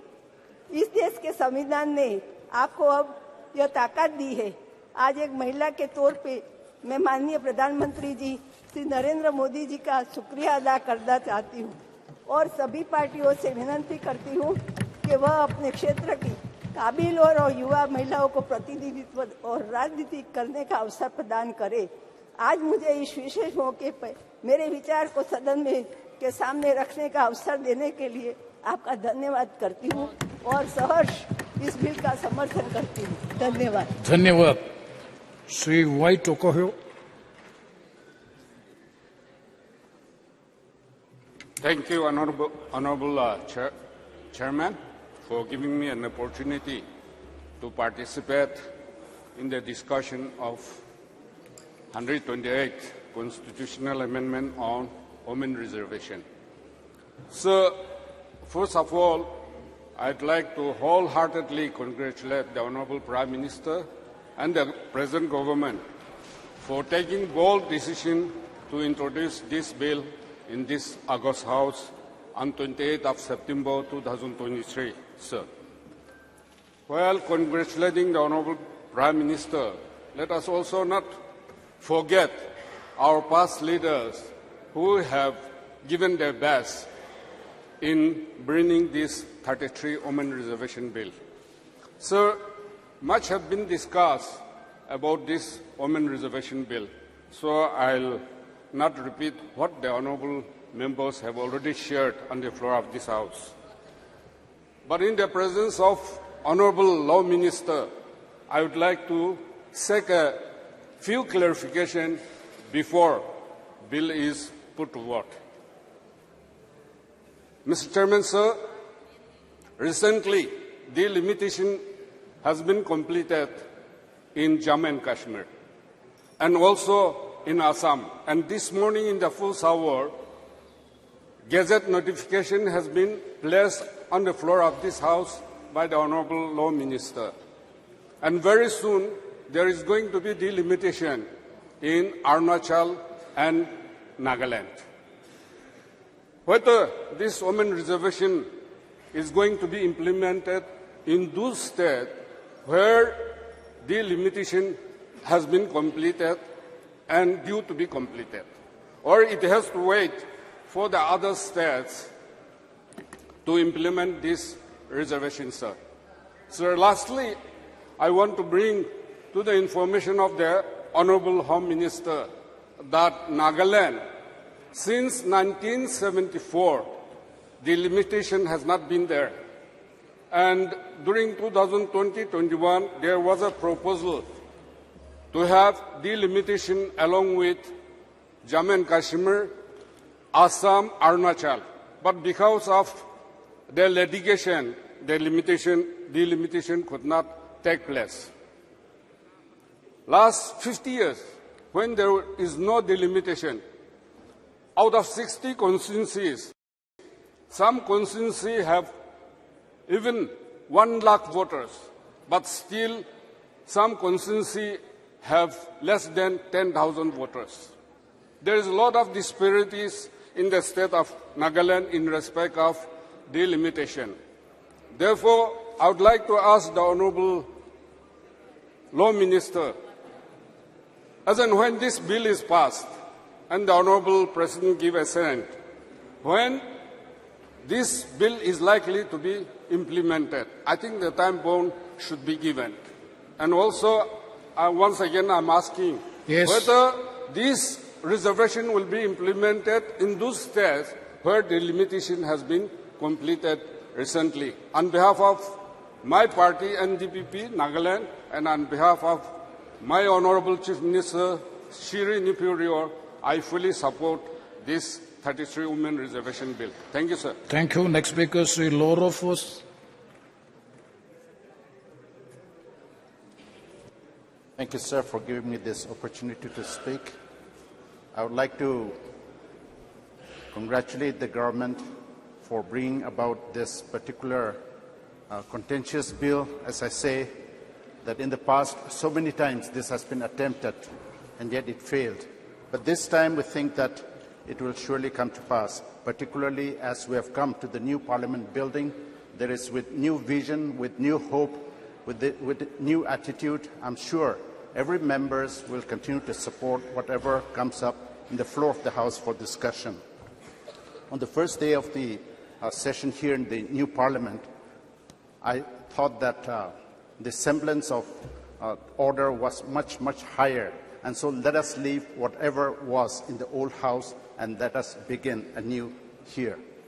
On behalf of the people of Northeast India, we have always given a very special place for women in matters concerning governance of villages, societies, and particularly in Manipur. Manipur has had its role producing women of great character and caliber.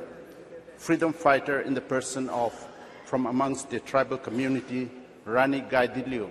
She had led in the battle against the foreign rule, colonial rule, and she had fought for self-rule amongst her own people. And so, even in today's world, we have in the 1904, Nupi Lal was also fought by the women of the Métis against the British colonial rulers. They fought against them, and then the response in order the colonial authorities to send away Manipuri men to Kabo Valley had also fetched a number to fetch timber for rebuilding of the then police agent bungalows. And so the women folk, they truly fought. Marapaibis, who are the torchbearers or the women association, women societies in various communities amongst the tribals, have played a great role in preventing atrocities and attacks on human rights by armed forces. Social cleansing by staging prohibition campaign against alcohol and drugs at local village levels. Good governance in villages have also been propagated by the women folks in those days. Sir, I belong to the Naga People's Front. In the year 2017 elections of the local bodies were held against reservation of 33% for the women folks in the state of Nagaland that my party had been ruling at that particular point of time.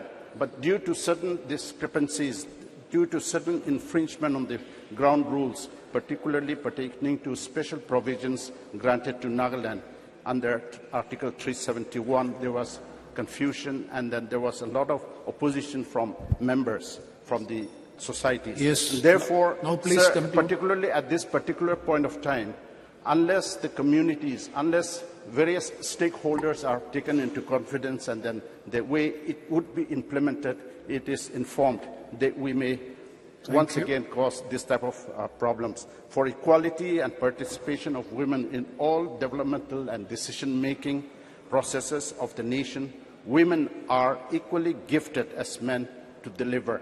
Thank you. Empowerment is the need of the hour at this age. My party, the Naga People's Front, support this bill. Thank you very much, Sri Badruddin Ajmal ji.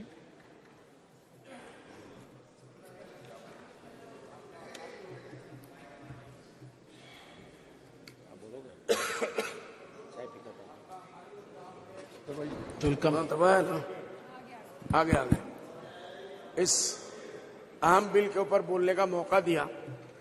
Women empowerment का मामला मैं समझता हूं कोई भी इनकार नहीं कर सकता आज के जमाने में, लेकिन झगड़ा मैं सुबह से देख रहा हूं क्रेडिट के लिए, कोई कैश की बात ही नहीं कर रहा है। असल बिल तो लाए थे राजीव गांधी जी, ये तो सबको मानना पड़ेगा। और उसके बाद लोकसभा अपनी बात अपने टाइम पे बोलिए, हमारे टाइम पे मत बोलिए, डिस्टर्ब क्यों करते हैं। उसके बाद लोकसभा में भी कांग्रेस पार्टी ने उसको पास किया। राज्यसभा में जब गया तो इसी बीजेपी पार्टी ने उसका इनकार किया, उसका साथ नहीं दिया। आज क्रेडिट लेने की बातें हो रही है। हकीकत ये है कि औरतों का ये बिल पास होना चाहिए। हमारी पार्टी इसका पूरा पूरा सपोर्ट करती है और मैं राहुल गांधी जी को मुबारकबाद देना चाहता हूं कि उनकी पद यात्रा ने इनकी नींदें हराम कर दी है, नींदें हराम कर दी है। प्लीज क्या ला रहे हैं, क्या दे रहे हैं और क्या बात कर रहे हैं, इनको कुछ नहीं पता। he is not yielding, minister. परेशान है, बिल के ऊपर बिल लाएंगे। ये सेशन में जो बुलाया गया ना, उसी का एक हिस्सा है। Thank you. किसी को पता ही नहीं है क्यों बुलाया गया। इसलिए सर जी आप बैठे, आप अच्छे आदमी हैं, मैं जानता हूं, बैठे। आप इधर एड्रेस करो। तो ये इसलिए मेरा ये कहना है राहुल जी से, मैं यही कहूंगा कि आप अपनी पदयात्रा को जारी रखें। इंशाअल्लाह बहुत जल्दी ये हर हफ्ते में एक सेशन बुलाएंगे, हर हफ्ते में एक सेशन बुलाएंगे और नया बिल। अब देखिए प्लीज, मंदिर मस्जिद का झगड़ा तो लास्ट टाइम पे इलेक्शन में खत्म हो गया। अब तो फिर बाबरी मस्जिद दूसरा बनने वाला नहीं है, वो उन्होंने बना लिया मंदिर, कोई बात नहीं। इस मर्तबा क्या मुद्दा लाए उसके लिए परेशान है। वो औरतों की तलाक का मामला लावे, कश्मीर का मसला लावे, रिजर्वेशन का मसला लावे, औरतों के मसला में। ये रिजर्वेशन जो है ये मिलना था, औरतों का हक है। लेकिन इसी के साथ मैं यही कहूंगा कि सर थोड़ी देर के लिए उन बच्चियों का भी सोचिए जो पार्लियामेंट तक आने के बारे में उनका एजुकेशन नहीं है, या वो आते हैं तो उनको पीछे से सपोर्ट नहीं मिलता। क्यों ये पार्टियां, बड़ी बड़ी पार्टियां, देर के लिए उन बच्चियों का भी सोचिए जो पार्लियामेंट तक आने के बारे में उनका एजुकेशन नहीं है, या वो आते हैं तो उनको पीछे से सपोर्ट नहीं मिलता। क्यों ये पार्टियां, बड़ी बड़ी पार्टियां औरतों को टिकट देने में इतना कंजूसी करती है। एक मर्तबा दिल खोल के, सिर्फ पार्लियामेंट में बोलने से नहीं होगा सर, मैदान में भी काम करना पड़ेगा। आज मेरे आसाम का हाल ये है सर, मैं आसाम से आता हूं, फ्लड और इरोशन की वजह से हमारे लोग तबाह और बर्बाद हो गए, बड़ी बड़ी आबादियां खत्म हो गई सर। इसलिए हम इसकी तायीद करते हैं और इस हाउस से मैं जो है आपके माध्यम से कि हमारे फ्लड और इरोशन को जरूर देखिए।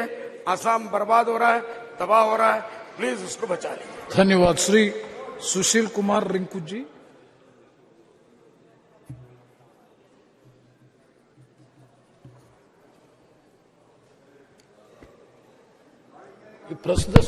थैंक यू स्पीकर साहब, ਤੁਹਾਡਾ ਬਹੁਤ-ਬਹੁਤ ਧੰਨਵਾਦ ਕਰਦਾ ਕਿ ਤੁਸੀਂ ਨਾਰੀ ਸ਼ਕਤੀ ਬੰਧਨ ਬਿੱਲ ਦੇ ਉੱਤੇ ਮੈਨੂੰ ਆਪਣੀ ਗੱਲ ਰੱਖਣ ਦਾ ਮੌਕਾ ਦਿੱਤਾ।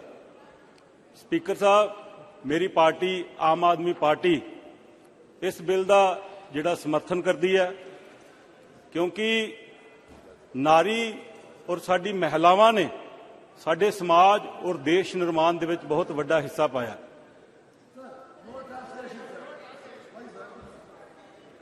श्री गुरु गोबिंद सिंह जी महाराज उन्हां दे आदरणीय माता जी Sorry, see, you have not given letter for translation, I think. So you please speak in Hindi. You can very well speak in Hindi. Otherwise, you should have given letter in writing in advance so that it will be translated in time. 2 minute ज्यादा दे देना। No, please, no. You please speak. 2 minute ज्यादा दे देना। Either you speak in Hindi or mother tongue से दूसरी टंग में change करना थोड़ा सा। No. The question is, if you want to speak in your mother tongue, no, there is no problem. But you have to give letter in writing in advance. Otherwise, members may not know what you are speaking, even right, myself also. Right, sir. So, if you are speaking in Hindi, you can speak. Sure, sir. Okay. Sir, मैं जिस राज्य से आता हूं, उस राज्य से हमारे बहुत ही महान माता जी, माता गुजर कौर जी, जो कि साहब श्री गुरु गोबिंद सिंह जी के माता जी थे, उन्होंने अपने जीवन काल के दौरान अपने पति देव 9वें गुरु श्री गुरु तेग बहादुर जी की शहीदी देखी। उन्होंने अपने जीवन काल के दौरान अपने 4 पोत्र है जो वो समाज के ऊपर, कौम के ऊपर शहीद करवाए, और अपने पुत्र 10वें गुरु आदरणीय श्री गुरु गोबिंद सिंह जी महाराज, उनकी शहादत भी उन्होंने अपनी आंखों से देखी। और शहीद भगत सिंह जी जब सूली पे चढ़े तो उनकी माता जी ने हंसते हंसते अपने पुत्र की जो देश के लिए जो बलि दी। सो मैं समझता हूं कि इस देश में हमारी महिलाओं को उनका बनता मान सम्मान जरूर मिलना चाहिए। पर इस बिल में मुझे कुछ ऐसी त्रुटियां नजर आ रही हैं जो इस बिल को तुरंत लागू करने में अड़चन बन रही हैं, दिक्कत बन रही हैं।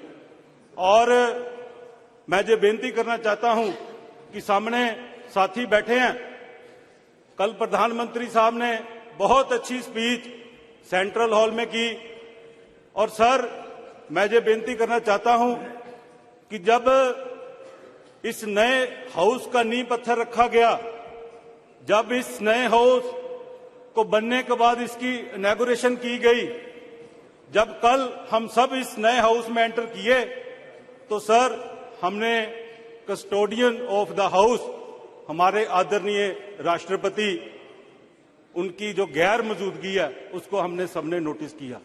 जो हमारे हाउस के कस्टोडियन है उनको इज्जत देनी हमारा फर्ज बनता था। तो मैं बेनती करना चाहता हूं, बेनती करना चाहता हूं कि जो सामने पार्टी बैठी है, अगर इनके मन में महिलाओं के लिए इतनी चिंता है, तो जो बिल आदरणीय प्रधानमंत्री श्री अटल बिहारी वाजपेयी जी लेके आए थे, जो बिल ऑलरेडी पहले राज्यसभा में पास हो चुका है, उसी बिल को अगर हम पास करवा देते तो तुरंत जो उसका फायदा है हमारे देश की महिलाओं को मिल जाता। तो मैं इस बिल का जहां समर्थन करता हूं, वहां इस बिल में जो त्रुटियां हैं उनका जो डट के विरोध करता हूं। धन्यवाद। श्री तोल तिरुमावलवन जी। மாண்புமிகு அவைத் தலைவருக்கு வணக்கம். வரலாற்று முக்கியத்துவம் வாய்ந்த இந்த மசோதாவை நான் மனப்பூர்வமாக வரவேற்று ஆதரிக்கிறேன். பெண்களை வலிமைப்படுத்த வேண்டும் என்பதற்காக அவர்களுக்கு கல்வியளிக்க முன்வந்த முதலில் கல்விக்கூடத்தை திறந்த